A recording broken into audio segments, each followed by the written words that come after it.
Dude, I want you to be as smart as I am. Motherfucker, give me a Dude, I want you to be as smart as I am. motherfucker, give me a Dude, I want you to be as smart as I am. motherfucker, give me a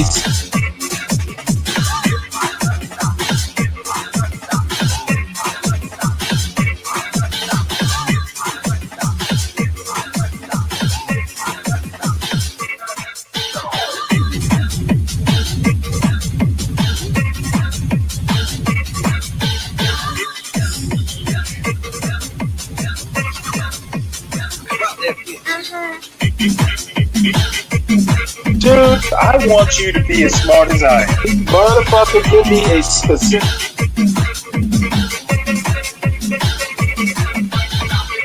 Dude, I want you to be as smart as I am. motherfucker.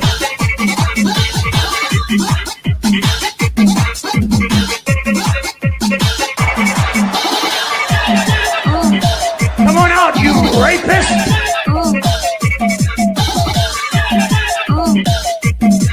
Dude, I want you to be as smart as I am. Well, good evening, everyone.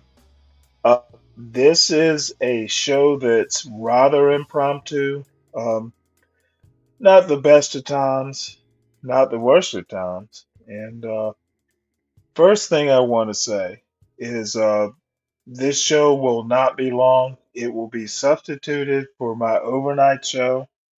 Hey, Skater, how you doing? Oh, you survived the weekend.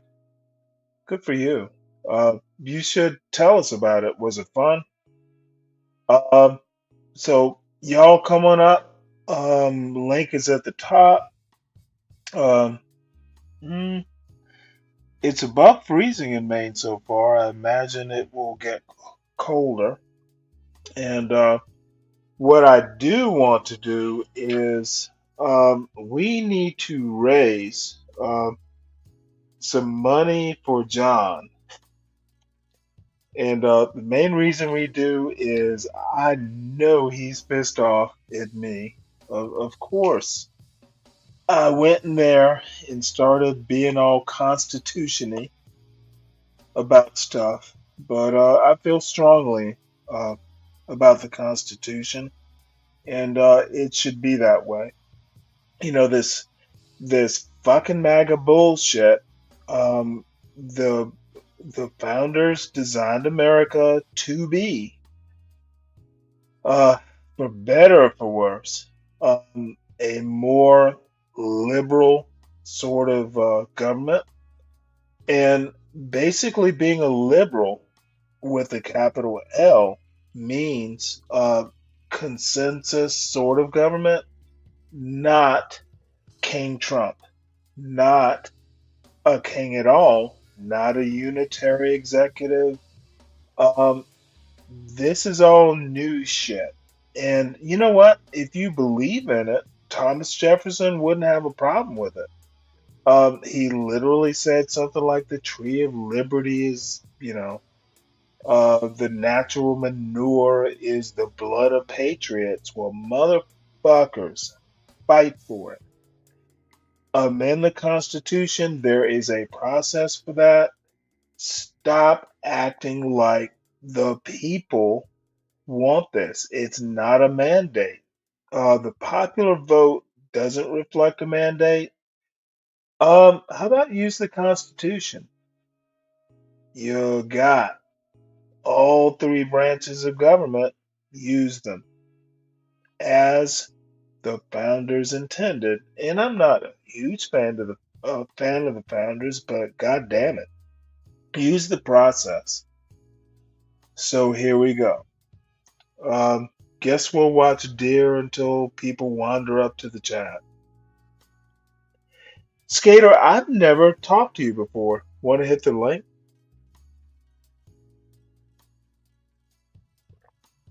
And I call you Skater for short. Hopefully, it's not too presumptuous.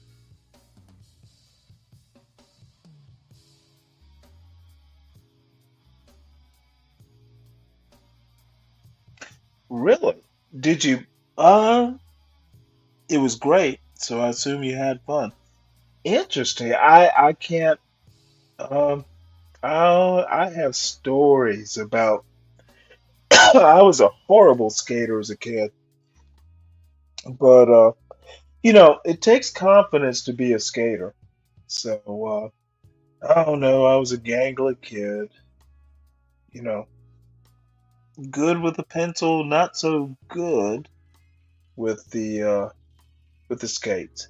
And that's okay, skater. Good enough to have you in the audience. Certainly appreciate it.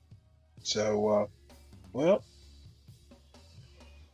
guess we'll go into news, and none of it worth me looking into.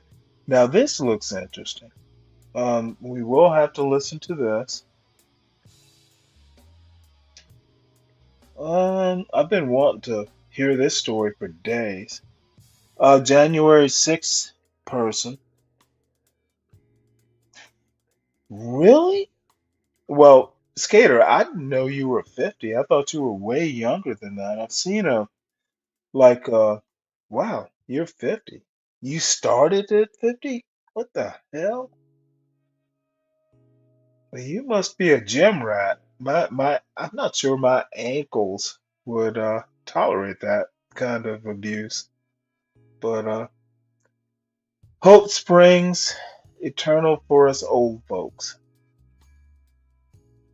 So I'm going to play this, and I have been looking forward to hearing this. Who knows if it's good or bad? Pardon for January 6th. She came home to a new reality. This article is by Dan Barry and Alan Fewer and read by an automated voice. On her 15th day of freedom as a pardoned participant in the January 6th riot, Rachel Powell drove through western Pennsylvania's gray winter to the county courthouse in Franklin. She needed to check off applying for a gun permit from her homecoming to-do list. With her two youngest children trailing behind, Ms. Powell walked into the Venango County Sheriff's Office, where a sign advised visitors to keep calm and carry. She swept her long dark hair from her face and began filling out the concealed carry application, only to stop short at the existential dilemma posed by question G. Are you now charged with, or have you ever been convicted of a crime punishable by imprisonment for a term exceeding 1 year? If she answered yes, her application could not be processed. If she answered no, she feared being charged again with breaking the law. Can I make a note that I answered this way because I have a presidential pardon? Asked Ms. Powell, who once owned an AK-47 rifle and a Glock pistol. The two clerks behind the desk could provide little guidance, never having dealt with a presidential pardon. Neither could a deputy sheriff, who advised her to consult a lawyer because he did not want her to get into more trouble. Oh, Drumroll, wow. please, Ms. Powell finally said. I'm marking no. She paid the $20 fee, was told the office would be in touch, and walked out of the courthouse into her changed reality. 5 years ago, she was homeschooling her children and selling organic goods at farmers markets. Now, on her left biceps, she sported a memento from prison that reflected her life's newfound purpose. A crude tattoo that said J6. Ms. Powell, 44, was among the nearly 1,600 people to benefit last month from an act of self-interested mercy that augured what justice might look like in the second administration of Donald J. Trump. Within hours of returning to office, the president granted reprieves to everyone implicated in the mayhem of January 6, 2021, when thousands of his supporters, motivated by his lies about a rigged election, stormed the Capitol and disrupted the electoral certification of his opponent, Joseph R. Biden Jr. Mr. Trump's sweeping gesture reflected a continuing effort to alter, if not erase, the record of a day when people died. Officers were beaten, the Capitol was vandalized, and elected officials ran for their lives. The president has reframed the riot as an expression of patriotic love, and the federal officials who conducted the investigations into January 6th as corrupt villains. Shortly before he was to honor emergency workers at a Super Bowl ceremony in New Orleans this month, the president was pointedly asked why he had pardoned people who had assaulted police officers at the Capitol. His response defied the overwhelming evidence. I pardon J6 people who were assaulted by our government, Mr. Trump said. He added, they didn't assault. They were assaulted, and what I did was a great thing for humanity. Most Americans disagree. According to a recent survey by the Pew Research Center, nearly three-quarters of those polled disapproved of Mr. Trump's pardons for people convicted of violent crimes, and more than half disliked his pardons for even those convicted of nonviolent offenses. The wholesale amnesty meant that about 250 imprisoned rioters were released from custody to a country whose president was now their savior. Some have disavowed the stolen election lies, some have sought anonymity, and some are basking in their January 6th street cred like heroes back from war. Among those embracing their moment is the slight Ms. Powell, who personifies both the sorry not sorry posture of many January 6th participants and the steep price paid for their fealty to Mr. Trump. Involved in the riot to an astounding degree, according to a federal prosecutor, she earned two nicknames, the Pink Hat Lady and the Bullhorn Lady, but may be best known as the woman who broke a Capitol window with an ice axe. Ms. Powell recalled that day and its aftermath while relaxing in a rustic loft that her altered circumstances would soon force her to leave. A Trump hat signed by the man himself, Rachel We Love You, sat on a bookshelf not far from a computer screen-saving photo of Mr. Trump with three of her sons. Nearby, her son Nicolaus, 14, read a book about how to make potato guns, while her daughter Tessa, 8, hovered by her side. They half-listened as their mother recalled the tribulations of prison and the elation of a presidential pardon. On Inauguration night, Ms. Powell was at the Washington jail, having been transported from a West Virginia prison for a resentencing hearing, when news of the pardons broke. Very quickly, she was on the phone with Cynthia Hughes, a January 6th advocate who was attending an inaugural ball 3 miles away, and the two women, one in formal dress and the other in inmate orange, made plans to meet at the event. I was like, I'm going to get out of here in my prison clothes, and I'm going to go straight to the ball, Ms. Powell recalled. Oh, Once my released, Lord. though not in time to have her Cinderella moment, Well, that's some she white walked over to the privilege. so-called Freedom Corner, where January 6 supporters had kept vigil outside the jail for years, and where she was received like family, but being part of this family had come at great cost. Ms. Powell grew up in dysfunctional circumstances, gave birth to her first child at 16, married at 20 and homeschooled her 8 children. She divorced, moved into a farmhouse, worked at a bookstore, and fell into a small business selling organic goods to neighbors and at open-air markets. She rarely followed national politics. Then, in 2020, COVID restrictions disrupted her income flow and offended her sense of individual rights. Her anger and desperation led to activism laced with conspiracy theories and to incendiary social media posts that unsettled friends like Linda Strawbridge, who had bonded with Ms. Powell over gardening, hiking, and kayaking. I disconnected from Rachel, Ms. Strawbridge recalled. I had some sympathy, but there was also a worldwide pandemic. Mr. Biden's victory intensified Ms. Powell's radicalization. Distrusting how mail-in ballots had affected election results in Pennsylvania, she bought into Mr. Trump's stolen election lies and heeded his call to come to Washington on January 6th for a wild protest of the election certification. But Ms. Powell did more than protest. She was an aggressor, according to federal prosecutors, often at the front of the violence, encouraging others through her bullhorn to break into the building. Most famously, she used an ice axe and a makeshift battering ram to break a Capitol window as overwhelmed officers tried to hold back the mob. Ms. Powell's image soon appeared on wanted posters. She surrendered to criminal charges and was placed in home detention, allowed to leave only for work, religious services, and medical appointments. She quit her job at the bookstore. She and the owners were being harassed, she said, sold her farmhouse to cover legal fees, and moved with her 4 youngest children to the wooded outskirts of Grove City, into a cabin owned by her then-boyfriend, who hired her to help manage his consulting businesses. It was a bumpy home confinement. She was eventually required to wear an ankle monitor and restricted for several months to the cabin, forbidden even to walk around the garden. Found guilty of 9 felony and misdemeanor charges, Ms. Powell traveled back to federal court in Washington to be sentenced. Struggling with her composure, she apologized, saying she was deeply ashamed of her behavior. I broke a window, she said. I pushed on police barricades. I encouraged others to enter the building. My conduct was disgraceful. But Ms. Powell's words conflicted with her social media assertions that she was a victim. The police were the aggressors, and her window breaking amounted to a misdemeanor that did not warrant prison time, a contention she had made just the day before on Stephen K. Bannon's War Room program. Judge Royce C. Lamberth was sympathetic.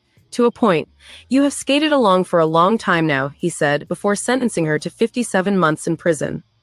On a sleety day in January 2024, Ms. Powell hugged Nicolaus and Tessa at the Hazleton Federal Penitentiary in Brewston Mills, WVA. Before impatient guards led her away. It's like ripping your heart out, she recalled, her voice breaking, and there's nothing you can do about it. Ms. Powell adapted to the rhythms and indignities of incarceration. She had several bunkmates, the most considerate of Indignity? whom, she said, was a woman known as the Jack-in-the-Box Killer. But she was closest to two other January 6th rioters, Shelley Stallings, serving 2 years for crimes that included assaulting police officers with pepper spray, and Riley June Williams, serving 3 years for helping lead a mob to the office of then House Speaker Nancy Pelosi. With a makeshift ink gun cobbled together from a pen, a 9-volt battery, and the motor of a CD player, they memorialized their bond with J6 tattoos on Ms. Powell's biceps, Ms. Stallings' forearm, and Ms. Williams' rib cage. My J6 sisters, Ms. Powell said.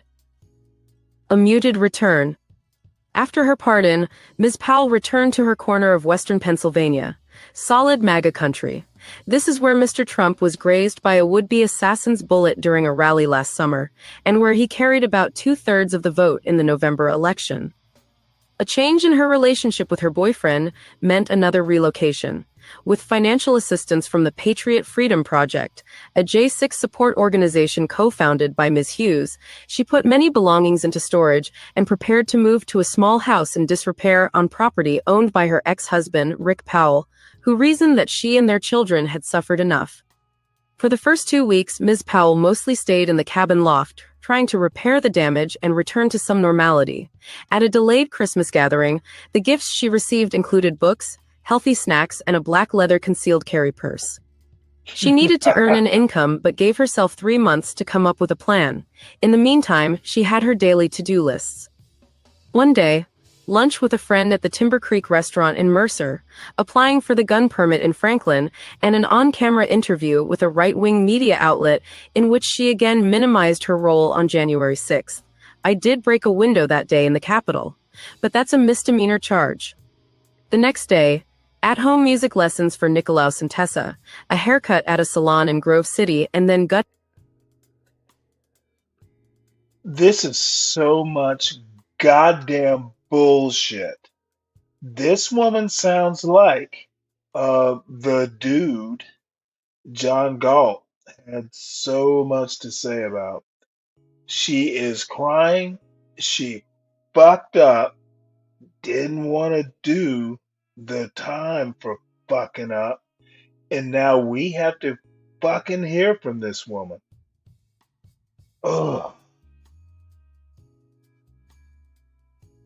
America does not have backbone. If you fuck up, then just fucking do the time. But the most important lesson is you can teach your children anyway is don't fuck up. Don't do stupid shit. The woman did stupid shit, and now there's a whole New York Times article about it. This is John Galt territory. Fuck up, but in the right way, in the white way, it'll be fine. Black people don't fuck up. We need to do better. This woman didn't.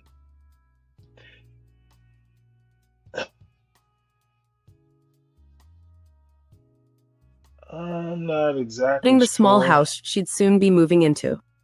Dozens of communities like hers have grappled with how to receive January 6th prisoners returning.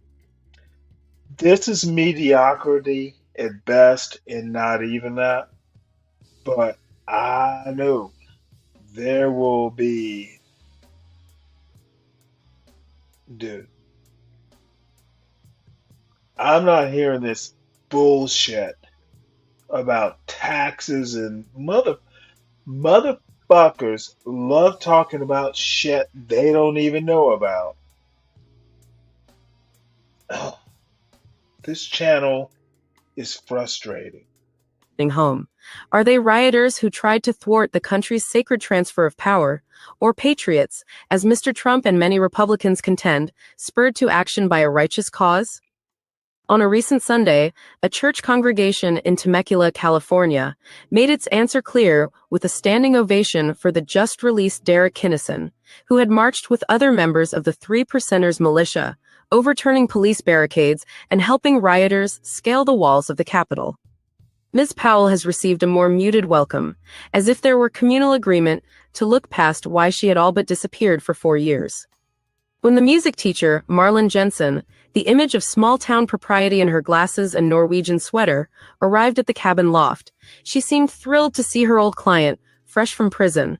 Soon, the two women were catching up, while a cell phone beeped with messages from January 6 participants and Tessa at an electric keyboard pecked out, "This land is your land." "It's been a long time since I saw you making music with my kids," Ms. Powell said. "It's nice." At lesson's end, Ms. Jensen presented Ms. Powell with Christmas gifts that included maple candy, gourmet salt, and a card featuring an image of a palm tree. "The righteous will flourish like a palm tree and grow like a cedar in Lebanon," the teacher said, echoing the 92nd Psalm. "I'm just so glad you're home," she added. Running late and with her two youngest children in tow, Ms. Powell drove her small Ford SUV the 20 minutes to the Static Salon in downtown Grove City, while mentally adding another item to her list. The sheriff's office had just called. Her application for a carry permit had been denied, and now she had to file an appeal to find out why. Though the rejection bothered her, didn't a pardon mean the immediate restoration of her rights? It came as no surprise. "The last 4 years have been hell," she said, with everything that could go wrong doing just that. At least there was the restorative joy of a haircut. As Ms. Powell leaned back into a black chair for a wash, she confided to the young stylist that the last time she cut her hair, it was with mustache scissors over a toilet. She went on to recall a few other prison beauty tips, including how to thread eyebrows with a tampon string. "I feel like you should make a TikTok page of all the things you learned," said the stylist, Samantha Hahavi. White girl The whining. scissors flashed, and the women chatted, homeschooling, book recommendations, the strains of motherhood, before Ms. Powell suddenly asked, "So are you a Trump fan?" Ms. Hahavi took a beat before saying, "My husband is." "Well, I want to share my new favorite word with you," the customer said. "This haircut is magnificent. We've been through hell together."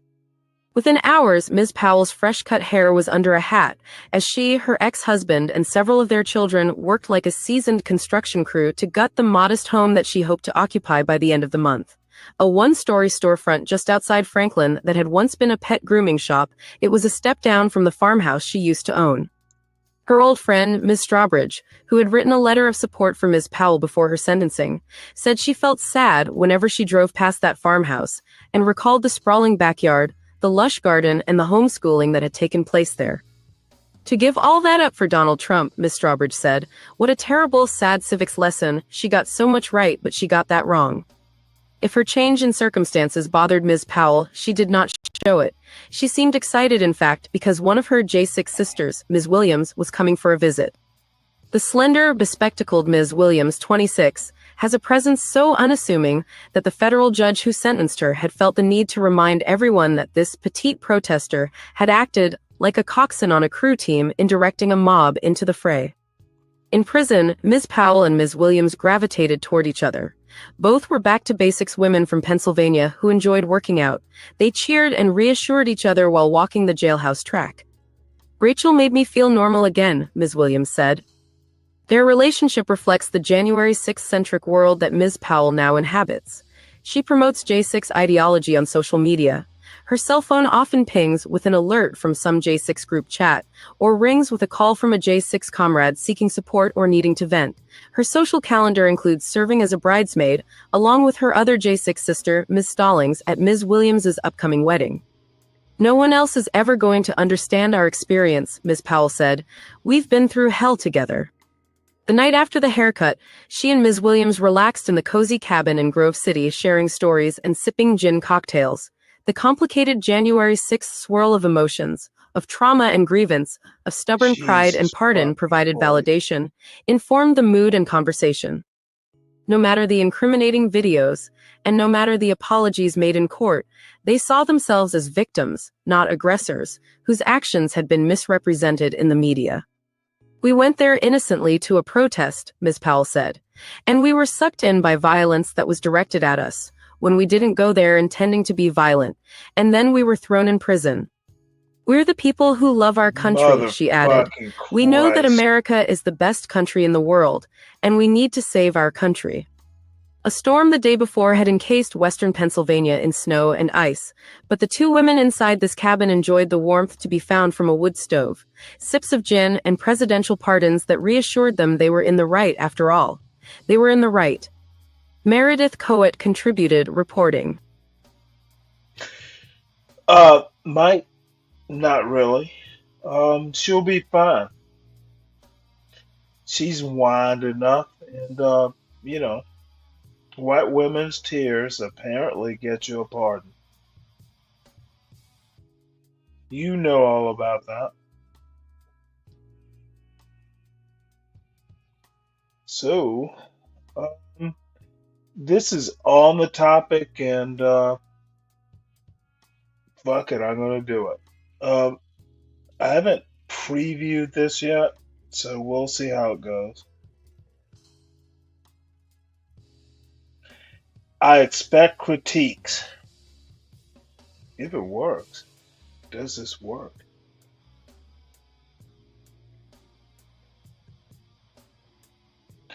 I don't often watch these things. My opinion, race and racism is America's chronic disease.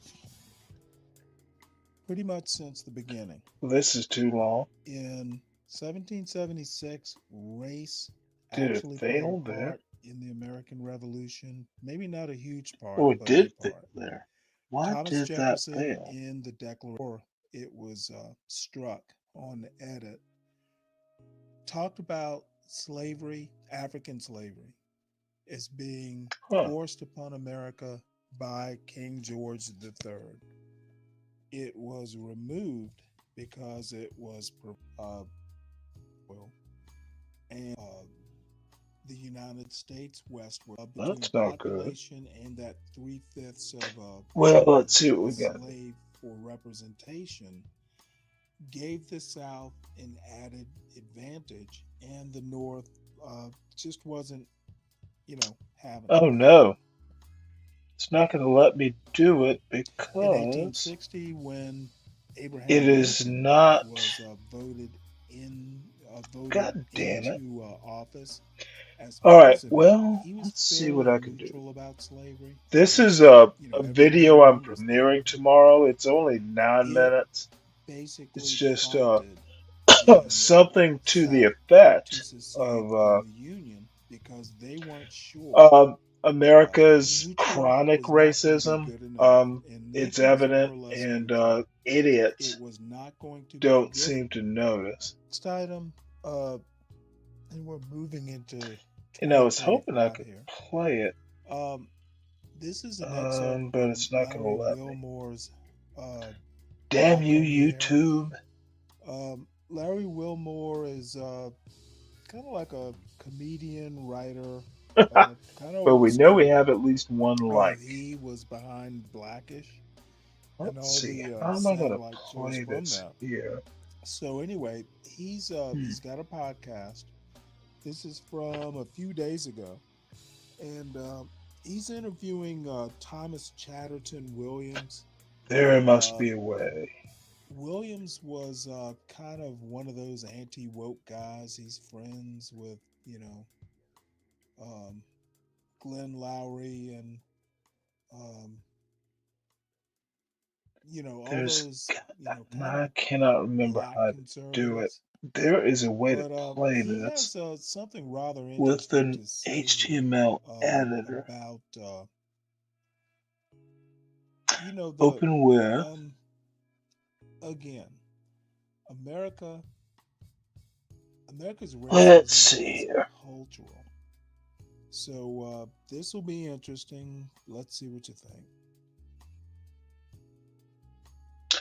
Well, I'll have to work this out. Oh well. Guess we're not going to see this. Completely wrong person as far as I'm concerned. To be Oh engaged in well. that sort of thing. Damn it. Mirroring what he did at X, which X now It's X is like it gets you drunk with the porn and then punches you down with the with the conspiracy theories. So Like we that's all are it is going now. But to it's hardly a neutral not platform, do and this. the government is hardly this. They're not changing into this neutral landscape that Disappointing because it's on promised. topic It really about is just an America's agenda chronic tool racism. now, which they're setting up Make for an the foreseeable argument future. that Well, I mean, I don't you know know you or how the other you guys systemic feel, but this is racism kind of is there's not porn, but there's legal, also kind it's of lustful cultural. But guess that it doesn't feeds and matter now. supplies, You all will recycled have to be waiting contaminated for old tomorrow and videos be that are thrilled presented as when you see fresh, it. like the worst possible depictions of black criminals.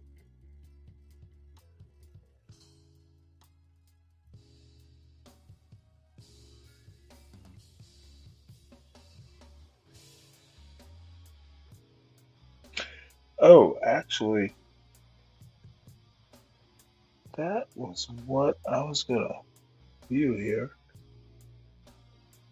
Well, we'll do a pop the balloon. This is gonna be Jamaican, and we will go from there. Again, I don't expect to go long. Don't care if I do or don't.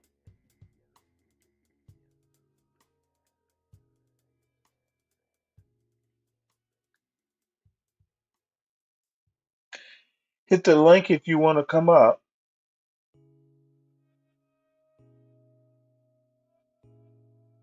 Yeah, Mike, they've been through a lot of trauma.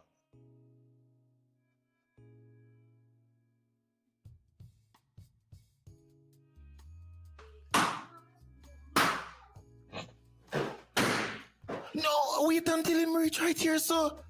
Please. Please. Oh my lord. Right, Summer G. All right, introduce yourself. Jeez. Papa, I couldn't bring a girl my family, yeah. That's sorry. I'm sorry. My mother would have run me a yacht Oh area. lord, he's got face Pants tattoos. print look flat. And a jagger and a thin material. I'm supposed to set my print out. Nothing I print out. Okay, you're not turn me on. If you turn me on, that's something else. Well, uncle. Other woman there and I see no attorney. I know. I popped for one simple reason, and that is that I don't like tattoos. Not one, not 100. I just don't like tattoos in general. Good for But I her. think he's really cute. A white girl, I'm like, me not really run with the black girl. You know what I mean? I that me I did. Him coulda do look better for company show and come out again. Me I say, I not really judge him still. I find fit. I not judge the dog still. But Uncle Wilbert coulda do better still. All what? I not judge a fit nor no. Big yeah 4 out of 10. Uncle Wilbert. Your name Uncle Wilbert? Superb. Novo Pandora.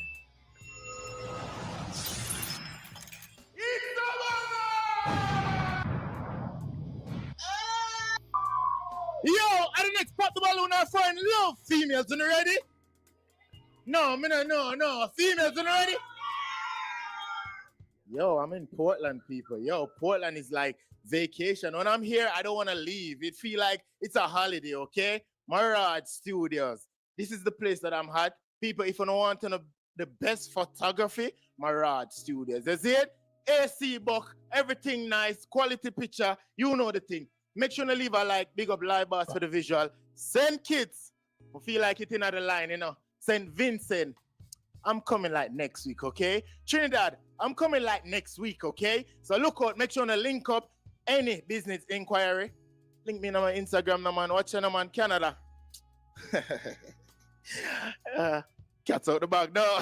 Watch it. It's simple, ladies. Once a male walk in and you don't like him, you pop your balloon, okay?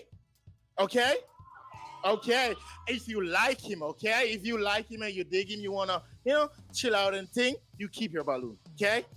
All right, make sure we get 10,000 likes for this, okay? When I don't know. Got the night like all the time. Chips. Who did Skater? It's a Bahamas thing. You'd have had to have seen this show before. Please like the video. He's just kind of over the top. Thank you. I like his shirt though, oddly enough. All right, ladies. So it's the beginning of something beautiful, I must say. You Oh, guys, and need enough to rate the these lineup out of Bahamian 10. What the women, thing, oh, Portland. Portland, can I get some scream? They are All right, so hard. Portland females are here. So I'm wanting to rate the And I lineup. assume this is Big up everybody Portland, who come Oregon. out and thing. I don't know. I Comment below which guess, or parish we Portland, left. Maine. We are trying best for I'm us. guessing it's Every Oregon parish, though. I don't know, but we need gas like somebody. My PayPal there below. I want my comments. Skinny white girls. You never know. All right, then we're sending the first mail. Are you guys ready? All right, let's go. Send them in. Send the first mail for me now. All right, they're right here, sir. All right, so White girls look wait nervous. until he's right here? Except the one in the middle. Come to this side. Right here. Whoa. We could have waited until he's right here. Now this is gonna be interesting. White girl's not popping. Introduce yourself. Pop it, woman. Introduce yourself. Good night. Oh, Yeah, women dance a act thing. the same way? Yeah. From Roots 21. We got myself. So you tattoo them. Them bad friend, them Peter Dindin. Yeah, we agree with it, you know? Oh yeah, one dancer. Yeah. Why did they take him? What type of work you do? A dancing. Yeah, the dancing work, yes. Don't be the last one. Pop it. If you're bedroom style, you know? Freaky style, you know? Don't be worried about race. Pop the motherfucker. Oh, so like an escort. Yeah, yes, give them give them things. Yeah. Okay. So, he's an escort. Okay. So we got some pops. We're gonna find out why them pop the balloon. Shout out to Why social. is she asking? Yeah, Do what you want to do. Yeah, yes, underscore. Yeah. Anything come down. Yeah. All right, then. Who you want to start with first? Start she. She, right here. All right, come to this side. All right, so.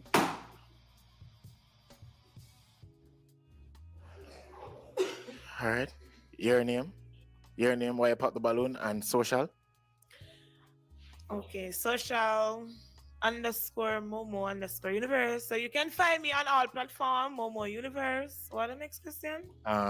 And why you pop your balloon? Why I pop the balloon? He's definitely a cool guy because I know him. Oh my lord, I look like at this girl. Oh yeah, what, too much tattoo? Yeah, too much tattoo, but him The humble as a second from All right, the based on the left, appearance, though, how much you rate him from 1 to 10? her Him labia swagger everything, majora you is know, on her Jamaica woman thighs. grow, What so the 10. fuck? 10? Oh, you give him Why a is 10 she out of 10? wearing Yeah, that? they give him a 10, man. Dog swaggy. All right, my G. What do you think about What's her a based on her labia appearance? majora? Yeah, if your appearance, assurance, yeah, me rate her appearance, because, you know, I like how she dress, everything neat, and I think that she have a make sure her booty just booty out, you know? Booty out. Not kidding, Skater. All right, good. Oh my lord, what All right, on come down to earth? this side. That- Your name, social, and why pop your balloon? Brenna, social one and only body rider. Escort him out of studio. Them say my escort. Oh my goodness, how are you? Oh, you pop your balloon because Miss he's an me. escort? Oh my lord, hit the link, ma'am. What's up, mailman? Oh, y'all hit the link. We You can look watch this and humble. have some fun. Your voice no match your appearance cause you look, you don't sound like you look. That up.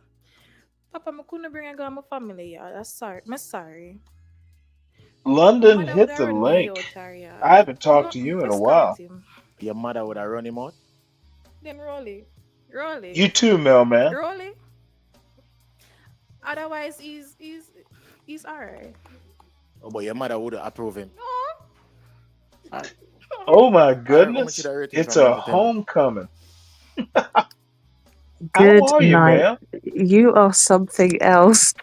Oh no, no. I'm nothing else. I pissed off a whole goddamn channel. I saw that you were live. I clicked. You know, first of all, the title was funny. 40 acres and a wrench. I thought, what's that about? And then I click on, and you're talking about someone's labia majora. Well, come on now. tell me now. I've had enough biology. I was a chemistry major. Uh, you have to look at this. But oh, London, it is. Where the heck? How have you been doing? I've been doing very well. I've just been busy with family and work, Mhm. and I've had to limit how much time I spend on YouTube, you know? You know And what? You mm, should. yeah, yeah. Well, I have an empty nest, so I can do what I want. So, Mm. Yeah, there's nothing wrong with being on no, YouTube. you It's have just family. You got stuff. right. I'm just just doing. You know, my son's off to college. God damn it, did I should have kept him here? Fucking Ah, just no, no, no. I was gonna make a joke uh about kept it down. hmm. But yeah, so yes, continue. These are Jamaicans. I recognize the accent. Oh, Now, who else is I think they're in Portland, but no, this is generally a Jamaican show. Pop the okay? Balloon, if you're familiar with the concept, it's a whole thing. But Yeah. Jamaican women are just, my God, I wouldn't even walk in there. They are mad. Uh, but the thing is they don't look as good as you.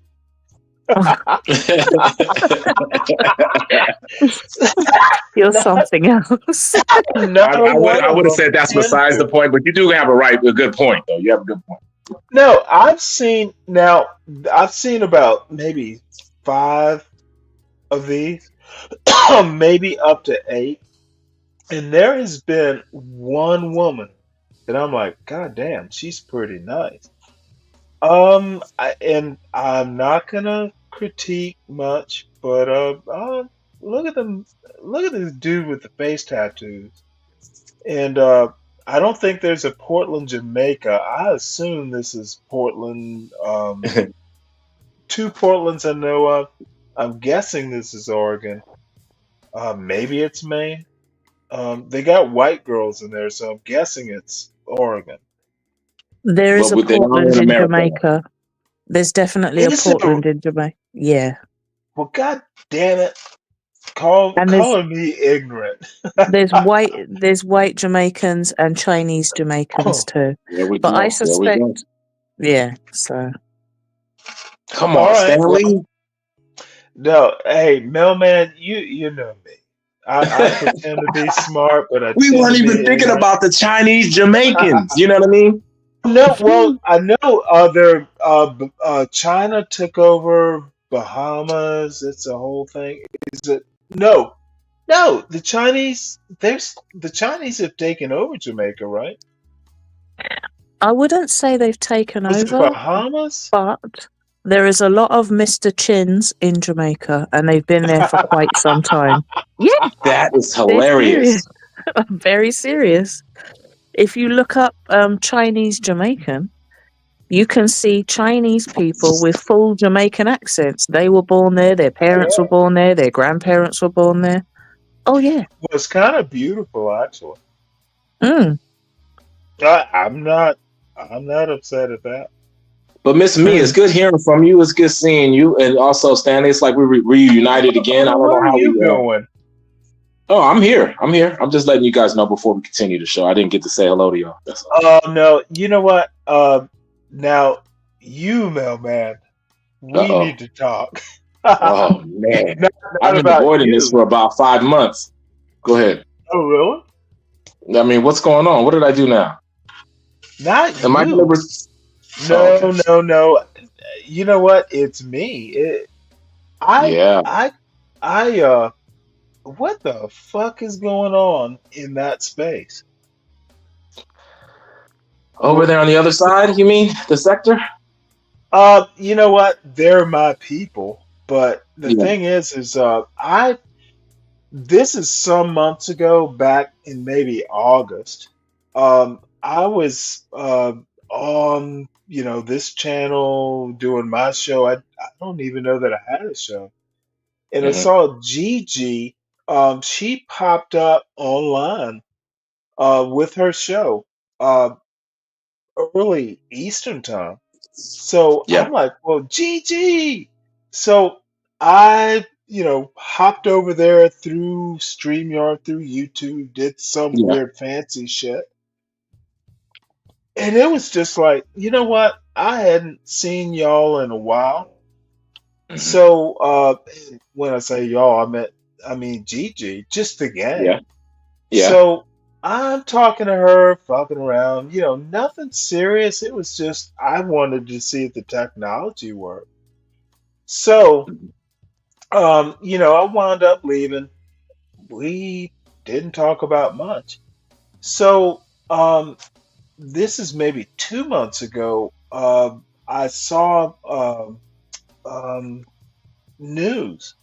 So I hop Hmm. up on her show. Benji was there. All these people were there. I'm like, well, Hmm. goddamn.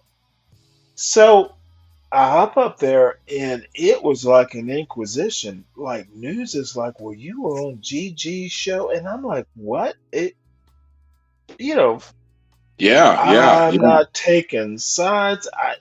She was here. I hopped up. I know her. I like talking to her. I'm on a totally different show. What? I Am get. I a pariah there or what? No, I get it now. I get where you're coming from now, and there's an apology or Honestly, forgiveness. There, I haven't been the, around much because I'm you here let doing, me cut you off. You stuff I got some like to do. apologies coming towards you, and we probably wasn't aware, and I know news wasn't aware of probably that Well, situation I back know, I then. know, I know, Empress is because she has been here. Hmm. Well, we have brought your So, name up, and we were all wondering what happened, and now we found. Now I finally know what happened. Yep, we miss your presence. dude, I do news and politics. I see you. News, I see you all the politics. time. I just don't type. I see you all the time. Yes, sir. Oh, See it all the motherfucker. time. Well, you oughta not be a stranger. And anyone who's interested, um, Mailman, I know you have Oh yeah, thoughts on oh culture and yeah, politics. yeah, oh yeah. We're You coming. know, We're coming over. We're coming over. Now that we know what's going on, we're coming over. Yeah. And we oh, want to see you on our motherfucker, side. anytime you want. Yes, sir. Yes, sir. Yeah, we got to get that out the way. Now we got that out the way. We got to make sure we have a clean slate when we talk again. Yeah, no, we fuck with you, Stanley. Always. No, we never thought no different of you. We just didn't know why you. What happened? Type shit. Well, I'm gonna be honest. Talking. I occasionally do. See. It's kind of the same fussing and fighting back and forth. Kev is the enemy. Kev is the friend. Um, Born Rich will always be a friend, but motherfucker, I don't feel it. Yeah, yeah. We Fucking brought you up. I same think the other day also bullshit. too. Yeah, he brought you up. Yeah, and I will always born rich. He will always be my brother. He will never not be. But god damn it, you know me. I piss people off. I seem to do it, and if I think you're wrong, I'm gonna say it. And I'm not always right either. But motherfucker, I'll just do it. Oh, London left. Yeah. No. Oh yeah, she'll No, be it's back. late there. From me to you, But I the know bottom that. line. Mhm. Bring them over, motherfucker. Bring them over.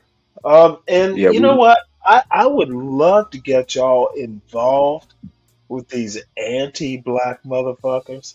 Oh, I see Dude, him, and you have a good foundation over here. That's why I like that you spread it out, and then you got your own foundation. So it's time for us to come over here and yeah, give some I don't insight, think tear this I have a motherfucker up. foundation. This is John Galt's channel. I did start one up, but in the end, it is a John Galt urban landlord space. And Urban all landlord. due respect to Mr. Galt and um, dude, there's a team over here that I'm the only motherfucker who voted Democrat, and they allowed I seen that. I watched it. I watched you, man. Oh, you have to. I was watching Yeah. you. But no, I would have loved to. I would have fought with you, man. That would have been fun. There's a couple of us who voted with you. I'm gonna be the only liberal when you come here. I'll be the only liberal. I just believe in I see what you're saying. Things. But Mailman, motherfucker, it is a voice from the wilderness. These motherfuckers think I don't have black cred. They think I'm some, and same kind of the same criticisms that happens.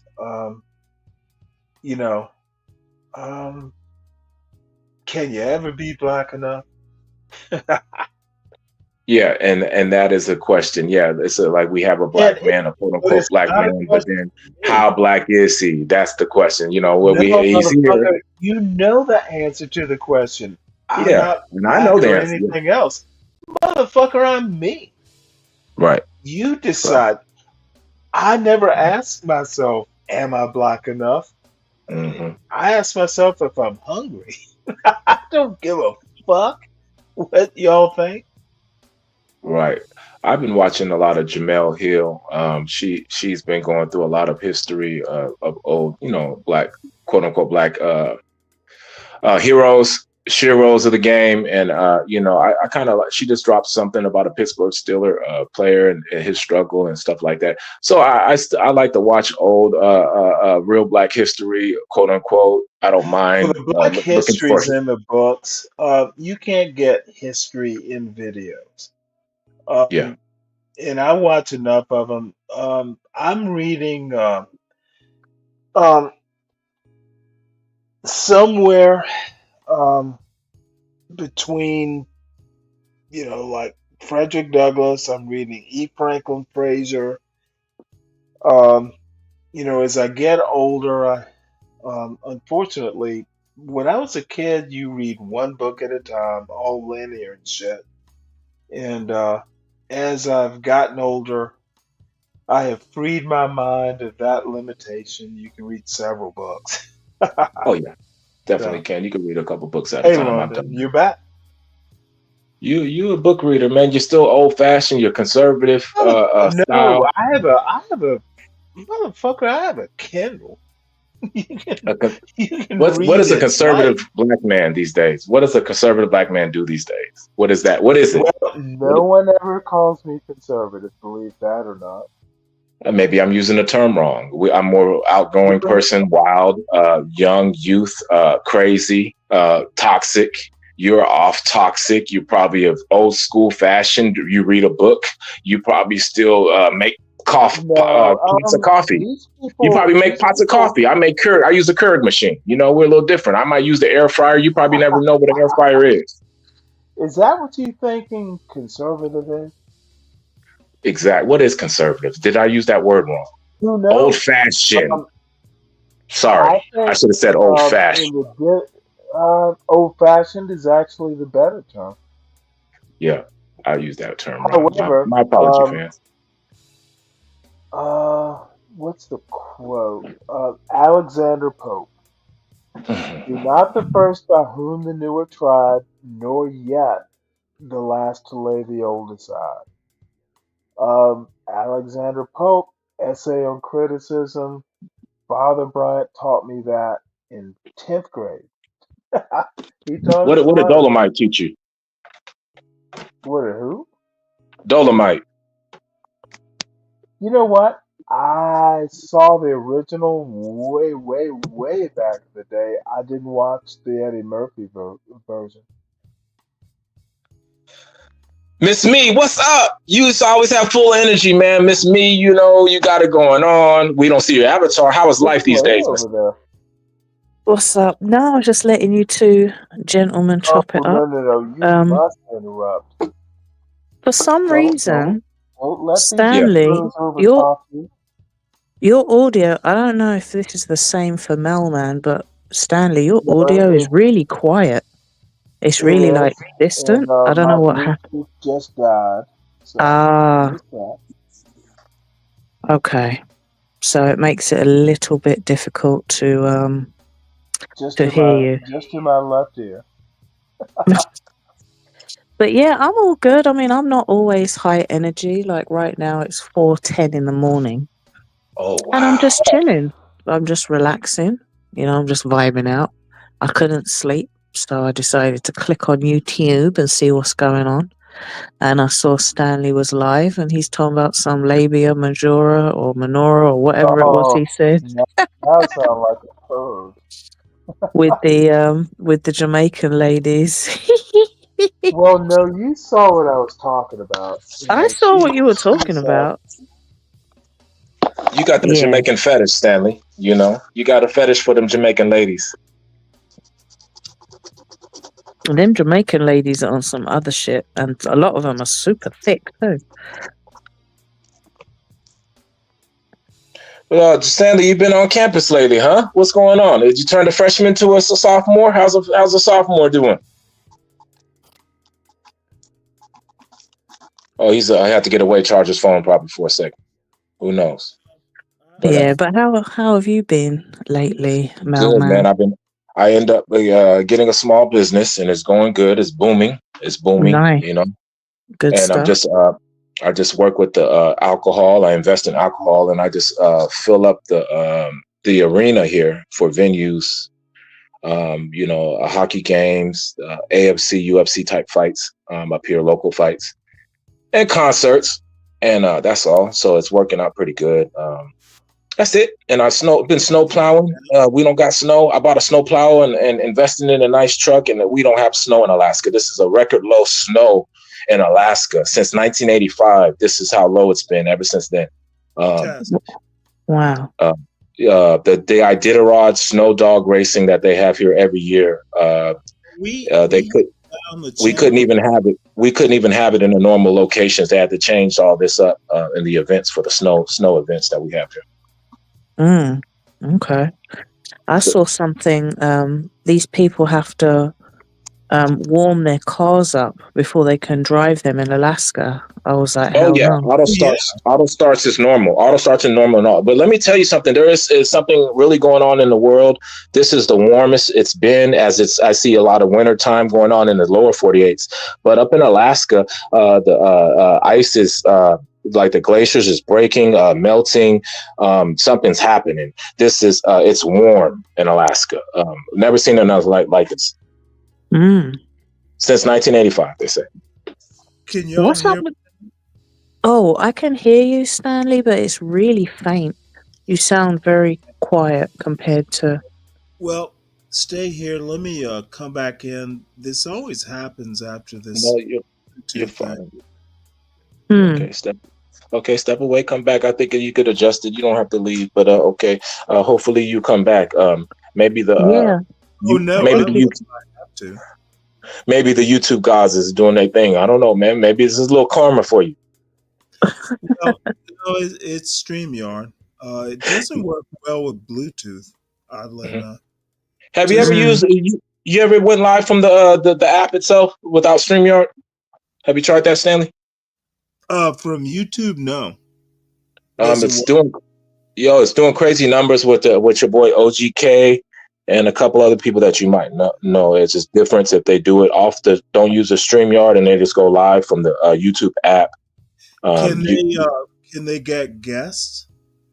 Yes. The link you have to send it. You have to send it to your individually, who you want on your show.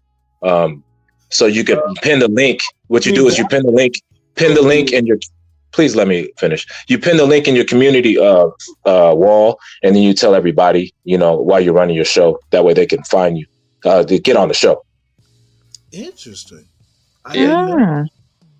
Learn a new thing every day. I didn't know you could do that. Or give somebody the link itself if you want somebody just your 2-3 people, your co-host or something like that. But yeah, it seems to be working different, man. They do the trials and errors and it works. It's different. StreamYard is in the way.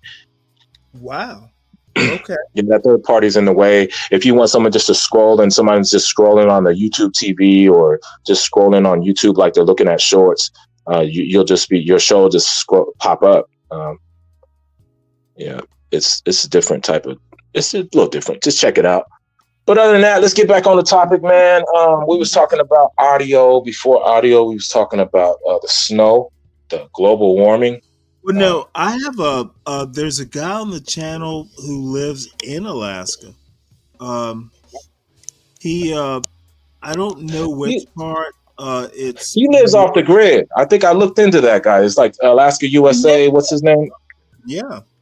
Yeah, I think he lives like straight off the grid, like out in the valley. Maybe I was curious. I wanted to ask him that if he's still listening right now. I live out in Anchorage, Eagle River. I think he might live out more in the valley, Wasilla. I think you know what? He might fucking have to fly to Alaska. I'm sorry, to Anchorage. I know he's been there. Right. And that's what the stuff you guys see on TV. You guys see that rural area where there's no highway systems, where he probably lives out there, where he's going to have to fly or catch a ferry to come get a whole bunch of goods, hibernate back where he's at, live off the land, catch some whales, eat whale blubber, make some fish head soup. They do amazing things out there. Like they eat fat whale blubber. They live off the land. You can kill the fish, put the fish on the snowbank, and here comes the bear. You kill the bear. You're gonna see some eagles, whatever you want to kill, some birds, whatever. So offer those fish on the snowbank. You take the bat for the fish, and then you wind up killing a bear. Yeah, the leftover remainings of that fish, you just leave it out, and that's premeditated murder coming. I think I'll just stick to going to the supermarket and buying salmon. Facts. And so I've never lived like that. I've never ice fished. That's some desperate stuff. If you're, these people know how to ice fish professionally. I never seen an igloo. I'm born and raised in Alaska. Things I've never seen like that. A polar bear. We've seen that in the zoo, but just never ran up on like a polar bear or something like that. I'm in the city, Anchorage, Juneau, Fairbanks, those type of cities. Out there in the rural area where that's the reason why we're not a millionaire, because there's no highway system to get to these little communities to set up a barbershop and a candy shop and be independent entrepreneur. Because the Edomites took the land and blah blah blah. Edomites. Same thing you've seen in the North America. It's happening in Alaska as we see, and you'll see China people come here. Now you have China and Alaska Native mix. You have Samoan and Alaska Native mix. It literally happened. Literally happened with what happened in the history of North America right now. I see. Hey, London, do you remember Barry? Barry? No. She called herself Happy. She's been in the Benji space before. No, I don't remember her too well. Well, I don't know. She pops up around here. So, did you say Mary? Barry, Berry. I know she's been on Benji's show before. It doesn't matter. It's nothing important. But I don't know. I think you're wrong. I don't think there's ever been a Barry over there. Maybe I'm wrong. Oh, Beady Kitty. Oh, I know her. Yeah. Anyway, oh my Lord! You've been in a lot of political arguments. You lost a lot of arguments because you're outnumbered. Oh no, motherfucker! I relish that. Two dumb motherfuckers is better than one. Oh wow! Hey, I'm aggressive like that. You gotta know who you're talking to, but I don't fear the valley of ignorance. I fear the You valley of. you relish in it. Oh, I do. Mm. It's just the way I am, and one of these days they'll retire me to, to a pasture to eat green grass or something. But no, it is so weird.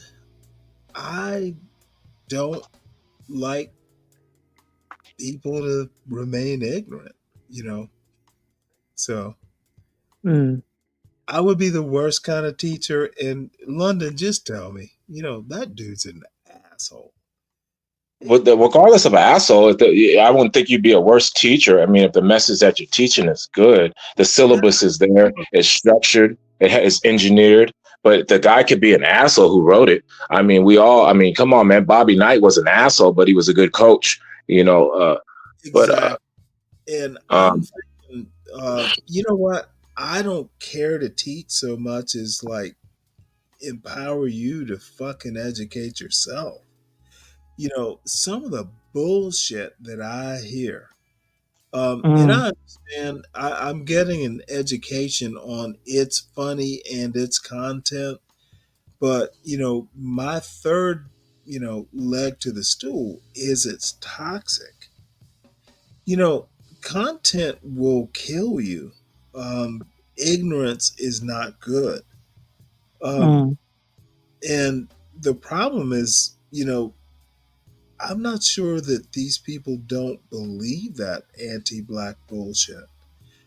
That is really my biggest problem.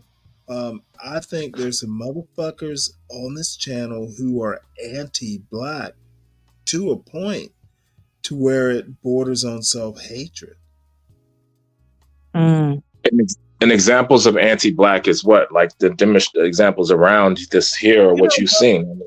Fuck, these people will spend 6 hours watching, crack hoes in Walmart stealing stuff and getting arrested by the cops.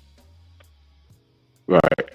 Like hours upon hours, day after day.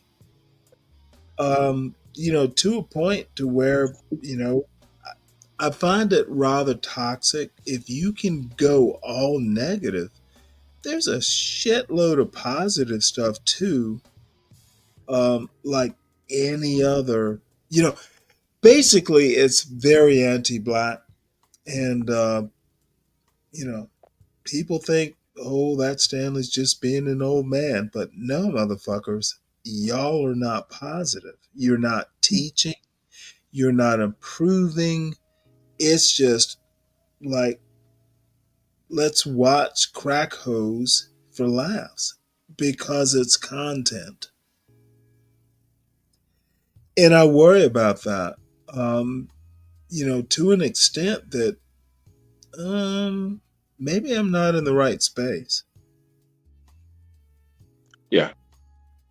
So, I mean, too much of anything can make you an addict. It's the same thing when I was in the federal prisons, and I was a GED tutor. I couldn't force these people to do these grown ass gangsters who don't have their GED to do their algebra. I could only just teach the class, and if they're majoring in minor shit. I mean, they're majoring in minor shit. You in your eyes, you think they should be majoring in other things. And what can you do, man? You knew this. You come on. You were that kid. You were around those kids, should I say? Mailman. The thing is I know that I shouldn't even give a fuck. Right. The thing is I'm actually like, who gives a fuck what anyone actually does? At this stage, you know what? I care about black people, but in kind of a historical way. We know better. And, fucking just looking back or how am I going to put this? Bottom line is don't perform for the white man. Mm-hmm. And I don't really care. Who cares? The white man is fine. But motherfucker, don't be a minstrel. And Right. find that black conservatives in general tend to be minstrels. Look at what that black man's doing. Oh, I'm not like that. That's bullshit. And I'm not saying that black conservative has to go and help the person in the hood, but motherfucker, mind your own business. Tend to your own business. Why do you actually care? It's not going to convince me saying that I care looking back on the ghetto and I'm making jokes because I want to help. That's bullshit. Now, this, if you allow me to speak real quick, and my bad if I talked over you too, London. This, what you, No, okay, what you just, all right, what you just spoke with a philosophy of that represent yourself, man, and that's exactly what we've been missing in the sector where you were in this whole time. Like that structure, that how you looked at things right there, is what we were missing in the arguments and the debates that we were going through in this last months that since you've been gone. We major and minor shit. I did it a lot. You know, I fall for the okie dokie. We don't realize that there could be a school shooting any moment. We don't see that all these departments are getting weakening. We don't see wildfires that's going to be happening crazy this summer. And we see this entities and the agenda of the Jesuits who's causing America to make look like we are stupid, ignorant once again, and other countries will be laughing at us. And that's way out of the inner city. You're talking about things you see in the city and on YouTube as a social with these brothers. I see it's hard not to care and see the shit. I wish I didn't give a fuck like Stanley did. I wish we did. We just say, fuck them, let them die. You know, but, it's hard to... Well, the problem, don't mistake not giving a fuck for knowing what you can do. If I really had to think about all the problems in the world, it would take me forever and it would never get done in the first place. It's like being on a plane. The first person you have to take care of is yourself, to take care of other people. And, I'm half drunk, so y'all know that. But what I'm saying is, how about make sure your own house is in order before you go out and tell other people how they should keep their houses. And this is my major problem. You're fucked up and you're going to tell me how to be? That's bullshit. Right. And sometimes it's how you present it. If your house is in order, work on your presentation. Facts. And So- I mean, if I'm telling somebody to do the right thing and I'm not doing the right thing, I'm no different from a piece of wood with a pointer. If you're fucked up, don't tell other people not to be fucked up. And you watch, if you've been watching this channel, you might get my drift. Yeah, I mean, manifestation is real, brother. I mean, manifestation of, don't be a nigga and tell other people not to be a nigga. I don't get that one. Yeah, that don't. Yeah, Oh my Lord! Oh, really, London? Nice. We were waiting on the avatar. What's the really about? The really sounded negative, Stanley. Good for you. That's a beautiful distraction. That's not a bad distraction. Well, she is a married woman, so I will not lust. I mean, I think we're all married. Oh, I used to be back in the day. Nice. Where are you now? Are you in Savannah, Georgia, London? Why are you smiling, London? Unmute your mic, please. Oh, my fault. Oh, Yeah, did you? I'm in. Did you forget I'd you were on mute? I'd forgotten that I'd muted myself. Yeah, I'm in London at the moment. Hey, Tom. Tom Gully Show. Hit the link, man. If there's a link there. So, what are you doing, lovely woman? I'm just working on some things in preparation for, I think, in May or either late. Yeah, I think in May I'm gonna head back out to the islands for a while, and then in the summertime I'm gonna go to New York for a little while, and then yeah, I'm just taking care of some But things. never to Savannah, Georgia. We can show you a little old good time. Well, we want to like to support at least. We would like to be a part of the. We got a Hilton. Yeah, I've never been to Georgia. Well, It sounds good. Why is it echoing? Special Hold place. on. There we Hey, go. Tom. Folks, this is Tom Gully, friend of Hi, mine. Tom. Tom, this Hello, is London. London and Mailman.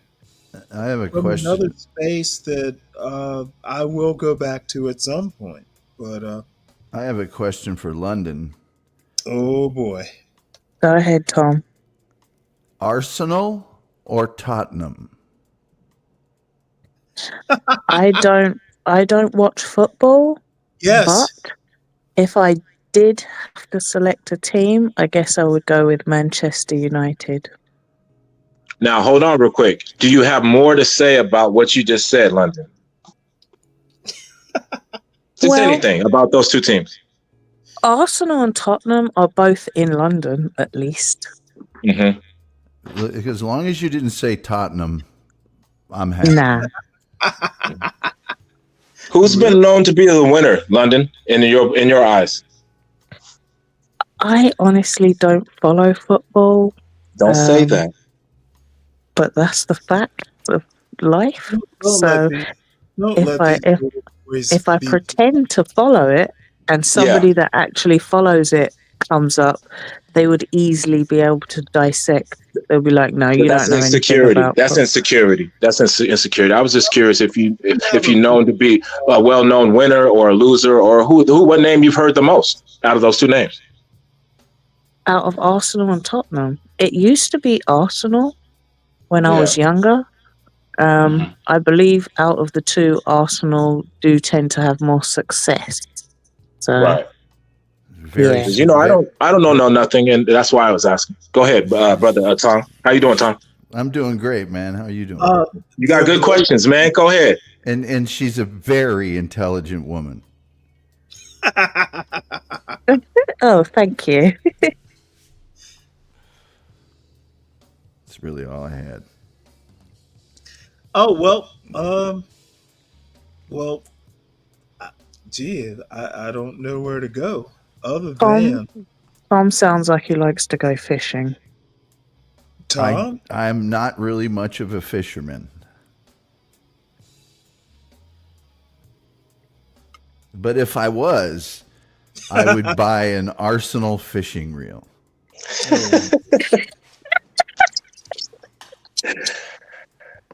That's crazy. When is this game? When is the game? Is there a game coming up, or what are we looking for? What am I looking forward to? I need to look forward to what? Well, Arsenal and Tottenham are like the Yankees and the Red Sox, or Ohio State, Michigan. It's extremely bitter rivals, mostly because class is permanent and form is temporary, and Tottenham are scum. And so that's really the only thing I have to say about it. But anytime I meet anybody, especially with the name London, that's the first question I'm going to ask them. Oh, I see. They're two teams in actually the same city. And we have a little holiday we call St. Oh, Tottering. be careful, Tom. She will shred you. It's St. Totteringham's Day. She's laying in wait. And St. Totteringham's Day is the day Arsenal fans celebrate finishing above Tottenham in the league table for the season. And we've celebrated that day every year except for 2 out of the last 30 or so. And when I meet someone who's a Tottenham fan at a restaurant, I always give them my cutlery because they haven't seen any silverware in about a half a century. So. Wow. That's crazy. And he's not even British. Yeah, I respect your loyalty, man. You know, I'm glad that London answered the question right. I can only imagine if she answered the other way. Well, she said Manchester United, which is very, as long as you don't support Tottenham, I'm not like a lot of other people that support soccer. They, can have their hatreds, but as long as you don't support Tottenham, I'm good. But, yeah. Well, enough of that. The area of Tottenham, the area is weird anyway. So, I would never physically go to Tottenham. How do you figure? How do you figure weird? What's weird in your eyes? Because it's like, what's the point? It's just a lot of stabby behavior. A lot of rapey behavior. That's a stereotype. I mean, come on now. I mean, I've been there a few times. I weren't really feeling it, to be honest. Yeah. So yeah. And both teams are in North London. It's not even like they're both just like in London. Both teams are in the north of London. I think they're 7 miles apart or something like that. Their stadiums are some ridiculously short distance. Luckily, we're not downwind. But what's crazy is Arsenal got its name because it used to be in an area in southeast London. It was named after Woolwich Arsenal, but then they moved the grounds for some reason. I can't remember what the reason was. It was because Tottenham took our ground. No, there was a they didn't take our ground. At one point, there was a territorial dispute after we moved to the north side, but yes, we were the Arsenal of London. And then we had to move. We were originally called Dial Square. These high class mofos too. You keep up. Oh man. Wait, say that again, Stanley. Oh no, I don't keep up with. I was gonna call it English football, but damn, I better not. That would be accurate. That would be accurate.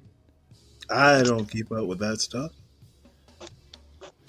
Well, we can get you educated. It's once you get into it, it's passion like no other. No, I never knew nothing about it. I see it come on TV, but when we're on topic, I might look into it right when we're on topic. You know what I mean? That's it. But yeah, it's very interesting. It makes me want to invest in it on the next games on the rival. Yeah, there's lots of what they call derbies. The two teams from the same city play each other. Everton, Liverpool, obviously Manchester United, Manchester City. And they're very hotly contested, evil, hatred, bitter, passionate, majestically wonderful things. I have a T-shirt with an Arsenal logo on it that says, "I despise the team that you support." And I've been an Arsenal fan since 1971, I think. But my parents are from a Welsh background, and that's why I'm into it. And I played 4 years in college. My parents would tell you I played professional soccer. I would tell you that I was dressed up for all the games and had a really good seat. Wales. I stayed in Treforest for 3 months one time. I basically know Cardiff, and that's about it. It's not too far from Treforest. I think it's like 1 stop or 2 stops on the train. Nice little area. Welsh people are cool too. Everyone sounds like they're singing, like they're constantly singing. Well, you got it from Tom Jones. That's even better a joke. We got a Tom Jones mention, guys. Yeah, it's not unusual. Oh my goodness. What's your America life like, man? Mr. Tom, have you been here? Are you here or what? Oh yeah. Yeah, I'm here. I'm just an old guy. That's basically it. Nothing special.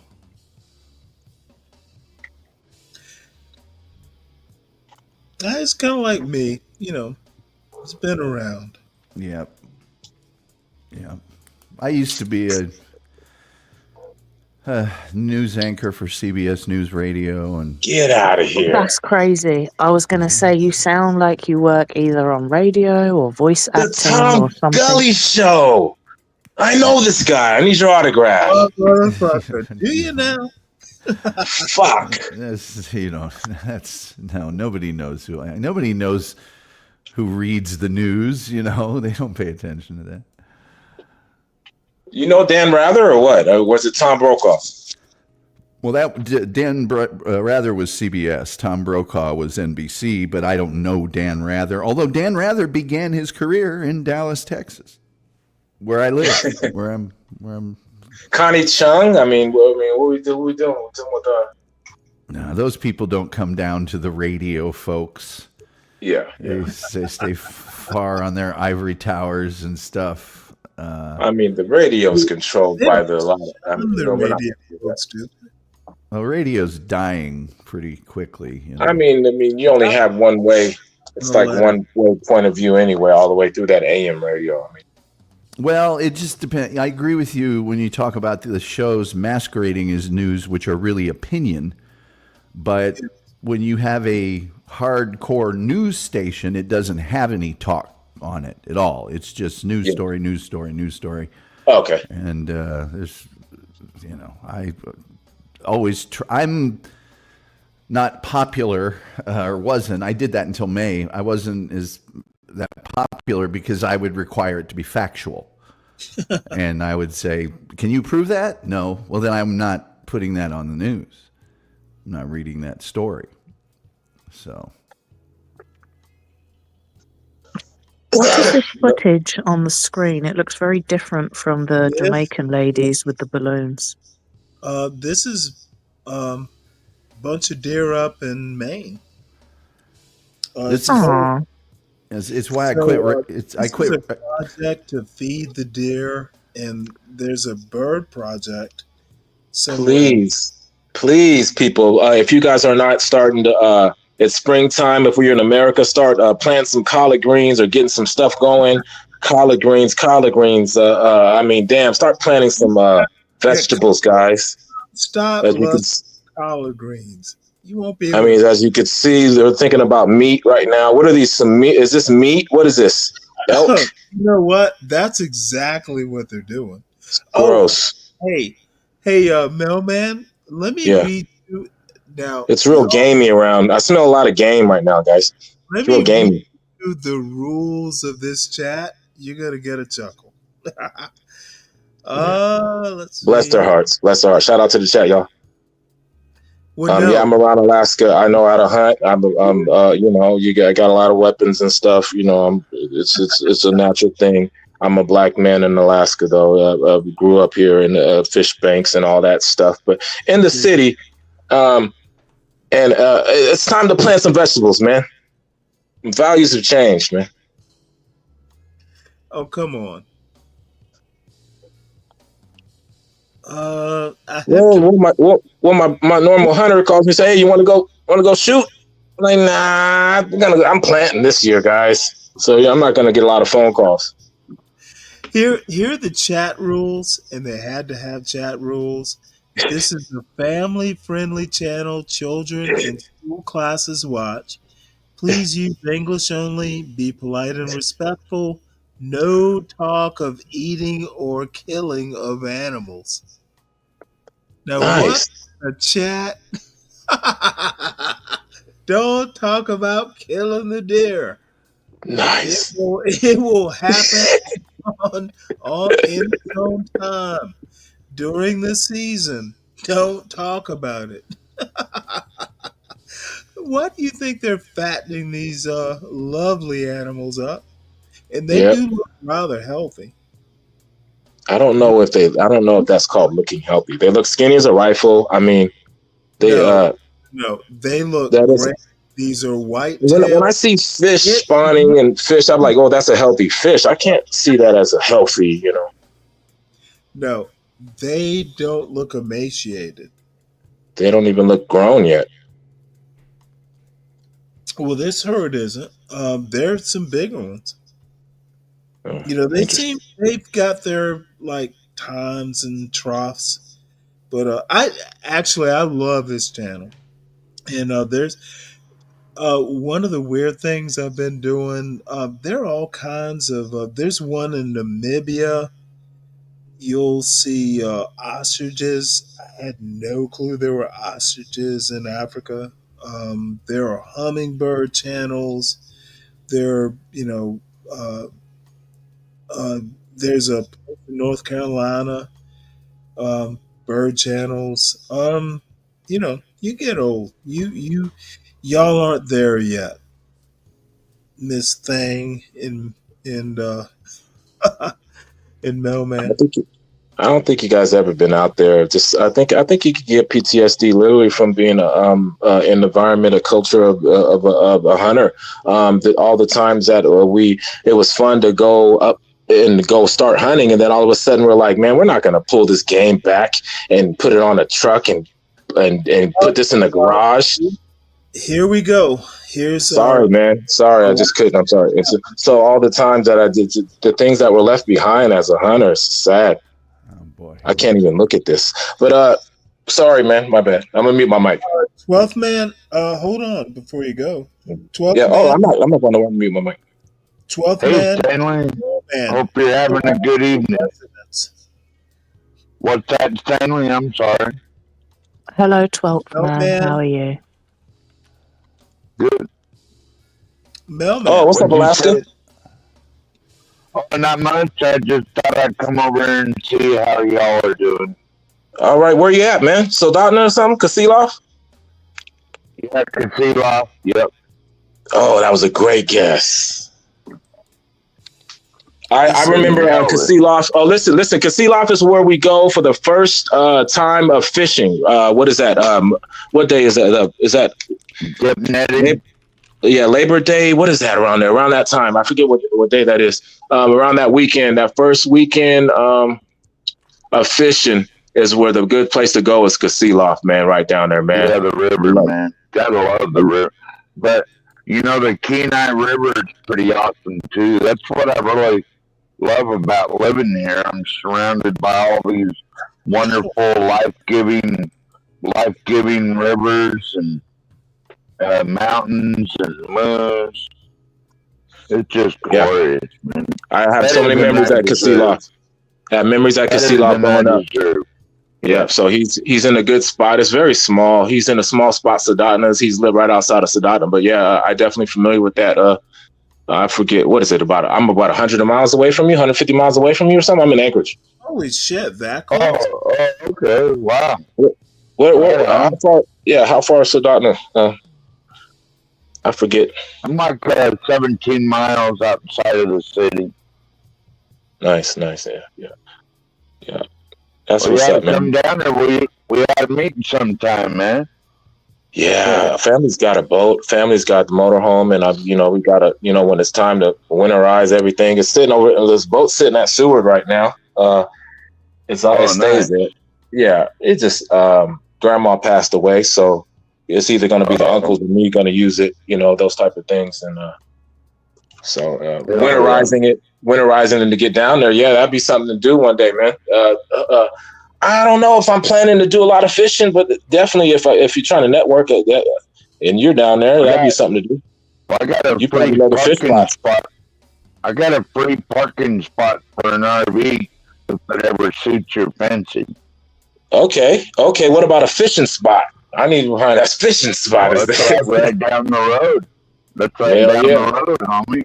Hell yeah. Hell yeah. It's right down the damn road. Well, I got all the beer. Good to meet you, man. Good to, You too, brother. good to hear I got all the another beer. election on here. I say this with all respect, and it is a good thing. London sounds like the voice of the computer in a science fiction movie. An early, like a Kubrick. Oh shit, Tom Gully's up here. Yeah. Yeah, she's money. Tom Gully. She's so much money. I hope she knows that. She's money, man. Yeah. I mean, her whole look, appearance, everything. She's straight up what they call money, man. Content creator. How about that? Okay. I can just hear her saying, I cannot process those coordinates at this time. Or something. Yeah. I don't.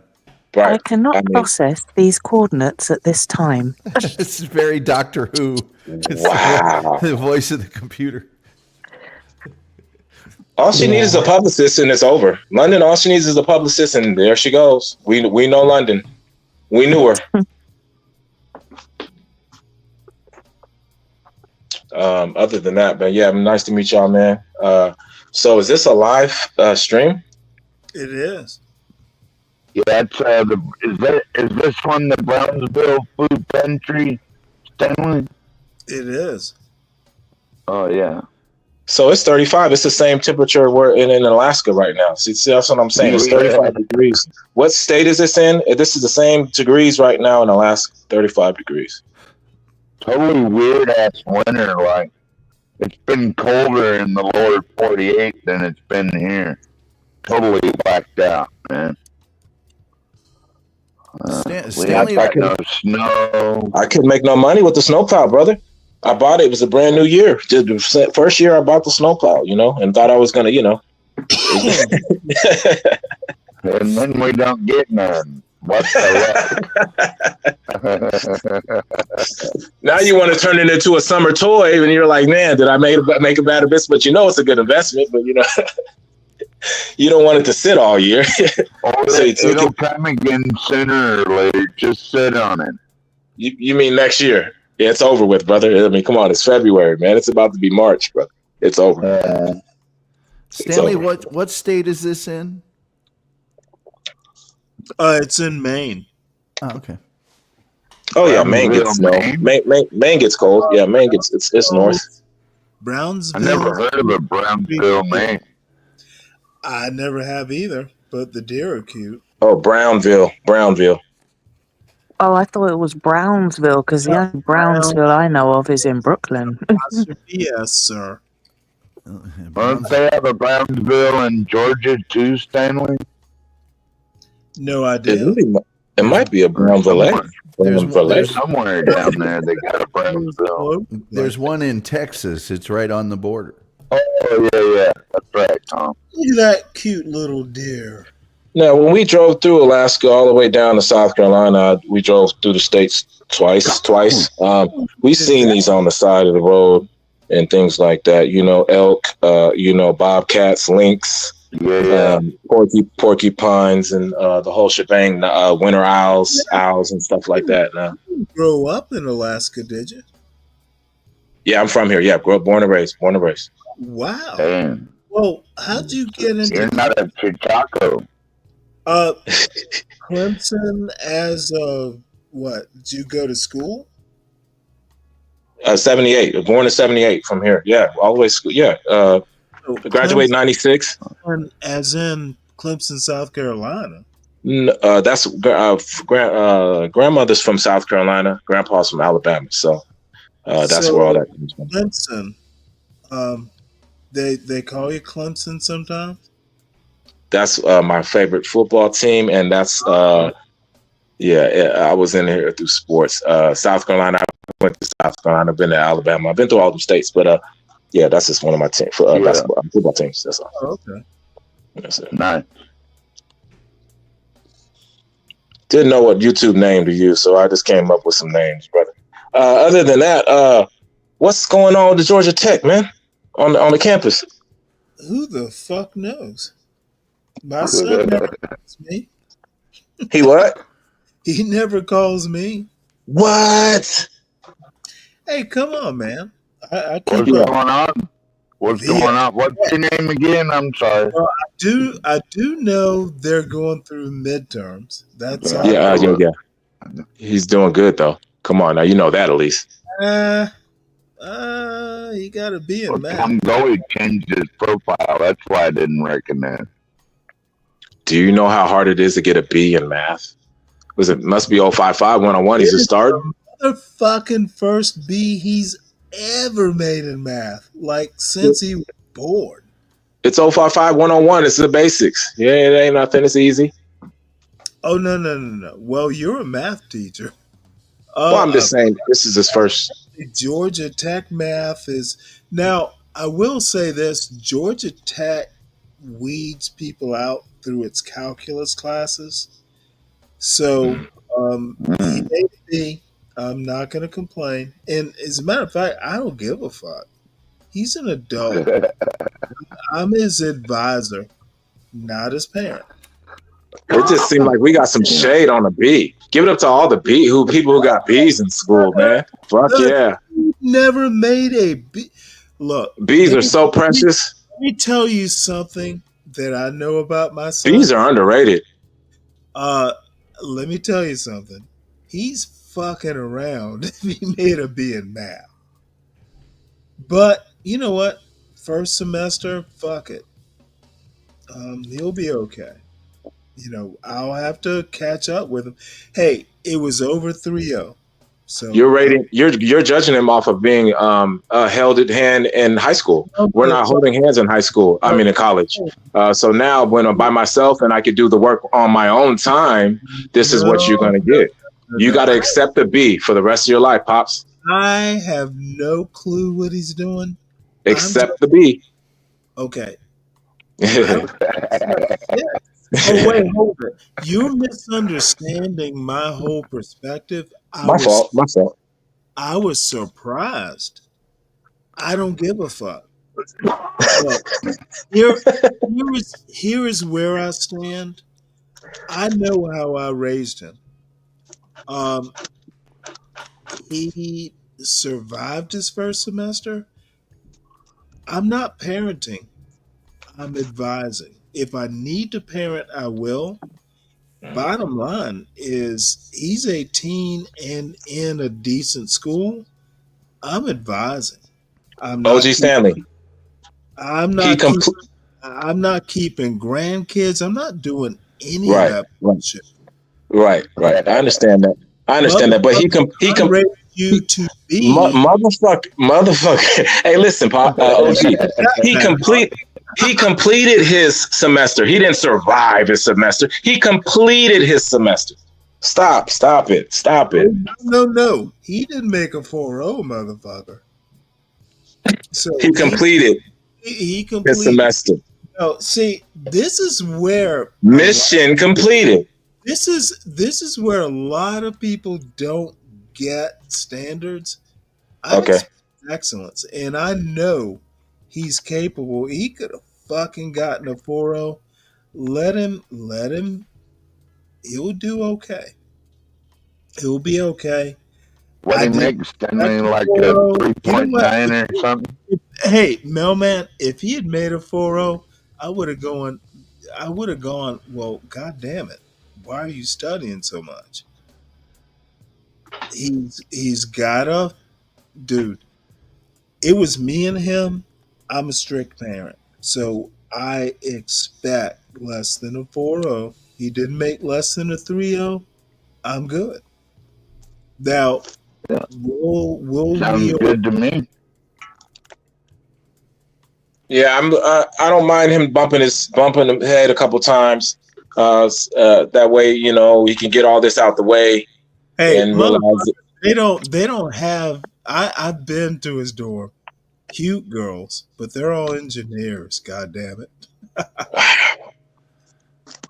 There's some good. He's in heaven. For his sake, dude. These women got into Georgia Tech. So you can understand the B, right? That's all I'm saying. No, fuck that. I expect Beautiful distractions. This is the world of entrepreneurism. He's working on being entrepreneurial as he's, doing the studies. Look, if he gets a 3.0 and graduates, I'm good. It's his life. Dude, I raised my boy to have a life. No, you raised him to be a damn machine. No. Hey, it either runs like, or it doesn't. No. In all honesty, Mailman, you know how I am. I raised a man. I will help. I will advise, but I'm not going to parent. I parented for 18 years. Motherfucker got in to an elite university. He did well. So we go. Hey, so that's good, man. That's good. I yes, sir. expect to see the grandkids from his beautiful wife. I'll keep them, for a day, and then this motherfucker needs to pick them up. No, that's not how it's going to work, Stanley. London's hate me right now, but hey, I'm an old man. What's going on, though? Hold on, Stanley. Hold on. I think someone's talking to me. Mitt, what's up? Mailman, can you shoot me your email in the back chat? Yeah, I'll do that right now. Stay in contact there. How y'all doing? Yeah. Since we're both Alaska. Let me tell you, this view is so relaxing. Peace. Really? No problem. I'll do that. Mitt, 12th man. You know Tom. Yes, sir. I do. Yeah. Meet a couple old friends of mine. Okay. Miss London and Mailman. How you doing, Miss London and Mr. No Man? I don't think I ever spoke to any of them. What's up, IG? What's up, IG? How y'all doing? Hey, how you doing? Uh-oh. Let's see how long this takes. London. London town with a bun and cheese. Go ahead, Stanley. You were about to ask me something. He's instigating. You know Stanley instigating something. He's got to be. Yeah, you know what? The man said he come in peace, and then all of a sudden you was like, oh. I always come in peace. Stanley know that. Right. Wonderful woman, person, all that. I don't know. You just have that voice. So. Thank you. Yes, ma'am. We smoking on CBD. I'm drinking on some Jack and Coke right now. What y'all sipping on right now? What's going on? I'm drinking on Hennessy VSOP and pineapple juice. That is in my. You about to get crazy on that Hennessy. That is close to Don Galt said. Don Galt said Hennessy makes motherfuckers crazy. Not the not the regular Hennessy. The Hennessy VSOP. Let me stop y'all right now. 12 man. John Yes, Galt. sir. John Galt. Let's all talk about John Galt. I'm sorry I mentioned it, Stanley. I didn't come up here to problem with I it. didn't come up here to upset you, buddy. Oh, I'm not upset. I'm amused. There's a difference. Stanley still gets upset? What? No, rarely. Anything you guys want to know about Stanley? I know probably if you was curious about. I'm not like that, pause. But you know what I mean. Being the fact that he came from our sector, so you know. But he was somewhere else before I met him, so I can't lie about that. You know what? Actually, where I was nowhere. Y'all were the first people on YouTube. Oh, I thought you was in the UK sector with Janet before that or something, or known around there. Janet, I didn't know that. I don't even remember how I got involved with Janet. Okay, that's enough. That's enough. We can't do no more of Janet content. Well, We can't no. do this. Well, fine, but no. She was. You want to put it this way? She was my first. Right. She'll show up in in a second, in a split second. Just take 2 hits and pass. She'll. We don't want to do that, right? I was on. I A think lot of battles with him and Janet. So they're cool now. They're on good terms, somewhat. No, I met Janet through someone on Discord. So. But Stanley has a lot of female friends in our sector who's if he showed up, they all get on the panel. Oh, motherfucker. Well, Frost has been here, so. Oh, that's good. That don't mean nothing. That don't mean nothing. That's a bad representative, but that's. Well, let me. Frost is Frost. Frost, every 30 seconds he says, and the cold part is, and the cold part is. That part. Yeah, All that shit. part. And if anybody doesn't know who Frost is, I hate a lot of people are probably not inside the conversation or understand what we're talking about. Frost is like a institutionalized Caucasian who is a crip on the crip. You know what I mean? And he did a lot of time. He's very brave. When he was young, he was like the Caucasian crip who brought a whole bunch of drugs to the airport and got caught, basically. You know what I mean? And, a whole bunch of drugs back in the days, and he did time for it. And so he's still alive, and he comes out of the jail, and here he is. He's an institutionalized crip from Long Beach, and he's a Caucasian, and he's probably, 50 years old, and he still think he's cripping, You still think he's on the streets, but he's in Boston now. He lives in Boston now. So here he is. He'll be on the YouTube talking to America. Where near Boston? He's in, I want to say Fall River.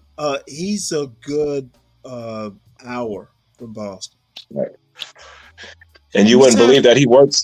And you wouldn't believe that he works being a mentor. Like he works with, I think, youth or somebody who like mentorship, like special needs people and stuff like that. Look, the man's a good man. I'm not going to take that away from him. He lost a lot of neurotransmitters. Not my business. And we sometimes lose. I was going to say proximity, but that's not the right word. Mailman, I think I don't mean to go. You think that the opioids have altered a lot of Americans, and here we have Don Dummies of the world. I think people nose their way into other people's business for content, something to talk about, and it works. Institutionalism is a mental disorder. And I should know about it because you could say the military in the same sort of sense is a mental disorder from their effects. Here I am. Do you feel the loneliness? Should we care or not? Huh? One wants to follow you down this road. Regardless, he's a good man. Is that a bottom line? Okay, I get you. Moving along. Oh, absolutely, it's the bottom line. I don't know that much about him. I don't care to talk about his quirks. And he does have a couple. I don't mean to deprive you of your topic. You're not depriving me. I totally get it. Carry on. No.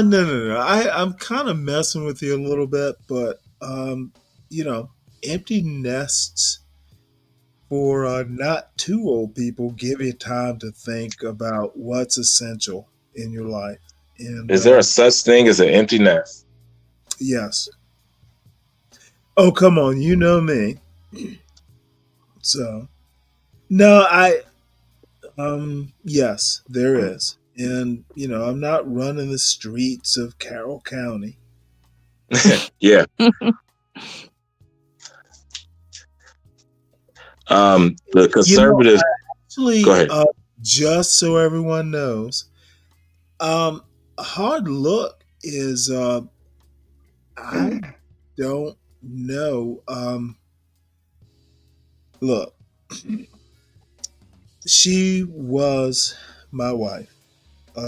Oh shit. No, I'm not going that far. Very nice woman.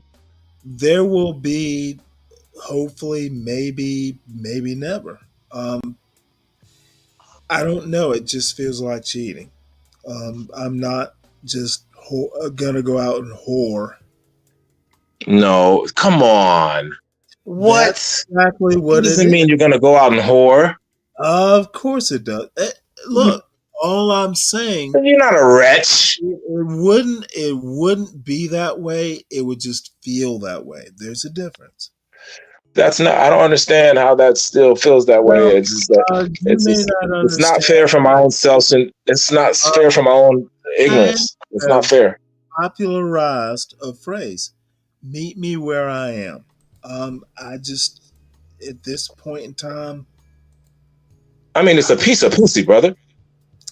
I don't feel that way. My wife wasn't, and I just have to. It would be. I'll figure it out. I don't need you. I don't need you. Well, you came up with all this conclusion and assumptions that you know what I mean? You went there with it. I never said anything about you with another female, but when you spoke on it, you getting a piece of pussy and helping out your selfish reasons, it doesn't mean that you're a whore and you cheated. Well, no, that's then you. There's no one to cheat on, but I'm okay. How about that? Stanley, I remain hopeful that there is an unpopped balloon in your future. And you know what? It will be on the senior version. Same here. The senior version. That's it's bullshit. No, it's bullshit. We shouldn't accept that this man is going to sit there and be celibate for the rest of his life, knowing all this pussy is in the world. It's bullshit. Not celibate. Whatever you call it. Well, what would you call it? Single, but there's nothing wrong with being single. You know what? I'm trying to figure out. I like being single. Here's the deal. Y'all stop worrying about me. I will be okay. I will do what's necessary. I will be. You'll do what's necessary. You can't convince someone that you'll be okay. It's just a piece of pussy. Stop. Look at it that small. Oh, man, since you insist, let me school you. Motherfucker, I'm 60 years old. I've sowed my seed. I've had my time. You're giving me more reasons of why you should go ahead and do what I'm telling you what you should do. Hey, go ahead, though. That is your own mortality, apparently. You will be me one day. You will be old. Old as vegetables and fruit. You're more mature. Fruit gets old and vegetables get old, man. If you don't roll that melon, it'll be okay. Yeah, I don't think 60 is old. Now, if I could meet a 60-year-old distant relative of London, I might be. So the contradiction is there. And so if it's bullshit or not, it's still a contradiction. I'll make it clear to you. If it's not my wife level, and you, if it's not, then we're not talking about a piece of pussy. We're talking about someone more of what you was dating already or with before. If it's not my wife level, I'm okay. How would you ever know if you don't date to get to come on, don't do this shit. 1 + 1 is what? 60-year-olds date? Whatever you call it, family. I have an advisor. You have an advisor? I will feel compelled to date when I meet her. And she better have a British accent at this point. Hey, London. He's trying to come on to you, London. You see that? It won't be London. It will be some random woman I meet at the library who likes Jane Austen novels. So Stanley still got a little Mac left. Nah. It will happen if it's designed to happen. Motherfuckers, I was happy. I have a good life, had a good life, will have a good life. I'm not that worried. Yo, Tom, how's things going, man? What you think about this guy, man? You have any opinions? Well, I think Tom gone? See what that Stanley- deer did? That other deer went to eat at the trail, and then she put her foot up there, and she's like, "Get the fuck out of here! Be feeding over here where I'm feeding." Stanley, that must be an alpha female deer. That's an alpha female deer, right there. What do you figure the hanging weight on that is?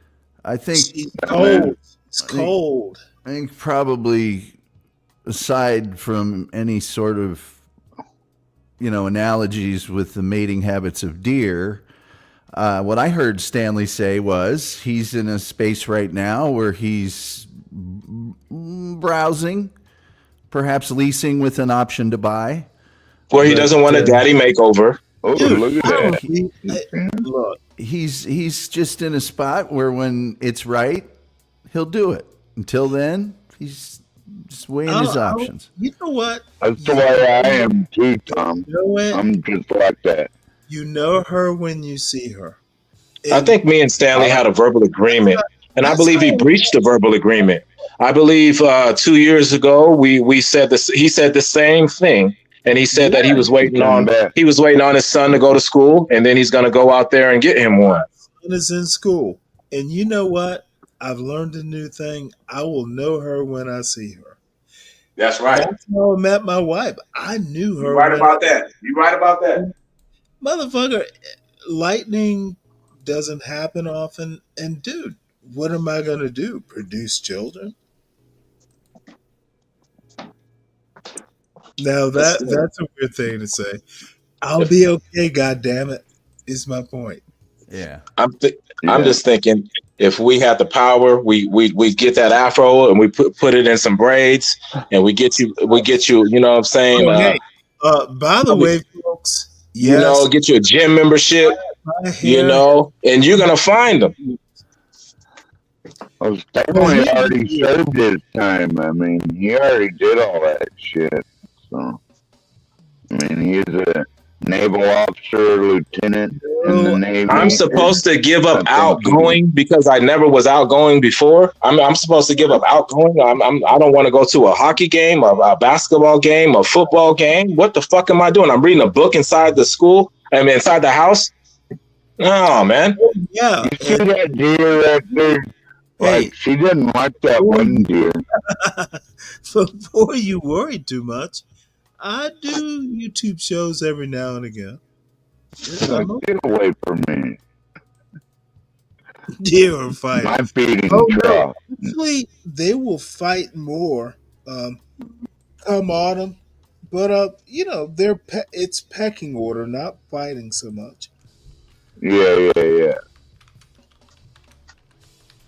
I don't know. To be honest, they're cute animals. Yeah. And I remember the first time I up on the mountain, there was a whole herd of deer that walked through my front lawn.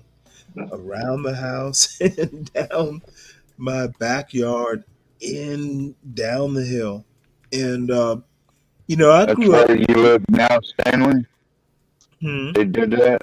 Where you live now? I don't see too many deer around here.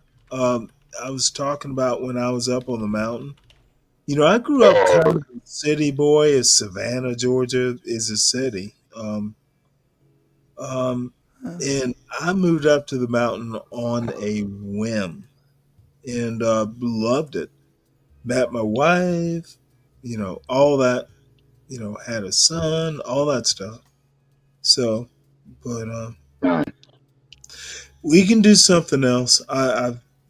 It's ASMR, and I see London left, but she has oh. to do, and that woman, she is, man, she is nice to talk to. She is so clever. So Yeah, she did a lot of time watch hours with us over there in the sector, man. It was fun for her to come around. There was a lot of females around at that time too, man. And I really was curious about what happened to her. I kind of forgot about her. I don't know. I don't see her often here, but this is like maybe the second time in the last 6 months. But she's always nice enough. If she's around, I'm online. She always comes up to say hello, and it's always appreciated. Obviously. She sounds pretty nice. Oh, she is. If only she's a trophy wife. She is smart. She's a lot of things, and always appreciated. That's the main thing for me. Oh, um, London, you don't have to. Whenever you're around, it's always appreciated. So, So Stanley, if you come up here, you're gonna have to do some politics. But Stanley, you ever see any bucks in there? These are all does. that You ever woman, see a buck in there? yeah, I do. I haven't No, seen no Stanley, buck in there yet. I'll buy you a coffee or something, man. Stanley, Oh, don't you tell see me that? that. I didn't see that. Oh, look at her. Damn. Hmm. So, what else is going on in the space? Um, I have. I don't know, Stanley. I just came up here to chill with you. I'm sorry, 12th man. I don't know what's going on. I just came up here to chill with y'all. Oh well, stay. Quick question for Mailman: has anything changed? Oh, over there in the space. Oh, it's a shit show. Um, But I it's could, the same shit show. oh yeah, I have a network. If I have a network behind the scenes with the individuals I put hours in with, then it's a shit show. The trust is still not there. Um, There's a there's no little. way in the world. And all those times when I assumed right, it was right. And you know what I mean? I'm glad I didn't network or give someone my number and all this stuff. Because look what would have happened if I did, Yeah, that. Is it the same? Like Benji's show is still the same. People come up with grievances, and they'll fuss and they'll go back and forth, and oh shit, we'll unsubscribe. Well, it's everything's a shit show if I have no involvement behind the scenes because I see other reasons on how we could make money or you do a certain type of way. Money. I got you. Well, I mean, $30 a day. I mean, you're going to make $1,000 a damn month, $900. I mean, $900 a month. If you're looking at this $30 a day, something so small. There's certain things like that. Coming up with a certain number to make a day.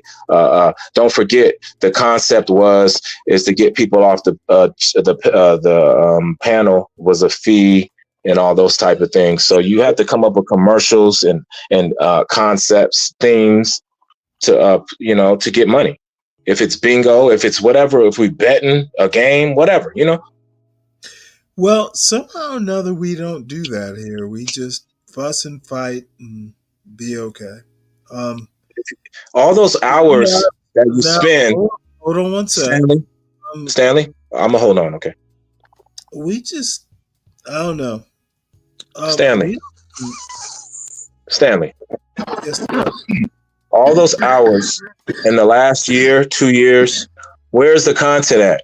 I can't even go and find Stanley over there on any of those videos as we speak. It's where? all over at No Cut. And that's an issue. Man, How are you? Why would I? Now you need to tell me why I would care, brother? Let me go ahead and speak then. If you're gonna say I don't care, or just let me speak. Now I know what you're gonna say. What I'm saying is, if you're doing a channel and you're trying to get your hours going, you're trying to get monetized. You keep your lives going so people could review it, like it, share it. You know what I'm saying? All those type of things from all the times that we put in those times from all our ops that we had. It's gone. That's all I'm saying. That's all I'm saying, bro. If you don't have if you put in all those hours and you're not monetized yet, think about that. That was 2-3 years. Come on. I didn't think of it as work. It was just bullshit. Right. Do you know how many times I sat in a dorm room and, just drank and fucking bullshitted around? I mean, shit, I'd be a millionaire. I'd be as rich as Elon Musk. I bullshitted as many hours as he worked. He's got like 150 or so billion. But still, I still have fun though. There's still the good pluses and all that good socials, whatever. But electricity bill. We cool. Ain't nothing. Not like I got beef. I would say everything I said in front of the people. So it's not like I'm being two-faced. But now I have to ask you this, Mel, man. Why would I care? You asked. Don't forget that. You do a lot of that. You'll ask the question and then you'll say you don't care. You said what else has been going on in the fucking. Don't care. Can you monetize if you care? You asked what else has been going on. Not a goddamn thing, really. You know what? My son graduated in June, and I don't know that I've even been around that much since June. Wow. I don't think I have. It was great. He got into, I remember telling y'all, motherfucker, he got his first choice, and I wanted to go a different direction, and that motherfucker put me in my place. So what choice? You're not being specific. You're going around. Huh? You told us. I forgot. Ivy League. Oh, he went to G Tech. That's not Ivy League. Wait a minute. Oh, he switched. Wait a minute. Wait, I'm confused now. No, he's at Georgia Tech. Right. I wanted like Harvard. Yeah. You wanted a certain way. You want an A. You want a straight A student. You want some type of. It had nothing to do with that. Look, here's the deal. I want him to go to a place that meets his abilities. What kind of music do you want him to listen to? Just curious. I don't give a fuck. Okay. Look. So if you wouldn't mind him listening to the gutterist gangster music. Conversation with y'all before. I never censored him. I just assumed he would. Look, I trust my fathering. I trust. He's a square. It's not even your fathering. No. He's not Yeah, you did a great job. You know it. Okay, here's the deal. I don't give a shit. The point is, I trust the way I raise him. I actually have that much confidence. Motherfucker, when you hear me curse people out and tell them they're full of shit, you don't think I'm full of confidence? You don't think I raised my son with the But you're wrong same too. You're wrong. You're wrong a lot too, though, in a lot of people's eyes. Fucker, you know what? I'm as right as I am wrong, and y'all think I'm wrong. I rarely am. You keep putting that y'all in it, man. It's just me talking. You crack me up, Stanley. You know what? Look, I have confidence. He got him a leg. My parents were confident when they raised me. There's a certain level of confidence, like, motherfucker, I am that nigga. And the bottom line is never have doubts. I don't have to do any of the bullshit. I am. I have so much confidence. I have so much confidence. I don't have to worry about what other people Stanley, do. did you just call yourself the N-word? You will listen. Well, hear me He out. toots his own horn, strokes his own ego. Pause. Hey, you know what? We have someone who's very rare, and it's Stanley. To be in the to be a black man in America, quote unquote, and to survive how Stanley survived, not completed but survived. I had a father and to be this square, and his son to be this square, to go to be a full-time student, it's very hard to do what he did. I did not have a father growing up, so that's why it is. He's very rare. This is a very rare species right here, Paul. Not that rare. I grew up with a whole neighborhood of motherfuckers like me. When's the last time you went to a nightclub? I was 35. You know what I mean? Or a concert, or to be a quote unquote black man in America, a basketball game, a football game. You know what I mean? Anything like. You are just rare. No, man. Which one of those defines blackness? A movie. Motherfucker, you will answer my question. Which one of those activities that you cared to spout out defines blackness? Juneteenth. Family reunion. How about that? When's the last time family reunion? You went to family reunion? Texas? I don't live in Houston. I want to go to a Juneteenth barbecue. What you need a vacation, anything, Stanley. 12th man, what you need to do is listen more than talk. Which one of those activities, Mel? 12th man is good. No, he has his marching orders. Which one, the club, the basketball, the sports, which one of those defines a black man? Going to Starbucks before the products change and the employees are, how about I buy you some coffee? Would you go into Starbucks by yourself and sit down? I mean, have you sat down at Popeyes? The only Starbucks I've been to. I used to go to Popeyes for lunch. they for lunch. The chicken had just come out of the grease. The best way to have Popeye's chicken is hot. No, like have you been golfing lately? I've never gone. Tennis, anything. Come on, brother. You got to go out, man. Me and my sister in my neighborhood, just walk around my goddamn acreage. That's what I do. Neighborhood in Savannah, Georgia.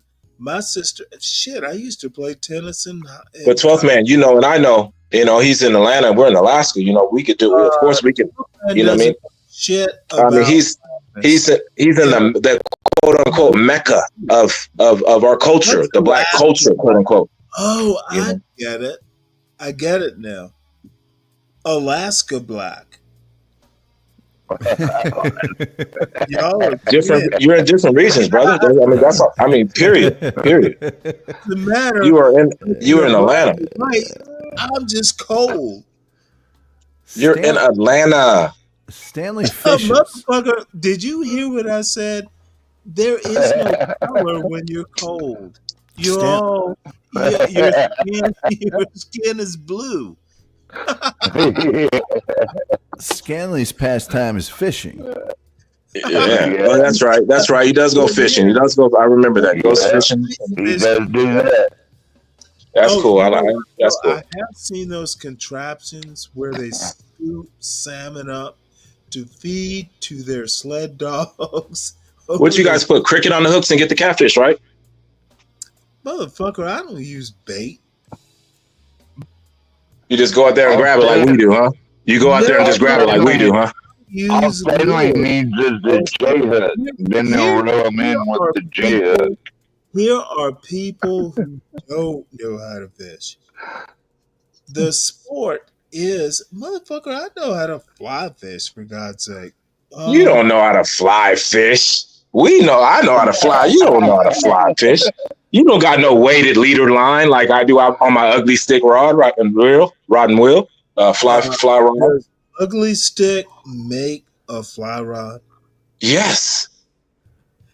Who knew? I know Orvis. I know Reddington. And I actually have motherfucker, I'm not that rich. But no, I actually know how to fly fish. I love that. Mailman, is that your channel? Just Mailman 907. That's it. Yes, please. Yes, channel? please subscribe. Please subscribe. I will. Oh, by the way, you know what, Mailman, you have a channel? Yes. Oh, put that We all motherfucker do. in the back. We all do. Yeah, put the link in the back. Then Then we can go watch some of your videos. Advertise it in the I chat. guess I'll upload all these videos that I never uploaded before. Okay. Just put the link in the back chat. Mailman's first fish from, Oh no, are these pictures or a channel?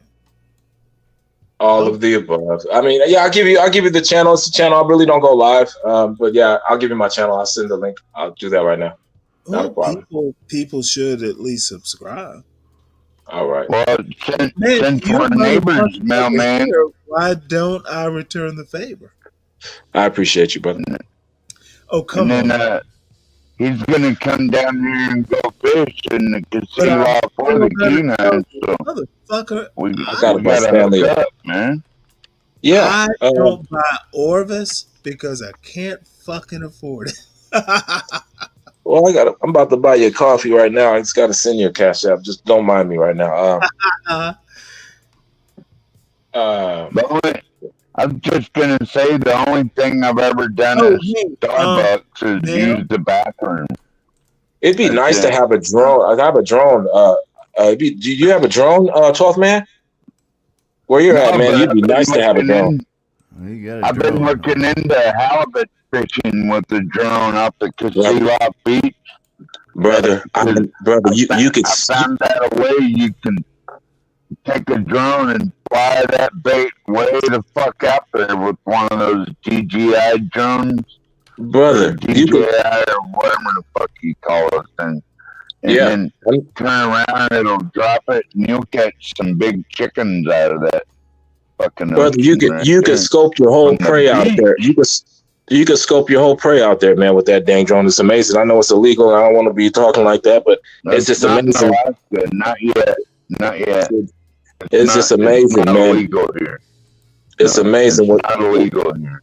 I hear you, brother. It's amazing what the drone could do, man, and it's fun when you're out there, doing that.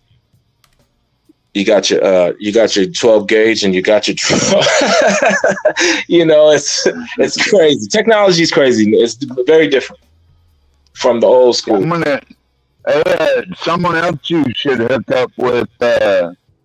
Mailman is Crown Reef because he's wanting someone to shoot him a chunk of buffalo. Crown Reef. Crown Reef wants a chunk of buffalo. Oh Remember yeah, I that? used to see those buffaloes out there, man, driving through I Canada. mean, moose. Crown I'm sorry. Reeves Oh, is here. I thought you were talking about them ox, them buffaloes. Oh, you talking about moose? But, yeah, I'm Crown talking Reef said about he'll pay big money to get a chunk of okay, moose dude. down there. 12 man. It's Let's 12 Yes, men. sir. Send me that. It's Alaska talk aside. Crown Reese is here. Oh, hey, Crown Reef. See, so you get to meet the mailman. He's another Alaskan that might be able to hook you up with some If moose, you're bro. going to be too loud and need to turn down your Well, microphone. I don't even eat moose. Like I said, I'm a person who would go out there and have fun with it. But what we're gonna do? Bring it back home in this nasty game in our driveway? It's just logically, we're just doing it for the sport. So definitely, if there was some extra moose that I see, I would definitely give to whoever wants it. Do you understand what I'm saying? I'm a yeah, I understand city that. boy, I'm just trying to who get knows how whatever, to. just like I told 12 man, if you can just go to whatever the butcher that's doing it, there's some people that, that would like it. I catered to them for them to do it, and they said if I get it, they would pay for it. So, Nice. you know, Yeah, you know anytime what that I'm I've saying? So, I'm close to, so I'm down here, Cincinnati, close to Kentucky. So, oh, Kentucky's boys eat any damn thing. So, y'all don't play down there either. Yeah. Y'all don't play down there. Listen, no. Anytime I've handled a moose, it'd be always another 100. It'd be another 100. I'd give it away. You know what I'm saying? To be honest, because I just be doing it Yeah. just to be. Yeah, just charge him shipping and handling what it cost me. That's it. I wouldn't charge you for the moose crown ring. yeah, itself. 12 man, anything, my thing is that if you get it, brother, I'll take care of everything. You don't even have to worry about all of that. Just Yeah, let me know I what know it you is. already told me that. Yeah. Yeah, I'll take care of That's whatever it. needs to be I taken wouldn't care of. charge It's you all for good. the meat. I don't have any right now, but I am going moose hunting this season. I wonder how much it is anyway. I wonder how much it is on the market anyway, moose meat. I think never you ever can looked buy into that. it. Hey, well, I'm gonna tell you something. We got Jungle Wild game. Gyms You down can't here. buy it. Hey, look, I'm gonna tell you, Jungle Gyms down here have any kind of meat that you want, and I haven't seen moose in there. They got kangaroo. They got Kangaroo. Ugh. yes, they do. They got kangaroo. They got That's a they got wormy fucking. What is that armadillo happening meat. on? Actually, I've heard kangaroo is decent. No, Yeah, that's why worm. they sell it. There, You don't want to eat but they that got it shit. ground. Tastes like chicken. I'm sure it doesn't wind up in the grocery store, but I just recently That's coming, Stanley. That's coming from an Australian that I know. He says you do not want to eat that wormy shit. That's what he says about kangaroo. And you real Australian. what one Australian says. I don't. This is the thing that confuses me. Why is it that people on the John Galt Urban Landlord channel want to take anecdotes and universalize them? Just because one Australian says it doesn't make it right for all of Australia. Well, I'm not gonna eat it.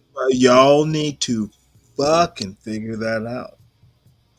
I'm not gonna eat no fucking kangaroo. Motherfucker, you're not listening. You're being defensive. What the fuck is it about America that they want to universalize their personal experiences? Seems weird. What happened to the day when we read books? You see that one deer? She just ran another deer off. The deer. I'm talking Did you see about that? books. He chased that other deer off. What a saw bitch. it, and I wasn't talking about deer. Did you pay attention? Well, yeah. Well, if you look it up, What? well, whatever. We're not gonna eat any kangaroo, so who gives a fuck, Stanley? Motherfucker, like anyone was actually gonna do it. Yeah, a kangaroo was on the kangaroo was something we were gonna run out and try tomorrow. Yeah, I was Come I on. was searching my cupboard for my kangaroo sauce. No, dried kangaroo. Oh, now that's a good sauce. The sauce is good, but I wouldn't eat the meat. Nah, not for me. We ate it on leave, my Sorry, kangaroo sauce. Crown Reef. I didn't mean to go off on that. Possibility that kangaroo Jungle Jim's kangaroo. Alaska shell. Why the fuck are we still talking about kangaroo meat?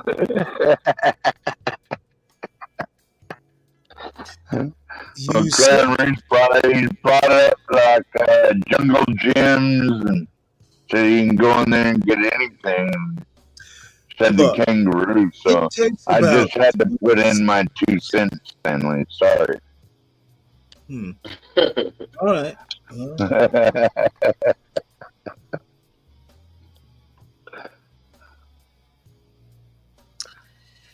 Oh boy.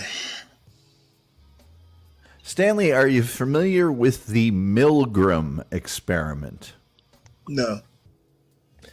That's what my show's about tomorrow. It's about a psychological experiment that they did in the 60s that involved basically a person being told by the person running the test that another person would either answer questions correctly or incorrectly. If they were incorrect, they were to shock them with an electrical voltage and to keep turning it up.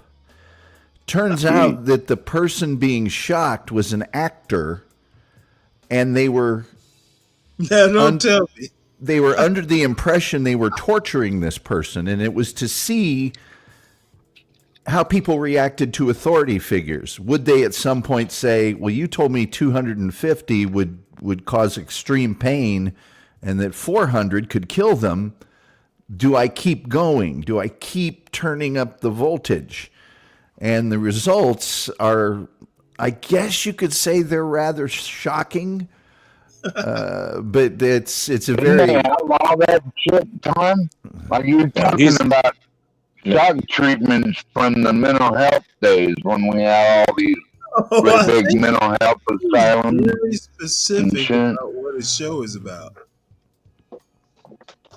It's a shock treatment. Which part of that didn't you get? What? Milgram. It's called the same shock treatments that they gave in mental health institutions. No, I wasn't referring to the shock treatments that they felt were therapeutic ways to cure people of various mental illnesses. This was more to test whether people would be cruel and inhuman to their fellow human being.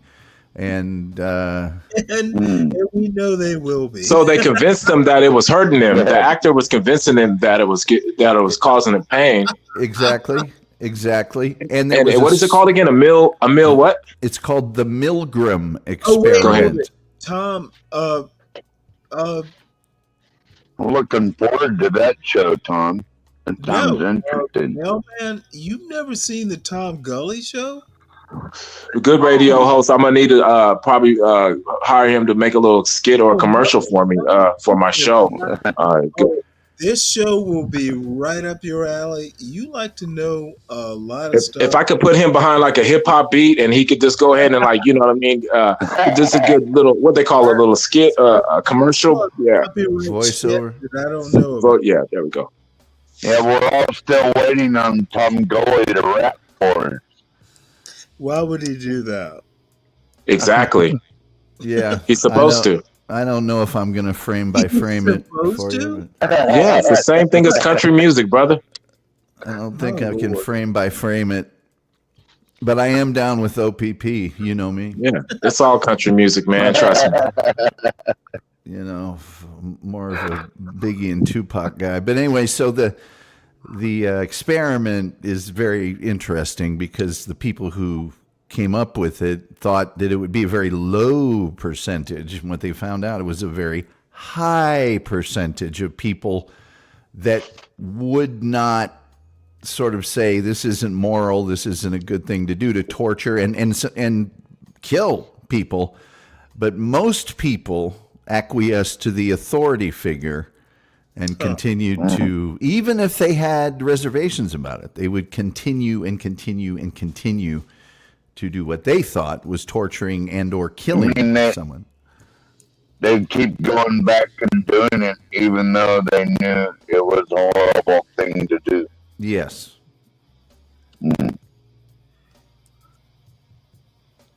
And it actually sort of had people attempting to excuse the German officers that said, I was only following orders.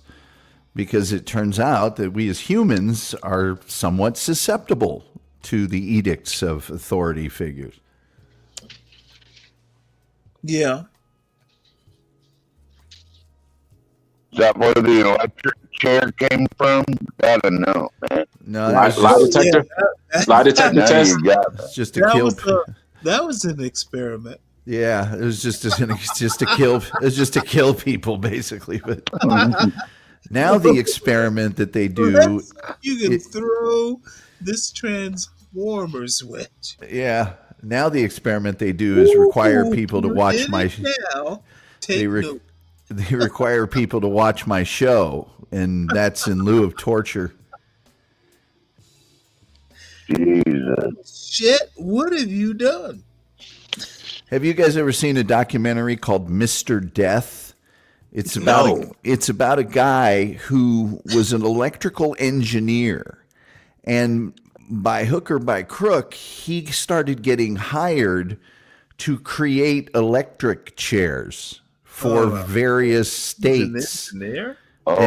Yes, he had no expertise in medicine or coroner type work, and he kept getting hired because he was able to figure out a way with transistors and capacitors so that the current throwing through the human body wouldn't short out anything and stuff like that. And he sort of rose to a level of his own incompetence because someone asked him to go over to Germany and try and prove whether the gas chambers could have killed as many people as they are documented to have killed. And he got sucked into the Holocaust denier world, and it totally ruined his life.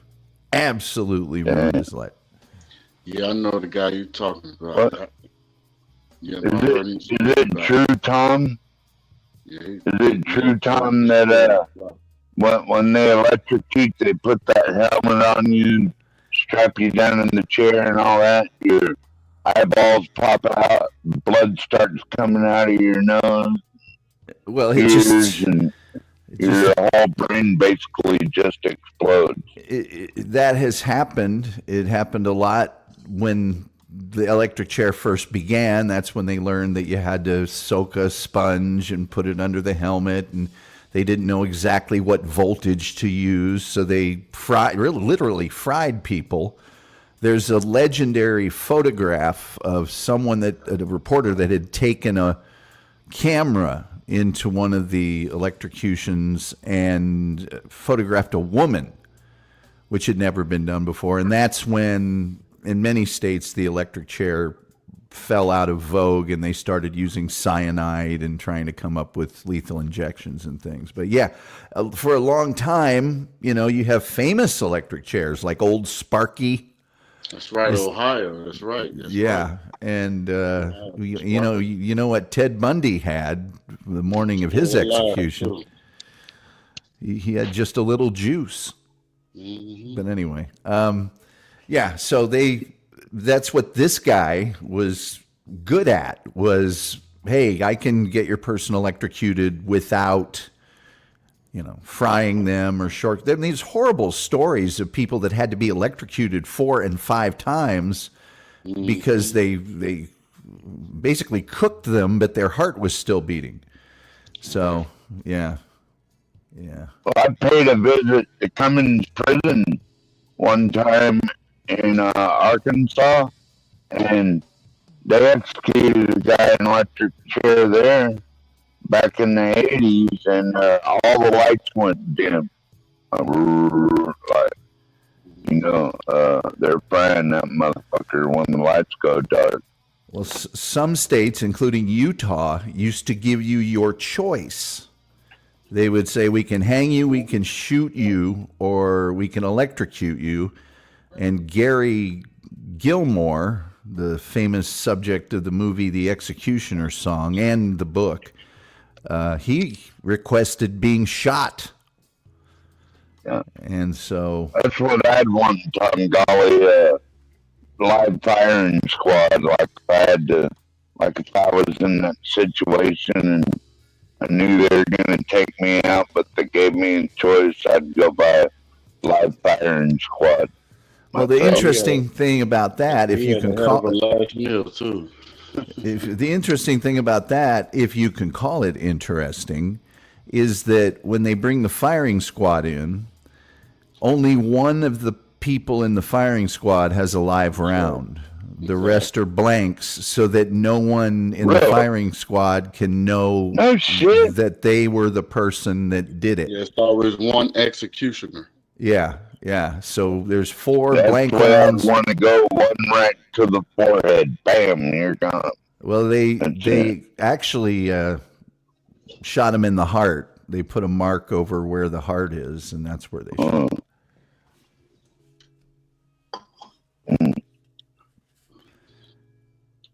Well, that's kind of depressing. That and more feel-good topics on the Tom Gully Show. It's just a lot of good time. Laughable. You trip me out sometimes, Tom. I'm glad we're getting along now, by the way. It's crazy. Tom spoke about Spark. Wait, Miss Me? They were very, very optimistic on that. They wanted to put a lot of people in that chair. I know a couple of people who was in that chair, Sparky, and one of those people had to be executed 3 times. So yeah, that shit was crazy. Yeah, very common. And then we had somebody as well. They tried to give them the the shot. They got them 5 different shots, and it went wrong. And so now they're coming to the point to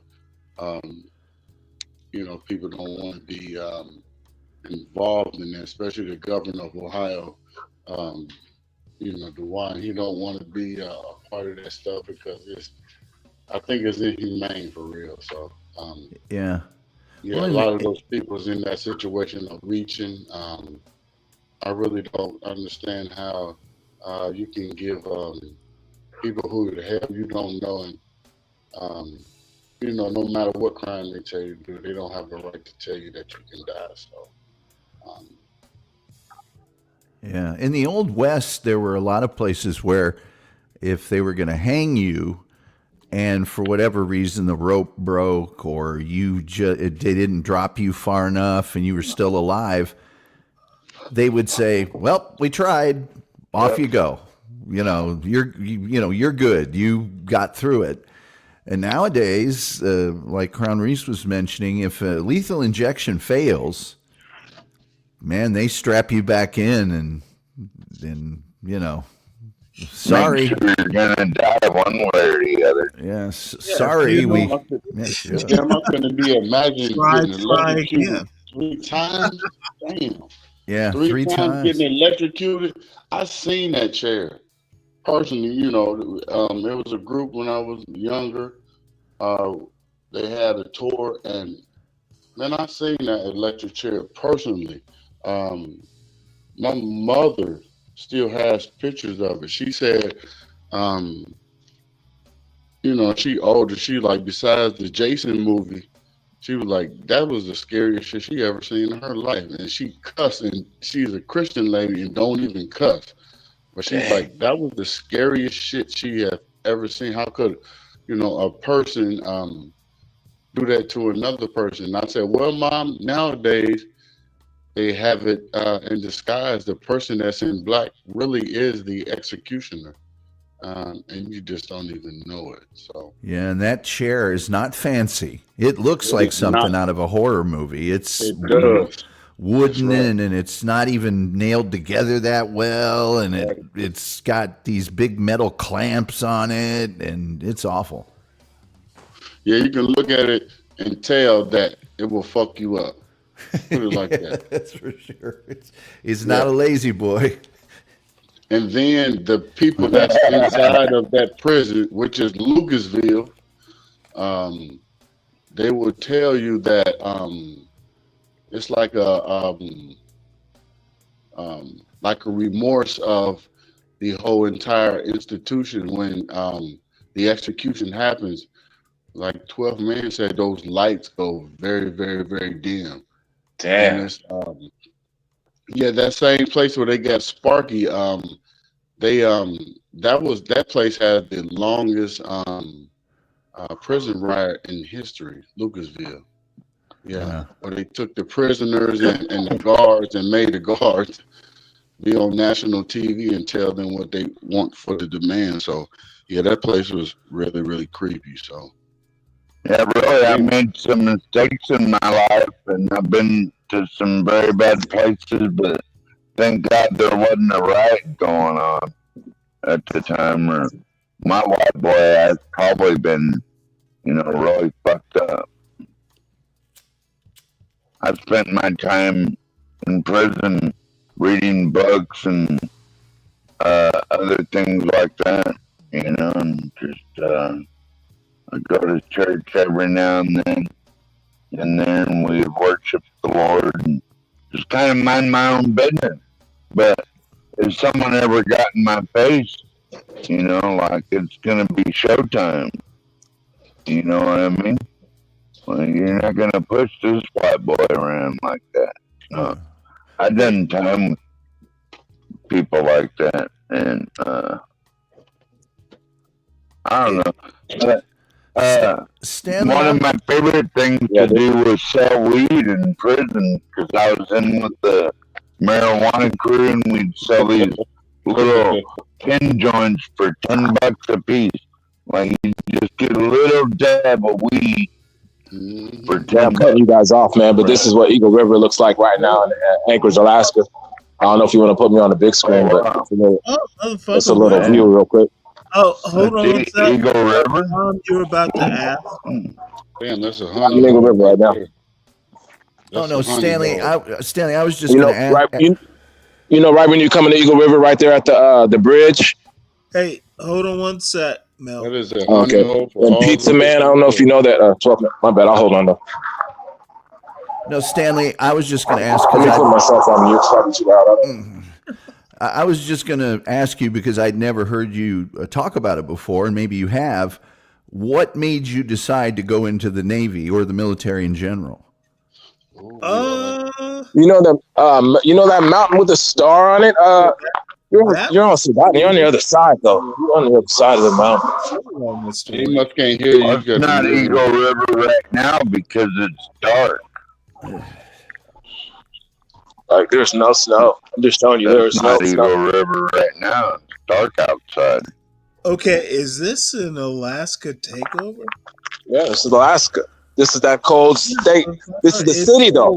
Yeah. So you guys are thinking of the rural area where way out there in the TV shows and shit. We got McDonald's, Best Buys, and malls and everything. You guys got in the States. Damn, I would love to come out there and go fishing. No snow. Stop bullshitting. I'm sorry? No, you are the 50th state. Welcome to America. And Canada's going to be the 51st state. And Canada is Donald Trump's last wet dream. It's a good thing. What about Greenland, Stanley? That'll be Barron Trump's. Who knows? That's right, Baron. Tom, I had an Army ROTC scholarship to the University of Georgia. I did not like the Army, but didn't do the Army, got out of the scholarship somehow or another, thanks to my parents, and wasn't going to do the military. And the reason I did not like the Army is every goddamn thing is in a field manual. Now there, special forces have kind of taken a bigger role, but back, in the 80s, they were more. Special forces was not the vogue. You remember, if you remember Apocalypse Now, Sure. the special forces colonel joining it ended his career, towards a generalship because it was just out of the ordinary. And, you weren't going to be able to be, flag rank. So, I have a cousin who actually retired from the Navy. He was an aviator. He was an NFO. And I went to his commissioning shortly after I graduated from college. And he was like, well, Stanley, you got to check it out. And I did, and was enthused enough to join. And, it was the difference between the Navy and the Army is the Navy likes their officers to think. Because half the shit that happens, it doesn't happen in a textbook. And it suited my personality. I love shooting from the hip. I love quick problems to solve. I love problems to solve in general. And for some reason, the Navy is just a thinking man's game. Stanley, it's crazy that you said what you just said. Yeah, it doesn't make sense, but honestly, Tom, I still have friends who are admirals in the Navy and all that bullshit, and sometimes they'll go, "Well, Stanley, you shouldn't have gotten out." Motherfucker, I was good at it. Dude, give me a problem, I will solve it quick, and that's why I joined the Navy. It was hard, but and I'm sure I could have done it in the Army, but the Navy was just different. They like people who can think on their feet and quickly. You have time to do sand tables in the Army. In the Navy, it's like, oh shit, this ship is going to hit another ship. You better do something. The great thing is ships don't stop on a dime. You have to be thinking about 80 moves ahead. It's a thrill. And I wanted my son to go to the Naval Academy. I know he could have gotten in. He had the grades. But he didn't pick a bad option. Stanley, But what you think Naval about this? Academy would have been better. My son would make a great officer. Stanley, what you think about this? earlier when I was saying about my son wanting to do something to do a change. Well, I told you the He is on solution. student council. He's on student council, and I was staff sergeant in ROTC. Oh, fuck it. He's fine. So, Why so are you? he Now, said I to have me, to ask listen, you listen, before listen, you listen, ramble on. listen. Why He are you said to so? me, Why are you nowhere, listen, nowhere in this public school really going to system that he's force me in, to they listen do to not you? have ROTC, and he wants Dude, to relax. implicate it. Relax. He wants to implicate ROTC in this in a place where it's not no more. Implicate? He does. He wants to implicate it in schools. He went to all the recruiting. Okay, I'm thoroughly Military. He went lost. to all the military recruiting places to Brown give Reese, him I know you're upset. I'm trying to about figure what? out what does implicate? You mean join? No, listen what I'm saying. He My Okay, son, you need to listen, my define son is a implicate. sophomore. He is on the student council committee. He is Who vice gives a president. fuck? Let him I be. do. It's not a bad thing. I never said it was. You're not listening to what I'm telling you. Okay, He wants dude. to implicate something that has not been in school for over 15 years, and that's Oh, ROTC. wait, hold it. Do you mean implicate or implement? Oh yeah, you're right. Yeah, implement. He wants to Come on, implicate. Right, dude. you're right. Okay, well, you know what I'm saying though. But yeah, I'm Oh, taking I for figure it out. putting. But he wants to he wants to bring that back into Tell him he's not that kind of leader. Yes, he Seriously. is. If it's not Listen. there, A leader does not go wait, to he's in high all. school at 15. Listen, the news will be here Thursday, Okay. and it's for the schools that have been, because we've been going through a situation where we haven't had um, the person who was the Board of Education president, who was not really there to stop the indicate a lot of things. So he has put that there. He went to all of the branches. Well, I had him go to all the branches and ask for a reference to put that back into our school system. Okay, And I I'm really, really thought thoroughly that was lost. something really good. But you approve what does this have to do with his son playing basketball? Or barbering, for that matter. It's something that he don't want. He don't want to do what I want him to do. He want to do something What on the his own. fuck Stanley. did you really expect him to do, dude? No, I my didn't. son. No, I and didn't. I told you, at I 15 years old, people change. So he's let changed. me, So I let asked me, you earlier, oh, I asked you motherfucker, for you advice don't earlier. you ask me. That's right, exactly. I asked you for advice Don't this ask person me, has changed. me. This person wanted to do something totally different. And And that's I fine. asked you, Wait, Stanley. I'm literally saying that's okay. But It you're is not hearing what okay. I'm saying, but keep taking this Okay, approach of I don't want to he hear heard you your say something about listen. about Crown Reese. You know, John of all people got frustrated. Your boy is not like you. He's your boy. You're not hearing me when I'm saying, He will Stanley. be a man.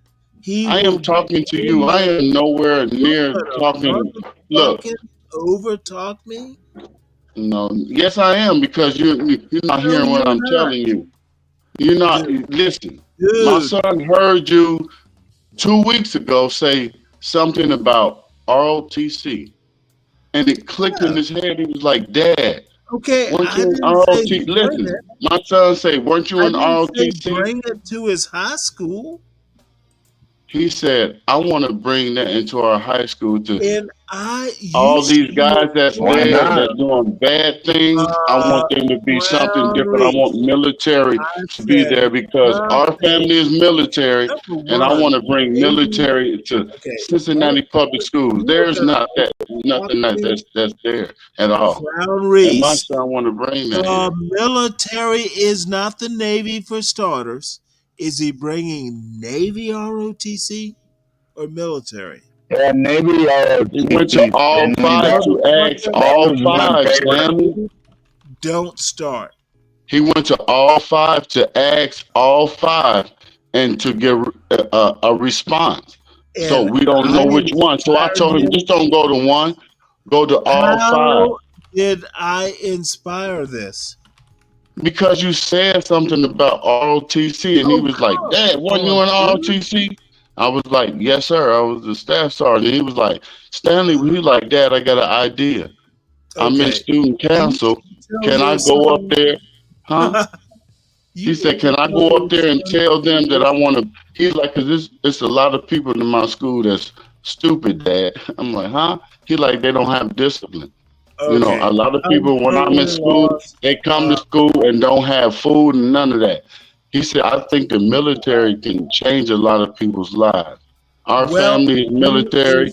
Do you think that? And that's where he got the idea from, Stanley. From you. Not from me. ROTC in high school is J. Was the shit. It was the best shit ever. Yeah, my favorite class.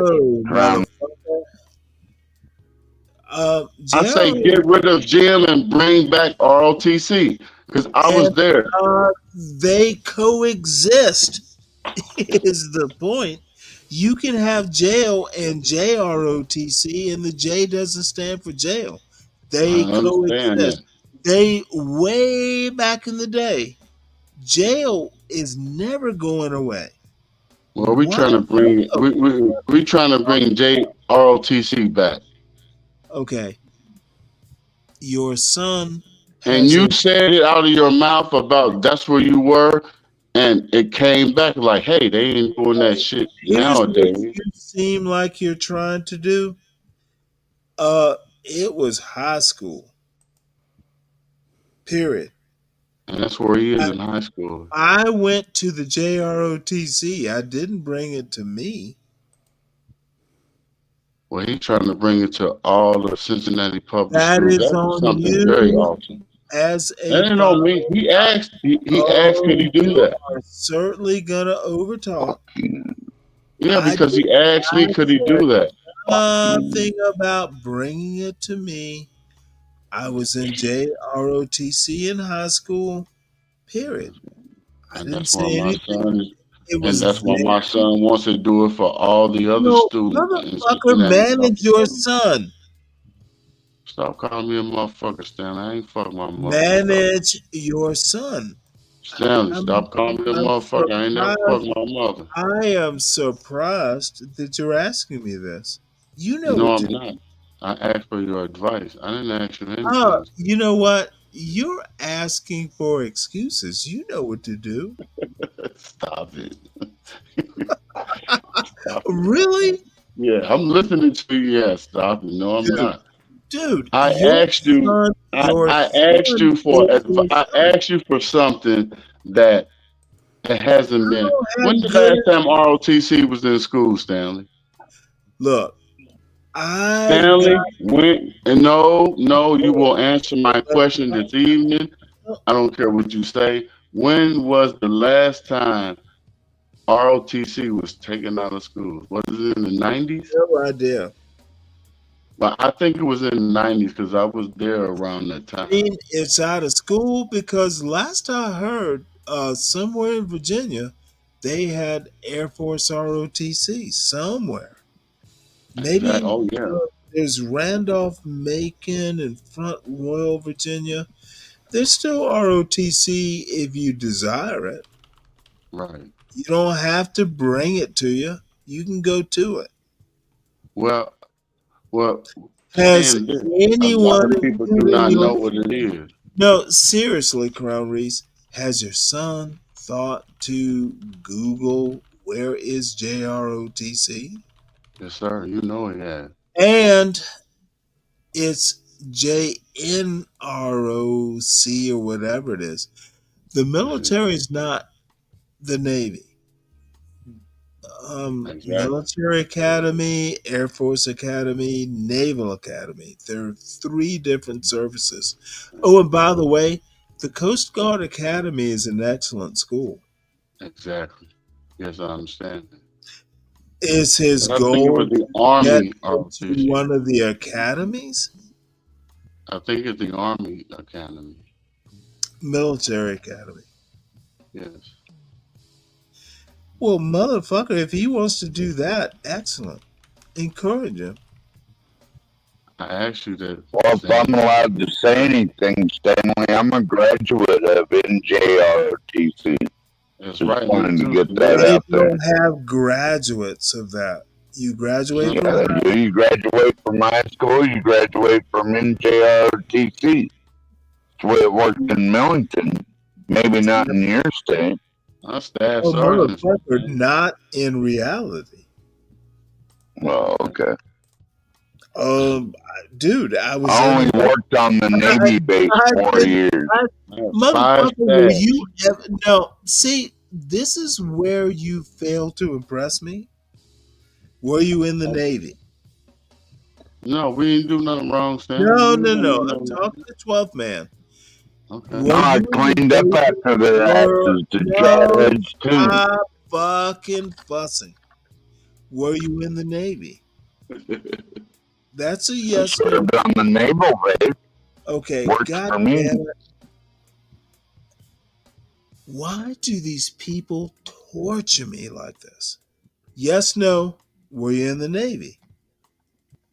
Were you in the Navy, 12th man? No, but I did Okay, try to no sign is up. good enough. No is good enough. You don't have to Okay. go farther. All right, Stanley. So You're what so were you awesome, saying, baby. Right next door homies? to the Oh, Naval wait, Base. hold it. Got more to say. Look, if you weren't, motherfucker, who cares? We live in Pax Americana. There's no draft. Who cares if you were in the military? Stop That's right. So obsessing. we shouldn't salute you at all, huh, Stanley? No, seriously. You don't have to be in the military. Well, I'm gonna salute you anyway, just because of who you are. So I'm gonna salute you. Oh, fuck all that. Come on, dude. I Give am. you all the love that I you am and just give you all the love that you got coming to you. a Stanley. recent YouTuber, and I have how many viewers right now? About 18. It's growing. 18 and 1, 2 is me and you is 20, and whoever else up here is 21. Yeah, well, motherfucker, my fucking video coming out. Tom, god damn it. I'm gonna have If to. you had a chat, hey, listen, you had a stream where it was like 10 people, and you just lay Oh, down. I don't care. Just lay down However, on something serious.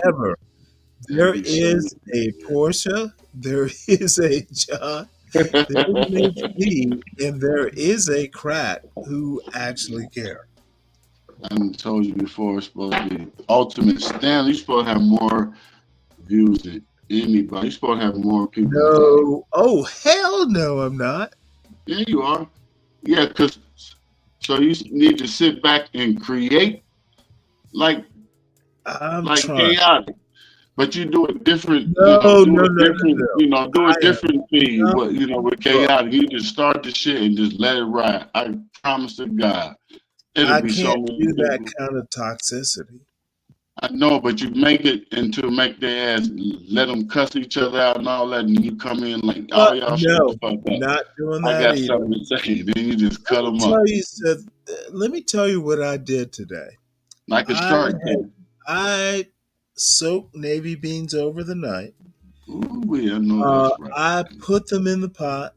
I put 2 onions in there. 5 minutes of pressure cooking.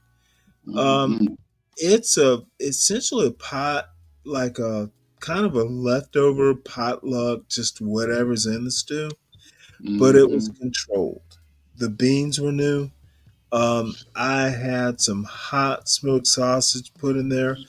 Last night I did a pork roast, pork loin roast, and it was delicious. So, half of the Did you do leftover. that on your smoker, Stanley? Nope. The pork loin, I mean? It's been cold. I did it Put in that in the the oven. You've bottom been farting. line is Hey, club man, Stanley y'all been can farting like a motherfucker his whole never life. hear an old man talk. I He been do farting like a motherfucker. Ain't you, stuff I Stanley? enjoy. I miss my wife. I miss my son. But god damn it, I don't need to run the streets. I have a wonderful home. I have a wonderful father. My mother, you know, bless her. I've had a life, and I will have more life.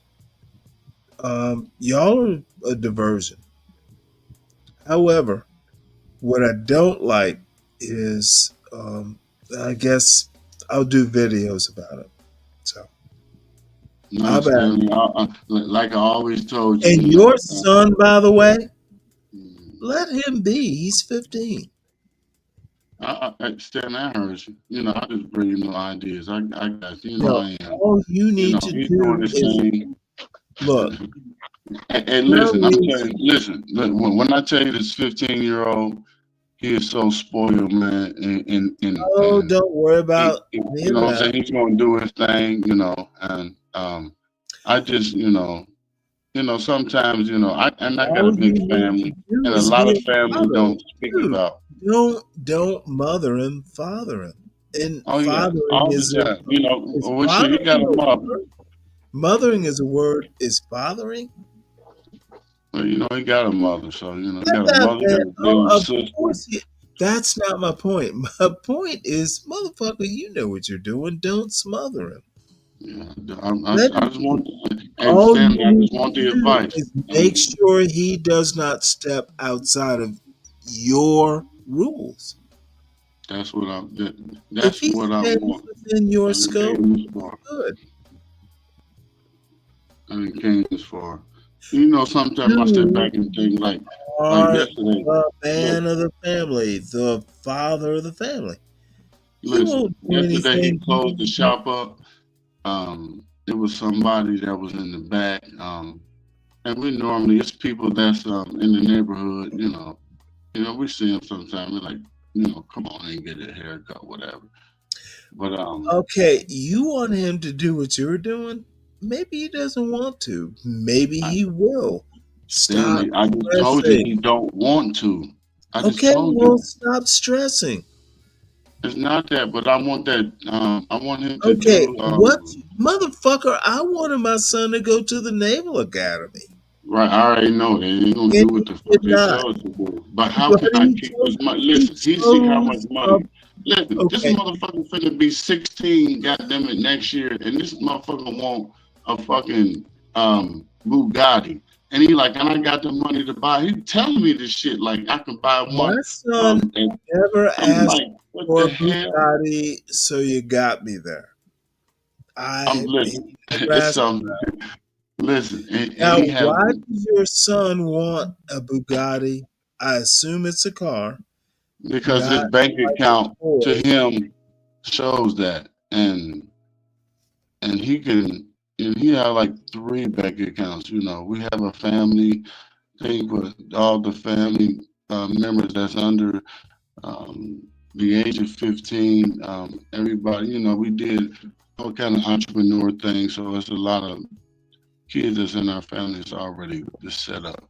So we come from Well, that we situation. have if I dig through a closet, there is like a remote and RC Bugatti that with flip up lights that my father-in-law bought my son years ago. Uh, Now, my son liked cars at 5 years old. He didn't have to maintain them, But dude, 15 Bugatti. You know, my son asked me for an iPhone in 8th grade, and I was like, "Fuck no."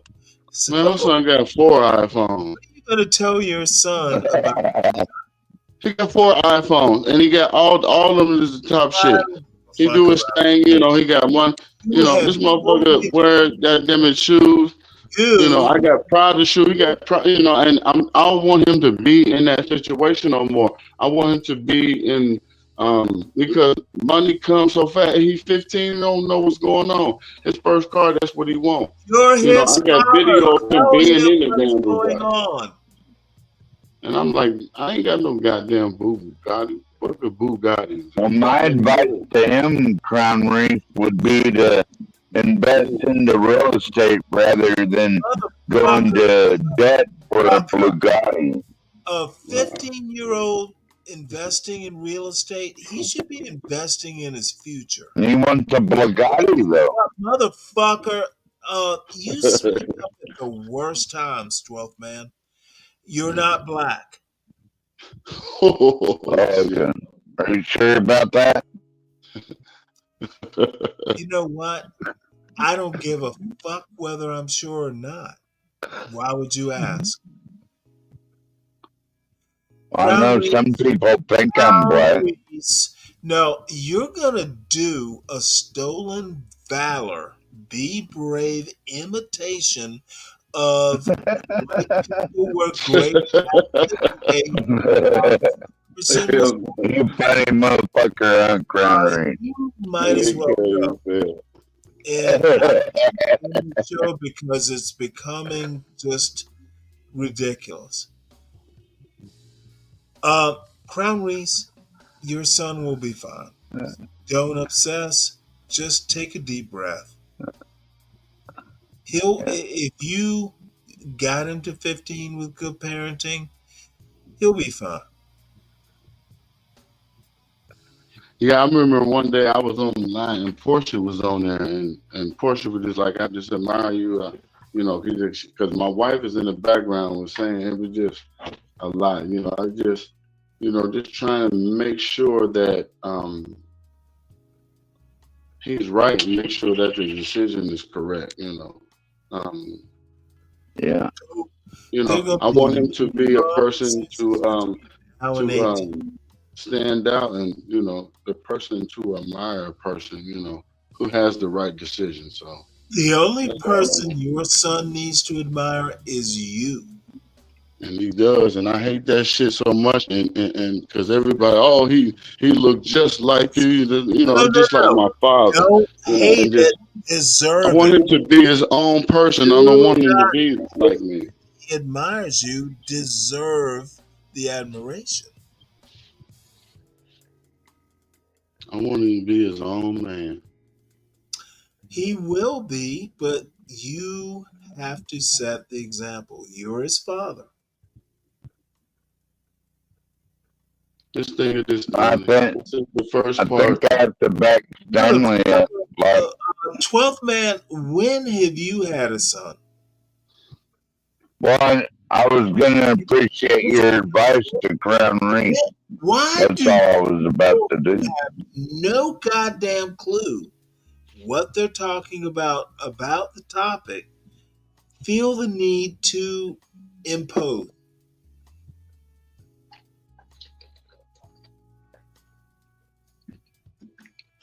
I want him to be a person to be I'm at this situation here to I don't want him to look at himself as because he's confused as well, because when you look at my birth certificate, he's kind of confused, like, Dad, why do people say that we're black and I'm not the same color as a PlayStation controller? That is black. So it's either me, listen, he said it's either me have an identity crisis or... What do PlayStations have to do with this? Well, I was saying that it was a color because he said black is this color right here. That's what I was saying earlier. Stanley, I'm light skinned. Don't call me black. You Okay. remember I was saying that? That came up earlier today. Yeah, what kind of bullshit? Okay. What up, my nigga? Tell him to What read. up, Jeff? Tell him to read E. Franklin Fraser's Black Bourgeoisie if you're worried about colorism. No, we're not worried about colorism. He Okay, was just then why asking. bring up He was just asking why can't I just say I'm a young man instead of saying I'm a color? Okay. And I told him he have to create that. I told him he have to create that situation for himself to be put in that Okay, situation. I'm confused. Is he You are? what? Tell me about his high school. Is he Well, in an all-black high school? well, he's in the all boys high school. It's LaSalle in Cincinnati. That's probably one of the top. So you said it's all boys. It's all boys. Yes, it's one of the top boys Okay, schools. okay, Yeah. that makes okay. You know what? Boy military. I'm sorry, boys I military. went to an all-boys Catholic military school. Exactly. Okay, I So get that's it. where he's at. Okay, you should have fucking told me that. Fucking $4,500. Goddamn. Motherfucker, you should have told me that. Yeah, he's serious. Okay, that makes a huge difference. Okay, mostly white, mostly black, 50-50. Give me the percentages. Yeah. Okay, because see, motherfucker, I know this scenario. Tell the white boys to fuck themselves. Yeah, dude. If Nah, they, this no, is real. no. And look, exactly that's what it is. I went to Benedictine Military School in motherfucking Savannah, Georgia. I know this scenario. That's your problem. You're Catholic. You need to be quiet, 12th man. Your input is not necessary. Yeah, he shows his ass. He lets them know what it is. You know. So the thing he don't want to get tied up in. Everybody talking about some dad. They tie me into everybody that's there. They black and black and black, and I'm not black. He was like, I'm not. I'm a light skinned person. He put me in something. Lowry, slow down. Okay. Is the school mostly white? Yes, but now it's I'm gonna give it this 60-40. Oh, that's hot, dude. I had a graduating class of 96. There were 6 blacks. So here's the deal: you need to guide him through this process. Yes. He's probably already asked you to go to public school, right? Twice. I know, right? Fuck. Now, how's the academics? The schools that he wants to go to, they're finna build a whole No. new The school he's in, the high school. How's the academic? It's D1. Okay. I mean, I don't know. Back in the 80s, it was different. Is it excellent? Yes. Okay, well, Crown Reese, I can't tell you what to do, but I understand the situation now. You should have told me this earlier. I totally understand what you're going through. Now, here's the deal. My father went through the same thing. I was that kid in the high school. My brother also was. He's gonna have to fight his own fights. You do need to guide him, and I'm glad that he's talking to you about it because I never did. You know me, I'm like, I'll figure it out. How old is your brother? Because his mom said something about the what I'm money gonna situation. ask you to do. Make sure he dates black young women, young girls. He needs to date. He needs to know black women. You That should, it's you should odd see my advice. page. Yes, Odd he got him a advice. sister. He got a sister. Yeah, he know what's up. Stanley, how old is your brother? Uh, he's 47. So he's younger than you? Yeah, 13 years. Okay, he's around my age. Okay, Crown Reese, I understand your pain. Um, you do need to guide him. You can't let him be. You do actually. Um, he needs to be. Let him be, but remind him he's black every now and again. And I understand why he's drifting away. Let him drift away, but just remind him gently that, oh, you are black. He will lose it. You need to remind him. You don't have to yank him, but you need to gently remind him. He Dude, wrote me a it's, note. He wrote it's, me a note two it's a weeks ago, Catholic and it school, had, right? and he had a note that says, "Dad, could you put this before we went to school? Dad, can you define where black came from and what Oh, fuck continent?" that. He can Hold figure it out. on, hold on. Listen, these are things that he want to ask me. I told him to ask me anything he want to ask me, and Okay. I will have the answer for you. So he asked me, Here's what we're gonna do. because he got my listen. He got my birth certificate. No, My no, no, birth no. certificate say This is what I Negro want to and do. Native. Crown Reese, let's talk offline. I am so willing to do it. Let me put the email in the background.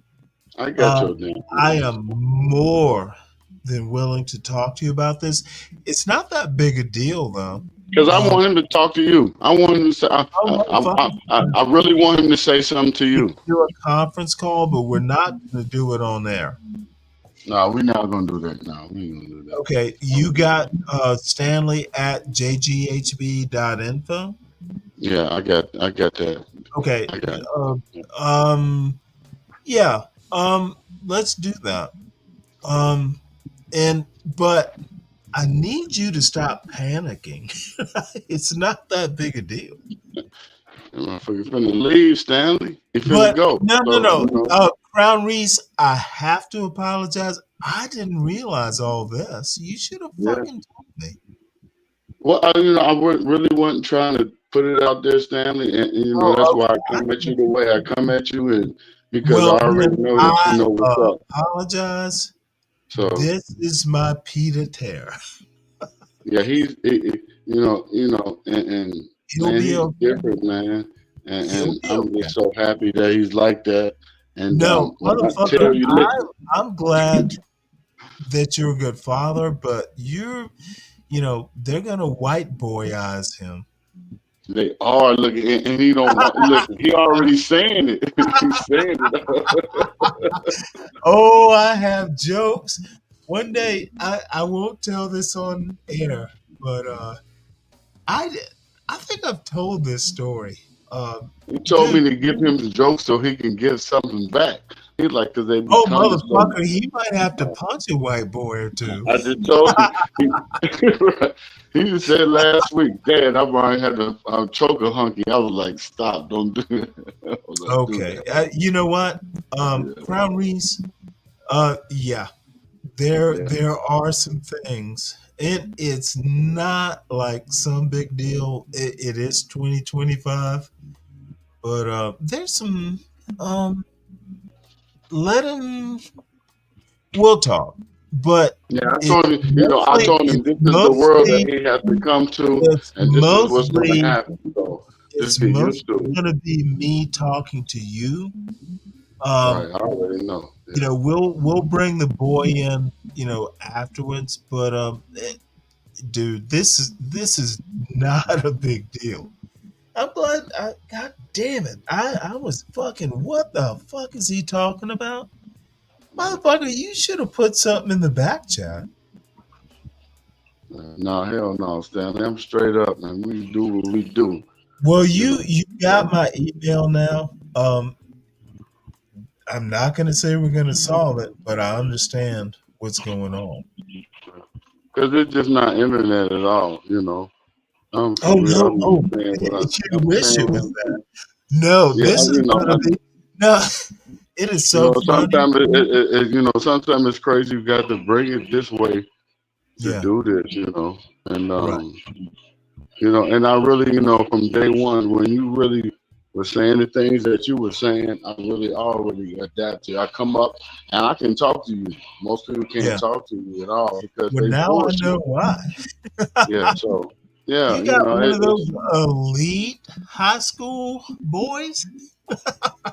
man, dude, and that's why I say this dude. I'm like, why the hell you want to bring? He like, Dad, you were in this. I'm looking Oh, through your I pictures, looking through my totally get dad. it now. Motherfucker, you should have told me this months ago.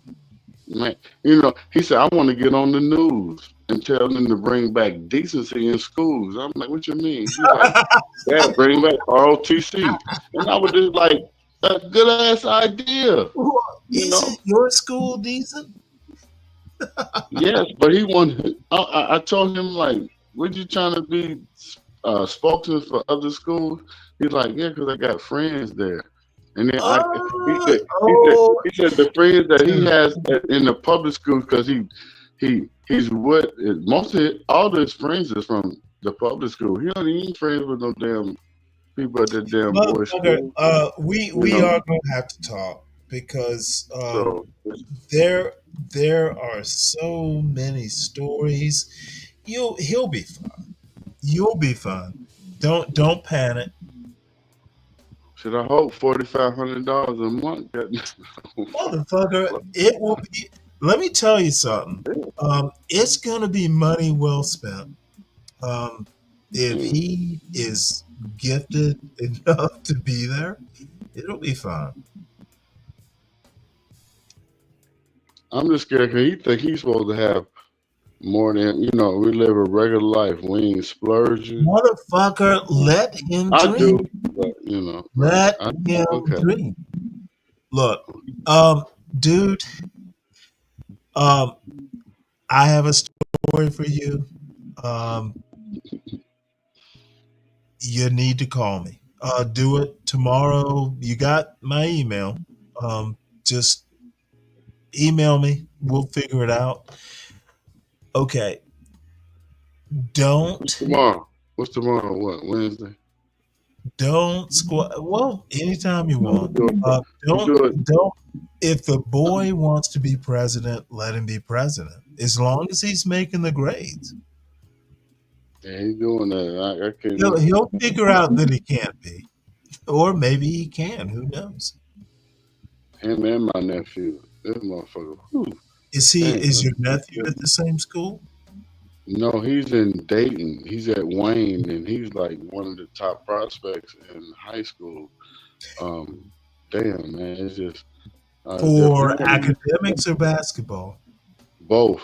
He wants to come up here and live because he wants to go. Can you do both? Can you have a 4.0 and be a major basketball player? Yeah. Okay. Well, I hope to meet that young man. Yeah, I can't say a lot, but Stan, No. you'll see it. You'll see it. You know my email. We will talk. And I'm kind of thrilled. It's a new problem to solve. It's a new friend to help. Oh, motherfucker!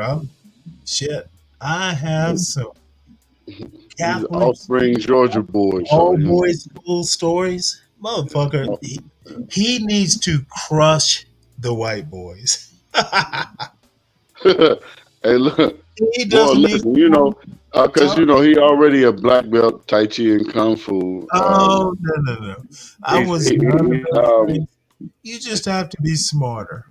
He's I think by him being in that situation at 3. It is. Oh, by the way, it will help him. Yeah, it will, because he's but like 10 years down the line. So he's at this school, vice president, not the president, but the vice president, and he wants to bring in military in the school. He shouldn't do that. He wants to bring it there. He's like, I want to bring it here because I'm like, why you want to bring it here? He's like, Dad, because the people who's there, the Catholic brothers that's there, they all fat, sloppy men. They don't have no discipline at all. They let the white boys do what they want to do.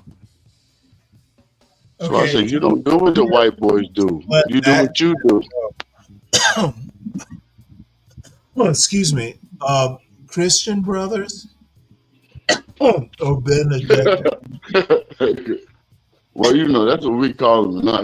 That's how. Well, there's an order of Christian brothers. Christian brothers is the Benedictines. Yeah, Christian brothers is a drunk man's wine in Ohio.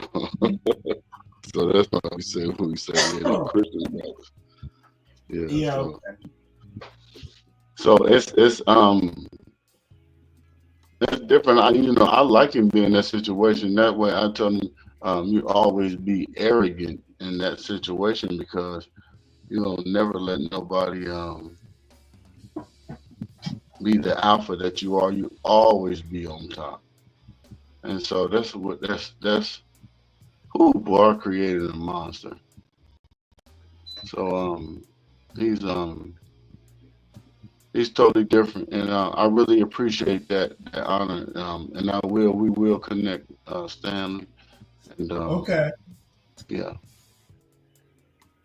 I need that. Yeah. Oh, it's an easy problem to solve. Just needs a little work.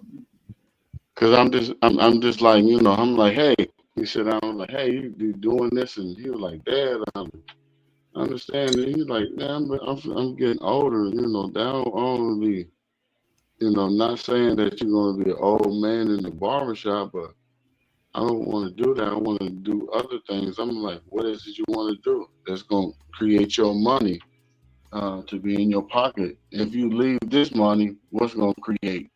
Or I said, how can you generate this money here? And I said, we got 2 shops. We adding it on with, my niece and, putting her stuff on with her hair. She's going to school. She's going to have a whole backside and have like 8 chairs, so she can do her thing. So, and I'm just like, you can just keep these things in, in a situation where you can just manage. And it's hard to talk to a 15-year-old talking about some manage, but he already knows the things that's going on. Now, when are you going to listen to him? Deal on the he when are you going? Do you actually ever let him talk? I do. I listen to him. So that's why I'm talking to you, because he gave me these ideas. Do you listen to him like you listen to me? No. Okay. Because I mean, because I think I'm right. So that's why. Oh, motherfucker! Oh, don't think that. Just listen to him. The scary thing is he's gonna say some things, and you're gonna go, "Well, damn, that's just like me." Right, because he ain't gonna say the right thing. Talk. He ain't gonna say the right shit.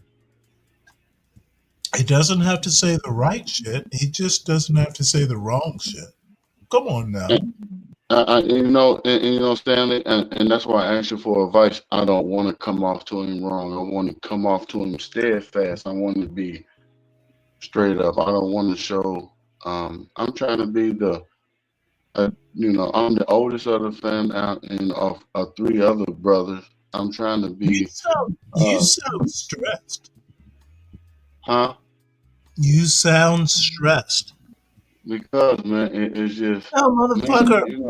It hurt me that he didn't want. He don't want to do that, Stanley. He don't want to be in the shop, but it kind of. Just calm down. He might want to be. He might want you out.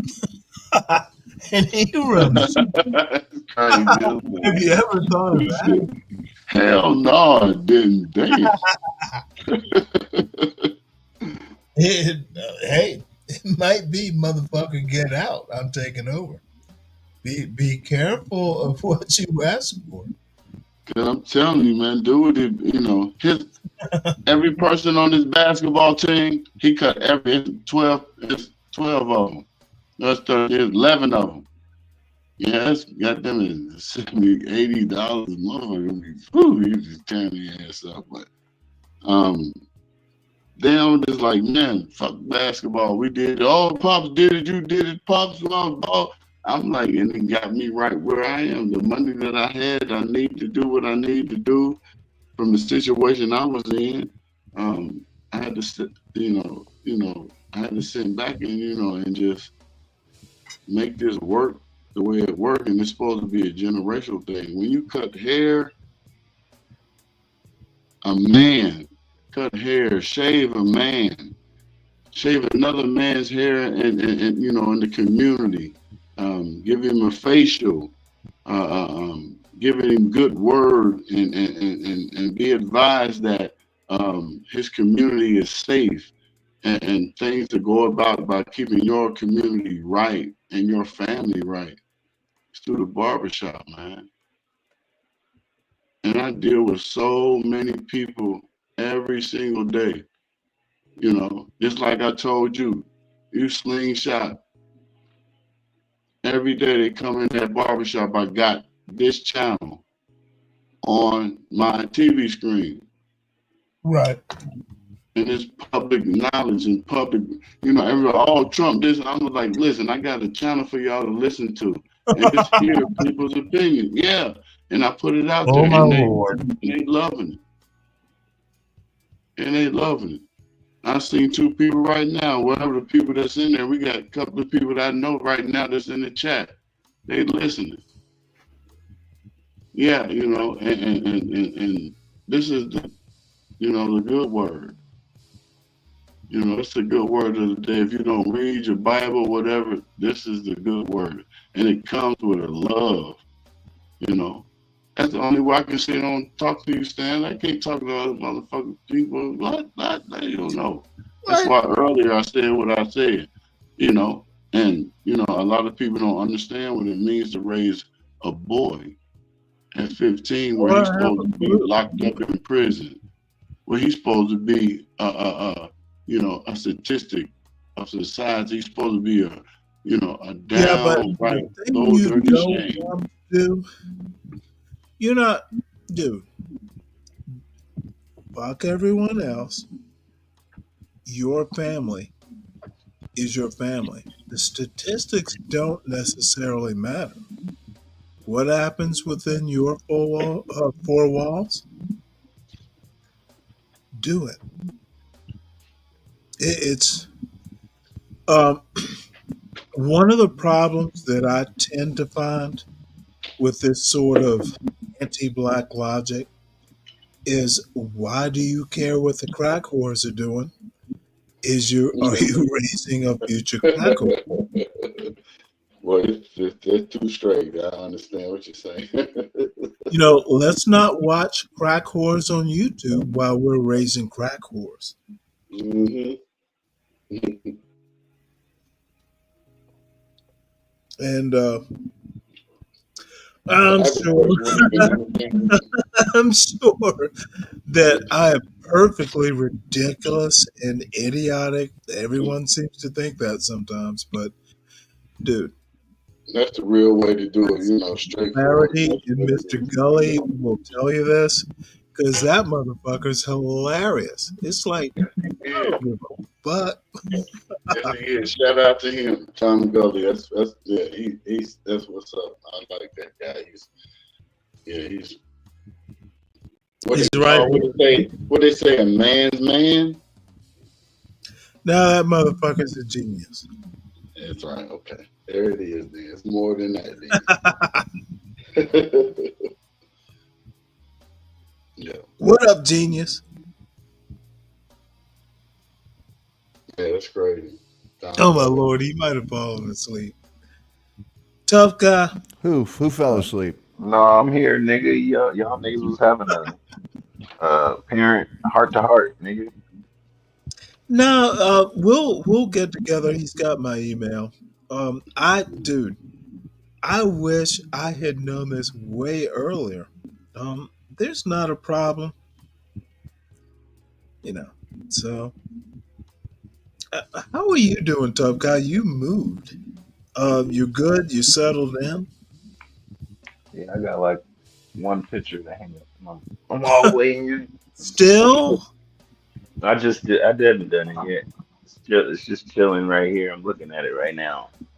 Hey, I need to tell you something. Everyone is complimenting your music. Hell yeah, that shit was fire as hell. We was looking in the background. Yeah, that shit. We didn't know who the hell that was. Told me, and I can't remember who it was. It was a woman who said, "Well, Stanley, that music just sounds like you." Like, no, no, but you know what? Tough guy, couple good pieces of music. So Yeah, Yeah, that's they why I shout gave you it to out you, on that Stanley. one. But yeah,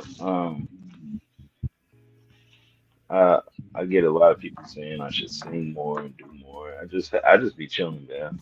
You know. no, But you need to that's what I do. sing opera.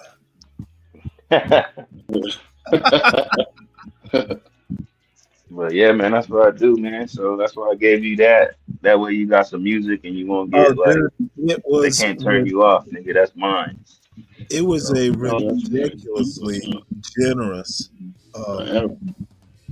Yeah, That's forever. and right yeah. now, You know, So y'all CT be said that to me the other day too. He's like, man, why ain't you? You should be doing this, and you should. I think he was drunk because CT you don't drink a telling the lot, but truth then, tough guy. he You was telling doing the a truth. You motherfucking yeah, he drunk. was doing a late live. You know, he usually go live in the morning, but I think he did like a 12-hour, 10-hour stream, so he was there late, and I came on and Oh, I heard you on we there. Yeah, yeah, I remember yeah, he that was day. just telling me. Yeah, he was just telling me. He was like, "Man, you next got time talent, bring it man." all He's on like, "You there. got talent." Like, You could tell bro, he was a little drunk though, but he was like, Yeah, he's like, "You should be doing it something is- with that, man." I was like, "Man, you let me sound like my ask you a sister, question. When nigga." CT gets drunk, does his hair get straight and blonde? No, no, that No, he motherfucker just go. slurs a little bit. He Yeah, Oh, just and he slurs a go little bit. offline. I figured he turned into a white boy.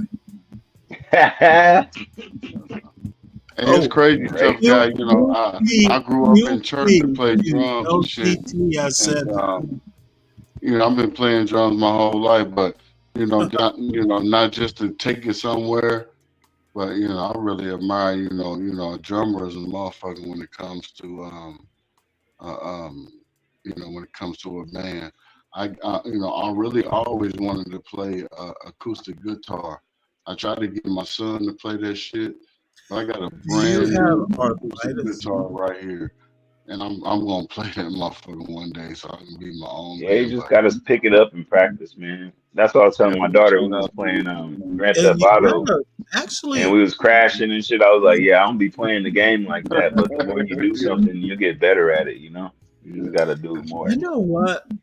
Tough guy, I played guitar, had lessons and all that, and I was decent, but at some point in time, I just realized I'm not getting better. Hmm. And I can still play, but I Well, it's don't. what you practice is what makes you better. It's not just practicing.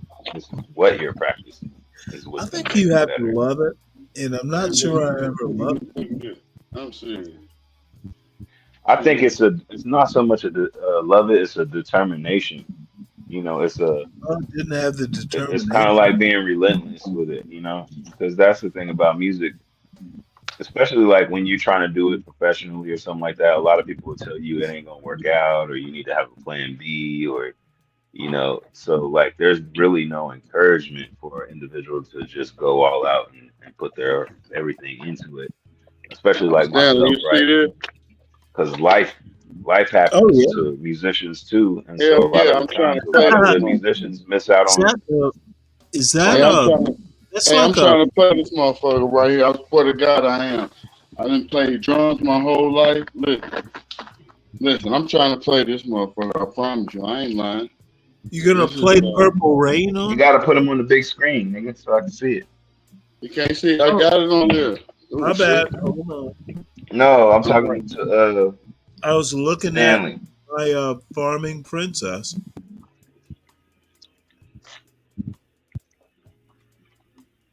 Oh yeah, I'm trying to play this motherfucker, man. that motherfucker clean. Hell yeah, my son. I'm trying to be Purple Rain on this motherfucker for real. Yeah, yeah. Yeah, I love the drums, man, because it's like it stands out with everything. Everybody loves the drums. It's just one of those instruments you can't play by yourself, though. You got to have other people for you to really get your true. I mean, there's some drummers out there that play by themselves. You be like, man, he's good. He's doing all that solo shit, and that's cool. But when you're able to play with a band and music and know how to, that's like a skill right there. You know what I mean? Now you could be good at drumming and just soloing and all that shit, but when you got musicality behind it and you know what you're doing with other people, that's what makes you a real musician. Hey, I'm gonna tell you something. Being a drum player, I know all the James Brown swags. Um, I know all the riffs from Frankie Beverly and Mays. Every song I can play every one of them, and just all on drum. So when I hear you used to say you can play drum, I've been playing since I was 5, so I already know what you want to. And it's just crazy that you know, you get to perform and stuff like that. I'm like, damn, like, I'm playing drums and little certain situations, but just to play, to make You know money what I from owe it. it to? Not only church, but back in the day, I owe it to the 90s. Because in the 90s, we didn't have YouTube. We had Right. discipline. We had people telling us, you suck and you can't play. And that's what made you get better so that you could play. And I just don't think it's that type of energy going around. I think that it's a lot easier for people with anything now because of all the information and all that stuff. You know, like back in the day, people were smarter. And the reason why I say that is because you had to remember stuff like numbers. You know, you didn't have your phone to rely on. You had to really put in work and effort and you had to try. And a lot of people don't even try no more. And they got all the information at their fingertips right now with a phone. It was face to face communication. Yeah, Well, you had to actually talk to a let bitch. me And the whole close it thing is on. back in the day though, you could grab a bitch, you I could rub on her booty and shit like that. But they made it so where so so the good old you can't even days. shoot your Touch a shot at a bitch, girl. motherfucker. Because girls, you know how girls are. Girls Yeah. don't know how to make up their mind. They say they happy one day, then they not happy, then they this, then they that. And usually a man is the one that kind of like, oh I bitch, we doing my this, bitch. And then they thing like, oh okay. You know what I'm saying? So you gotta be like, but is they don't this nowadays they don't understand that. You know what I'm saying? Like it's just like I you're don't being think forceful. sometimes old people don't understand today more so than the other way around. Well, I think it's vice versa. So Motherfuckers think that old motherfuckers, by the way, think they can waltz into today and dictate tomorrow when they weren't that good yesterday. We need Bro, to say be that shit again. Say that shit we again. need to be I careful. think I think there were good values from back in the day, and there's some I good stuff don't that's think the coming out today. values who I think both of them. I think okay, before you go way overboard, who controlled, trained, influenced the values of today? That's what dumb motherfuckers don't understand. If the results are bad, the ingredients were bad. So stop fussing about the ingredients. You produce the ingredients. Dumb fuckery. Well, that's why I said Stanley. If you don't Stanley, cut me why do off, you use those tactics but on younger he people, Oh man? no, because it's so easy to do. This shit The crazy. results, You the can't do that results to some guy. come from the ingredients. You can't do that to that brother, because Of course I can. no, you can't, because you got to let him know what Okay, she's really I'm saying, because he ain't hearing it. parents produce children. He need that because he's a father. You have to give that So am game to him. I. Remember, so am I. I said what I said. I'll tell you this, the young people that I work with have absolutely no conception of anything that happened before they were born, whereas when I was their age, I knew a lot more about the past, even pop culture, even things of that nature, than now. I think you're right in that, a lot of people that are older do think, oh, I can just do this technology thing, I'll be fine. Maybe they can, maybe they can't. Although, Stanley, you and I, a couple 60-year-olds, we're streaming. We got that Riz. You know what I'm saying? My point is, if I don't know if you got the Riz, but y'all old asses is my streaming. son fucks up, it'll be because of his parents. It won't be some random. I won't go, well, that young man is screwed up. Dude, I trained him. If Generation Z or millennials or whatever, they had parents. They do. Because I take my son back to my hometown, take him to where it grows from the earth. The kids did not raise themselves. That's right.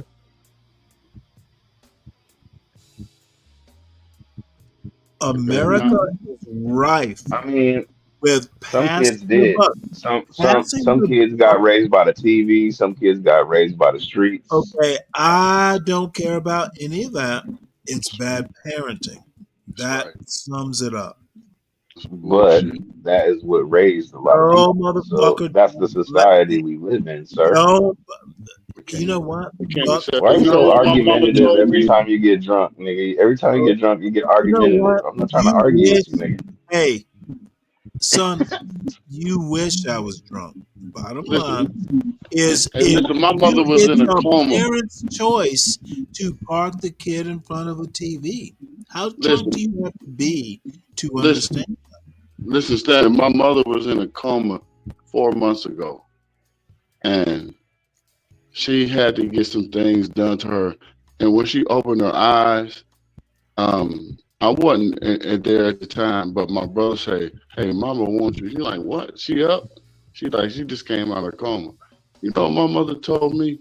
And she said some shit that you just said, Stanley. She was just like, "You be the parent. Don't let the kids run shit. Well, you be the parent. You be the one that's responsible Well, for how can you talk everything." about kids when your mother just came out of a coma? That's what she Congratulations. said. That's what she said, and that's what she want, because she know that what she had created, it didn't work for her, and that her sons, she got 4 boys, and they're doing the opposite of what she done, and she really, and she's in love with that, and she said that coming out. My sister was the first one to say something. She was like, dude, she came out and just said something about our family is more important than anything. We need to take care of our kids and be parents and not blame society or none of that. But I already been knowing these things. But it's the reason why shit is failing, because we are the people that comes from, I'm not gonna say me, but the generation we come from, the people are bad parenting. It's more Right, but sexuality, the one thing that they get with people, the one and trying to thing make a I family think with it's about sexuality. is the John accountability and Galt the men. channel, and It's everyone Men and accountability. accountability is what's the everyone problem. needs to hit the like button if you're new. Subscribe to the channel. and share. Press the like button, motherfucker. Please, if you would, subscribe to the Stanley Cross 6000 channel. But the biggest thing I want to say You is cannot make a family out of fucking somebody and think you're finna have a family. That's the big nothing thing. to do with the point. What I'm talking about happens after, the fucking is done. Exactly. I understand that, but I'm just fucking telling or not. you. There's a song. Somebody, you have a baby, you cannot have no family. The baby is more important than the mistake of fucking. That's right, and there's nothing after that. That's why it's like the way there can be more babies. That first Stanley Cross album is going to be called After the Fucking's Done. After the fucking's done. Oh, after the I fucking's I hope everyone forgot Abbey Road. After the fucking's done. Earth, Wind, and Fire. Actually, used to be fucking in some 8-track. Everything on 8-track. Oh, after the fucking What used to be right was wrong. You was wrong. Remember that line. That's right. Oh yeah, I've heard the The song. love is all in.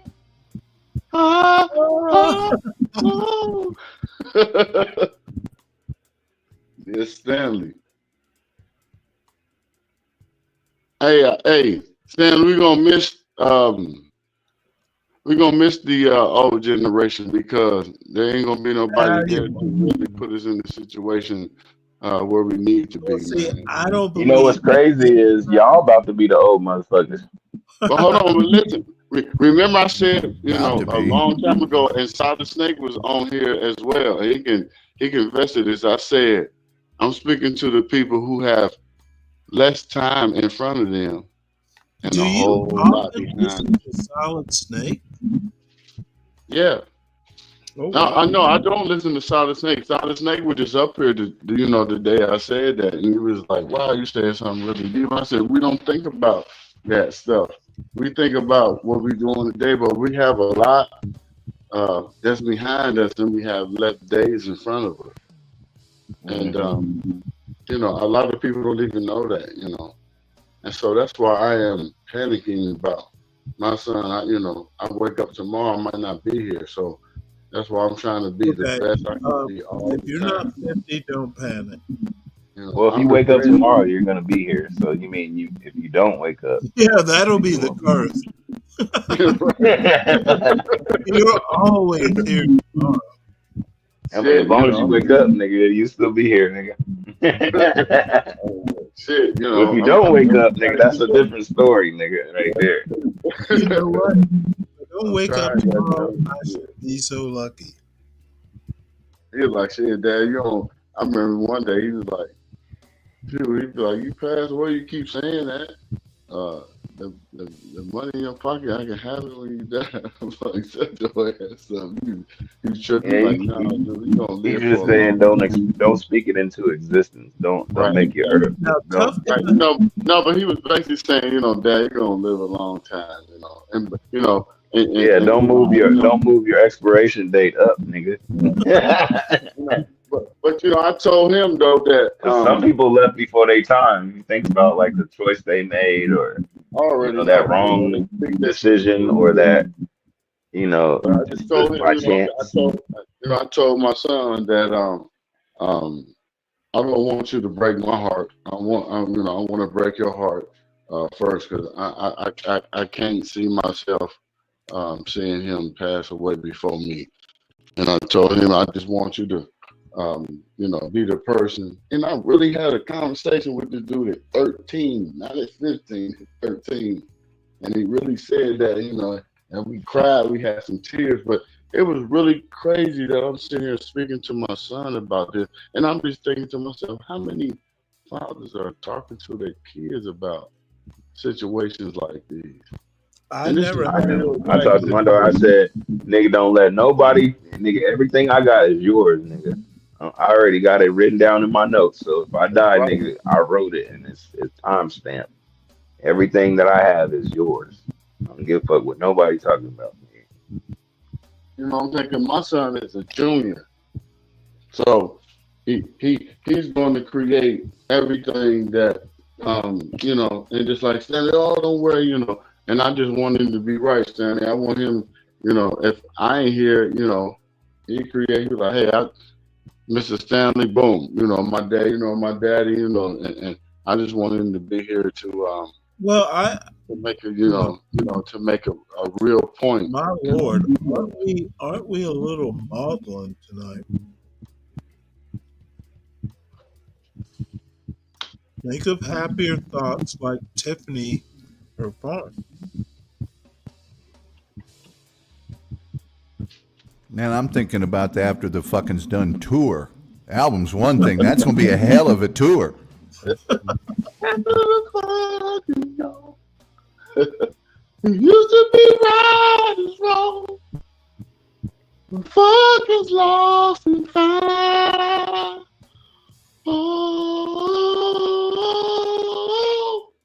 Now you come in with the beat, tough guy. Well, we're looking at Mrs. Tough Guy holding a leaf blower. That's a chainsaw, my man. Is it? Yep. Where's the? Oh, that's a little echo thing. Yeah, that sure it's a chainsaw. That's a little. That's an electric. I do Husqvarna. That's an electric chainsaw. Looks to me like. We should not. Hey, what? How many commercials do you remember from back in the day? All of them. Right. You remember this? You remember this one? You have to remember. You remember this one? Tom Hey, y'all remember this one? Hey, y'all remember this one? Gillette, the best a man can get. Or how about this? 1-800-EMPIRE today. Mr. Clean gets rid of dirt and grime and grease in just a minute. Mr. Clean can get their whole floor and everything that's in it. I remember him back into the 50s. Damn. Yeah, I don't remember Mr. Clean. I do remember the bald head nigga though, but I don't remember the song. Here's to good friends. Tonight is kind of special. We need more or Green Giant. You remember Green Giant? Oh, yeah. Green Giant.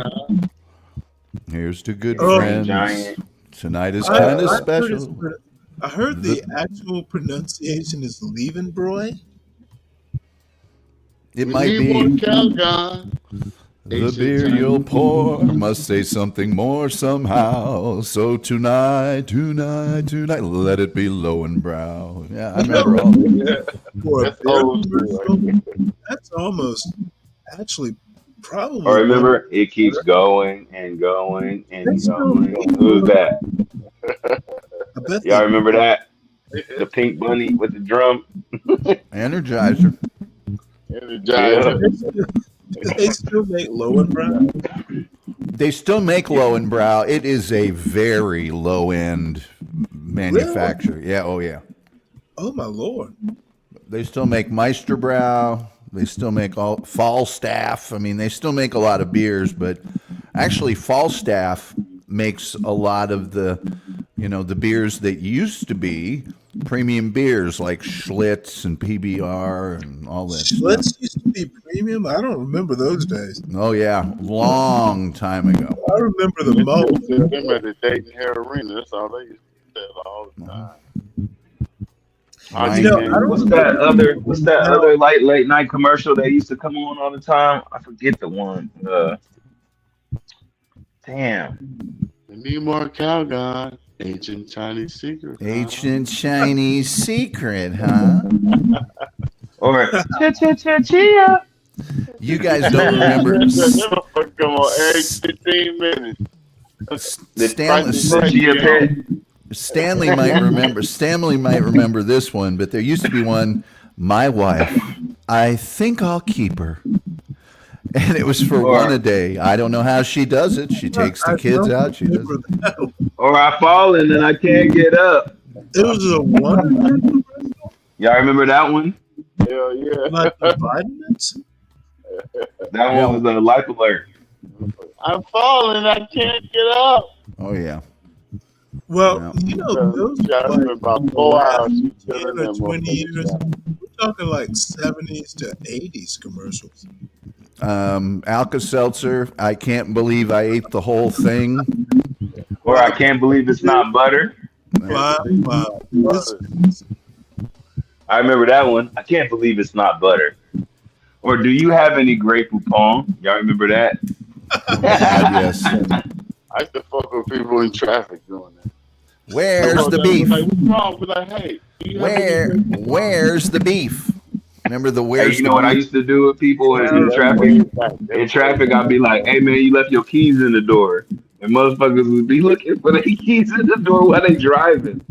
Like, nigga, why are you looking for your keys in the door if the keys are in the ignition, you dumbass? You guys remember the What's Up commercial for Budweiser? All the guys calling each other going, What's up? Oh, yeah, I remember that. That was recent, actually, though. Burp. I'm trying to think of like 90s. I'm trying to think of like. Yeah, it was Super Bowl time in the 90s. When we used to be up late at night and you see all the damn infomercials and commercials and Tastes Billy great. Blanks. Y'all remember Billy Blanks, Tybo? Oh yeah. Tastes great, less filling. Tastes great, less filling. Light beer from Miller. Burp. Yep. Burp. Tastes good. Burp. Them damn motherfucking frogs saying it. They used to have cigarette commercials. I don't know if y'all remember that. Oh God. Marlboros and Newports. The cigarettes are the only thing that is outlawed by the FCC to be advertised on broadcast television, and it stopped 1970. No, it was 1970. It was 1970. It was the highest day of advertising sales in the history of television because those cigarette companies bought every single ad up to that date. They used to tell people cigarettes was good for them. Mm-hmm. Chesterfield, the medicated cigarette. Soothes your throat. Menthols. Lord. It'll soothe it with something. Little coda. Answer. Oh, what about Robert Conrad with the battery? I dare you to knock this off. I remember Bob Black Feet. Yeah, sure. It's about the same time. He had the battery on his shoulder. I dare you to knock this off. You know what? Actually, I used to love that series. Really, really good series. Very famous producer, Stephen J. Cannell, produced that show. Yep. Oh, y'all talking about shows now? Oh, we got to go to Knight Rider. Nigga, y'all remember Knight Rider? Oh, yeah. Michael. That nigga Michael. Kit. The name of the car was Kit, I think. Yeah, Knight Rider. It was. Or Miami Vice. My dad used to watch that. And Michael MASH. was only the driver. It'd be time for me to go to bed when MASH came on, nigga. When MASH came on, it was late like a motherfucker. It was around this time. Michael was David Hasselhoff before he started eating sandwiches off the floor when he was drunk. Yeah. And he almost got there when he went to Baywatch. Baywatch was the most popular show in the world when it was on. Wow. And I never watched a whole Baywatch in my life. What's his name? Anderson. You used to watch I Love Lucy. Used to be on all the time. Three Stooges. I don't know if y'all remember Three Stooges. Me and my dad used to watch Three Stooges. I Dream of Jeannie. Ooh. I Dream of Jeannie. Dick Van Dyke Show. Mork and Mindy. Roseanne. Alf. Three's Company. He got two hoes in the house. Get me going. Rockford Files. California nigga too. He Rockford Jack Ripper had two hoes in the house. Please Company too. Rockford Files, Love Boat, Fantasy Island, Get Smart. I mean, I could do it all day. That's Get Smart. Welcome part of back, it. I remember Get Smart. That was the shit. Yeah, you guys need to watch my show, man. Wait, That's no, I cover all that stuff on my show. Damn it. Hey, wait, you the nigga that used to write for Cartoon Network, motherfucker? Yeah. Oh, damn, nigga, you was like my damn chap. Like, my sister used to watch all that shit, motherfucking, Bravo. What's his name? Johnny Bravo? Johnny Bravo's my favorite, yeah. Mm-hmm. Yeah, there's a book on my desk here. A guy wrote a book about a TV show that I did the introduction for. I'm all over that old TV stuff. Hey, you know what? The man. movie. So is that your career? You used to write or what? What do you do? Yeah. I wrote a lot for advertising, wrote a lot for TV networks, and then became a news anchor and wrote news stories all the time. So who did you write? What shows that we know did you write for? Well, everything that was on Cartoon Network when I was on it. Right. So what shows would I know? Oh, Ed, and Eddie, Powerpuff Girls, Cow and Chicken, Johnny Chicken. Bravo. Yeah, Johnny Bravo, IR Baboon, Space Ghost Coast to Coast, The Brack Show starring Brack. Yeah. All that stuff. Damn, you was doing your thing. Yep. Ed, and Eddie. That shit was cool. I remember that. That's just used to watch that. Them in Great Space Coast. Now go ahead. That and Johnny Bravo for sure. I wrote the Dexter's Laboratory. I wrote the theme, the slogan for the Powerpuff Girls, saving the world before bedtime. Hey man, you need to get me. I need to hook up with you, man. I got so many fucking ideas and shit and music and shit, nigga. Like, man. Yeah, I don't know any of those people anymore. Oh, you don't fuck with that shit no more? Well, everybody I worked with is gone. I did that back in the late 90s. Yeah, I'm sorry, Stanley, what were you saying? No, I was thinking Power Puff, Tough Puff. That could be a thing. Yeah. But I'm into even old radio, Jack Benny and the Great Gildersleeve, and it would be an adult show. It would be called the Powerpuff Hose. I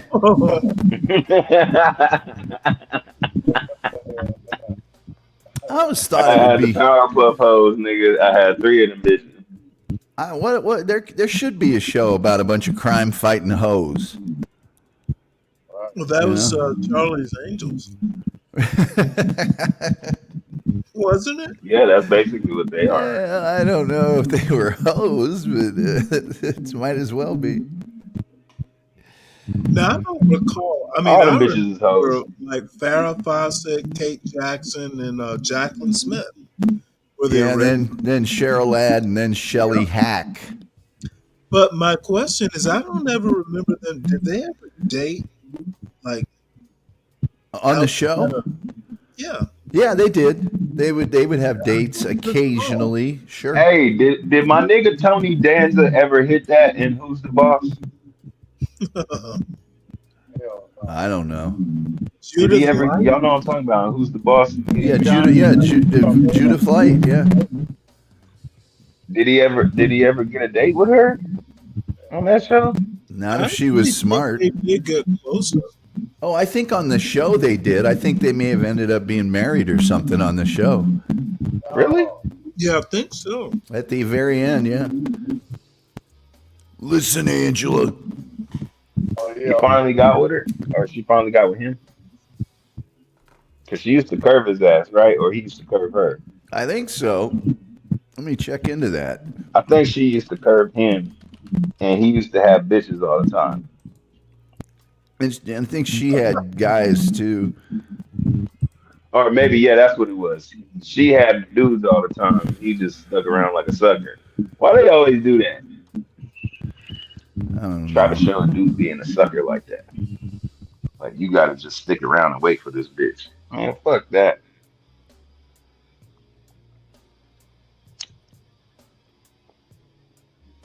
Okay, so Y'all it says remember that?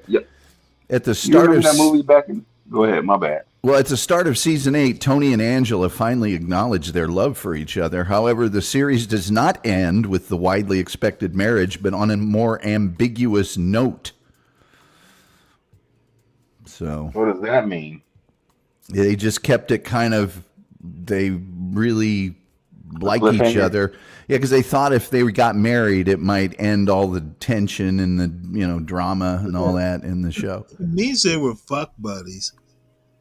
That's right. They were on the down low, I think, is what the kids say. Oh, that's so they were basically insinuating that they was fucking around, but they wasn't like married, together. They were canoodling every now and again. Yes. But they ain't never showed that though. It wasn't like they made out on the show. Come on now. It was prime time. What did you expect? I mean, something, a peck, a walk to the room together, something. I They know got, you were expecting way more than that. nah, I'm just saying, like a smooth walk to the room together, to let it be known. I think that would have been good enough. It's not good enough to leave it to the imagination. I guess. And we forgot one real good one. I love you. You love Barney, me. you stupid as fuck. The big one was Sam and Diane on Cheers. Were they going to get together? Oh my God, that was the shit right there. But Sam was smashing bitches. Diane, boy, that's going. Well, she left the show for a long time, but Hey, it wasn't no niggas in that bar. No. It was in Boston. Shit. Not one nigga was in that yeah, bar. that's right. It was in Boston, so it was real life. Yeah, it's real shit. Hey, get your ass in, Bill Russell could have walked in there. They kicked his ass out. Shit. I used to like that little small bitch with the crazy hair. Rhea Perlman. Yep, she was married to Danny DeVito forever. Really? Oh, yeah. Oh, they were a couple. That's what's up. That's a good couple right there. They got divorced eventually, but yeah, they were together.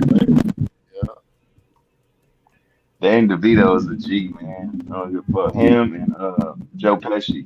Joe Pesci is one of my favorite gangster actors. Danny DeVito has produced a ton of really successful movies. He actually has. I've seen his name and some shit.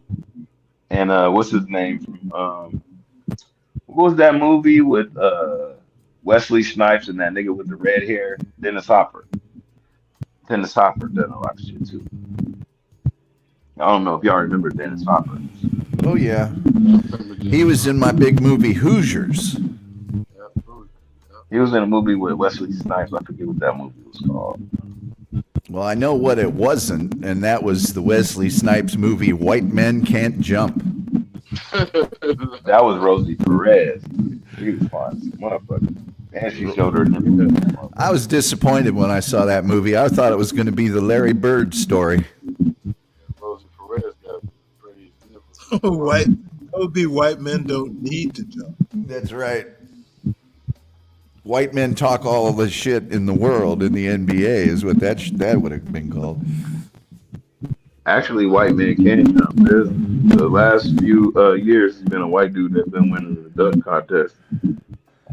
Yeah, Larry, you can go to YouTube and there's hundreds of videos of Larry Bird stories, and big NBA, Dominique and Patrick Ewing, everybody talking about Larry would talk more shit than anybody and back it up. He'd be just telling them, here's what I'm gonna do on this play right here. I'm gonna bust out here. I'm gonna shoot 3 in your face. And then he'd do it. Yeah, he used to talk shit for real. Jordan said. I've even seen him dunk once or twice. He could do it now in a game. Him and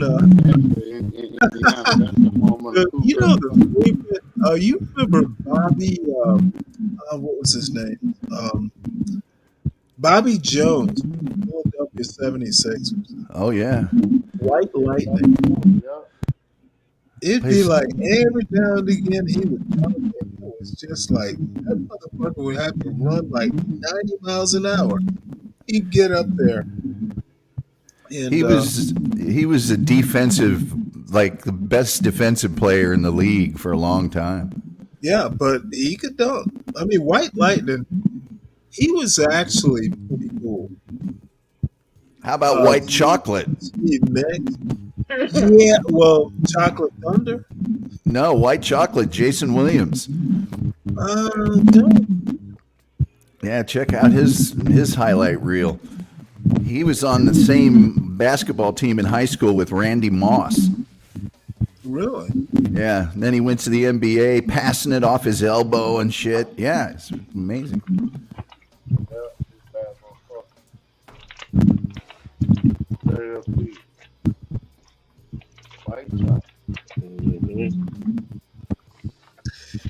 All right, well, I'm going to have to wrap this up. It is getting rather late. Yeah, because I'm supposed to get him to open up the shop at 7:30. You about to go to bed, nigga? Yeah. No. Yeah, I got it. No, nigga, you can't go to bed, nigga. I can. And no, you can't, nigga. I think ain't nobody said you can go to sleep, nigga. Well, I had no clue you were my daddy. Nigga, you got to stay up, nigga. You know what? Can I have a Bugatti? Shit, can I have a Bugatti? Oh, it's a callback. You can't even touch a damn Bugatti unless you got $1 million to blow. Or a remote control car. Oh, you mean like a little RC? Yeah, my son. Years and years ago. Yeah, anybody can get an RC. All these cars, they gotta pull them out. Yeah, man, I can afford all them cars in an RC. It's an RC, yeah. Yeah. Father-in-law had a thing about my son. All the toys his mother and I did not want him to have. So they're still here. So, most of them are still here and rotting away somewhere. So anyway, folks, make sure, number one, watch the Tom Gully show. All the stuff we were talking about, TV and pop culture, there's only one place to get it. Tom Gully show. Yeah, don't eat before you see it. Well, the torso thing, yeah, that's been the only one so far. Yeah, I did a show on dangerous toys. They used to sell a toy that was radioactive. Oh, that's your Timex watch. No, this was a toy that was like a Geiger counter toy. It was actually radioactive. Dangerous shit. Yeah. Oh, yeah. Oh, when was it? Oh, it was in the 50s and in the 60s. Oh, okay. Until somebody finally went, you realize this is radioactive, don't you? Yeah. Never made it to the 70s. They probably did know. Damn it. Yeah. Motherfuckers. You know, I'm sure that would have gone great with all the G.I. Joes. They had that easy bake oven that would burn. Tom, we had like one of the original ones. I mean, I'm talking like we were kids. And, you know, the cakes and pies were shit, but we never burned anything. Well, the early ones, the light bulb to cook. Yeah, that's when they fixed it. They put the light bulb in. Before that, it was before it was just like a real oven. It would get up to 400 degrees, and kids were burning their asses on it. No way. Yeah. Oh yeah. 400 degrees. They gave that to a child. Yeah. Welcome to the 70s. Yep, it was. That was back earlier than the 70s. But yeah, I did a show. It's called Dangerous Toys, and it's a whole bunch of stuff. There's toys that were cutting kids' fingers off and all sorts of other crazy crap. Wow. It's like, all these kids. That is not a toy. That is a gadget. It's like, well, Just cutting your damn. If it's cutting your damn hand off, nigga, or blowing some shit up, or hurting you, harming you, that's a tool. That is what is called a tool or a gadget. Well, there was a toy called it was actually called a thing maker, but most people called it creepy crawlers. And you poured plastic into it, and it heated the plastic up into a mold, and you could make little spiders and stuff with it. And that thing burned the holy crap out of a lot of kids, especially if they didn't wait for it to cool down. Kids would get that super hot plastic on their hands, and it just wouldn't come off, and just would burn the living crap out of them. And damn, people suing for McDonald's coffee. Oh, they made millions off of that. Yeah, but there's a documentary about that. That woman was horribly burned. I mean, that coffee was superheated well beyond reason. I thought when it came out, oh boy, somebody's just trying to make some money. And if you watch the documentary, they actually show her burns and stuff. It was really bad. Really bad. Boiling? Oh, that bad, huh? Yeah, it was super heated. It was really bad. She had to have skin grafts and all sorts of stuff. Oh, wow. Well, I knew about the case. I never saw the pictures, but I didn't know you could get coffee that hot. Did it? Apparently, oh my Lord. How do you get water that hot or coffee that hot?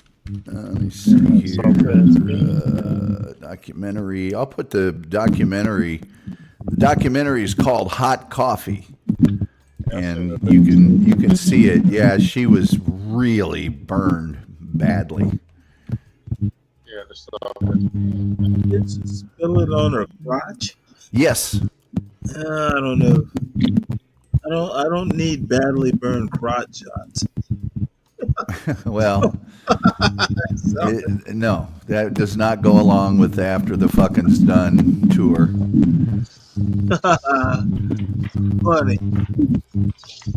Anyway, all right, guys, I'll see you later. I'm gonna get out of here. Glad to have you, Tom. Yeah, same. Glad to be here. Hi, Tom. Yep, I'm drifting. What is that buzzing?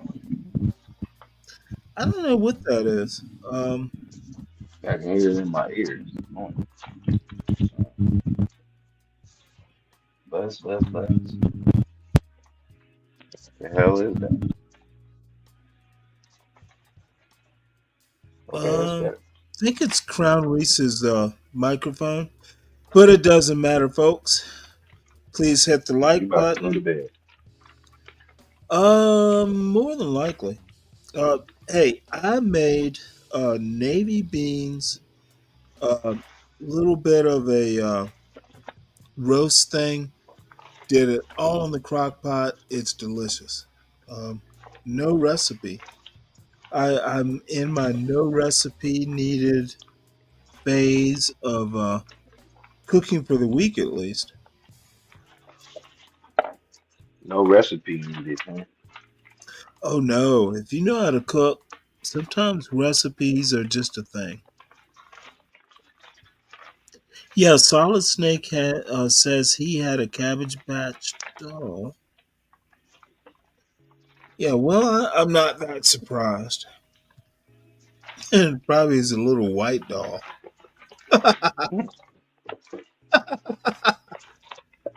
A little white Cabbage Patch doll named Heather. Oh, Solid Snake. Heather, huh? You had a Cabbage Patch doll named Heather? Bet you still have it.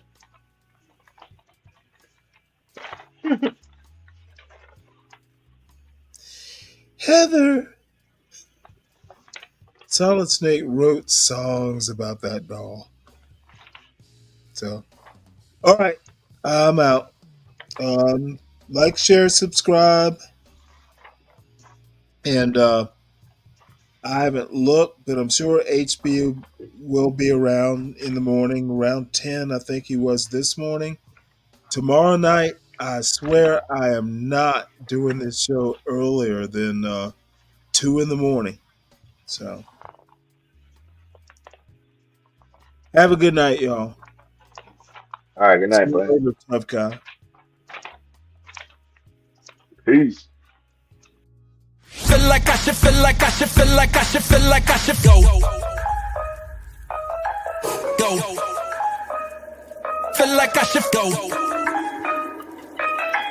Feel like I should, feel like I should, feel like I should, feel like I should go.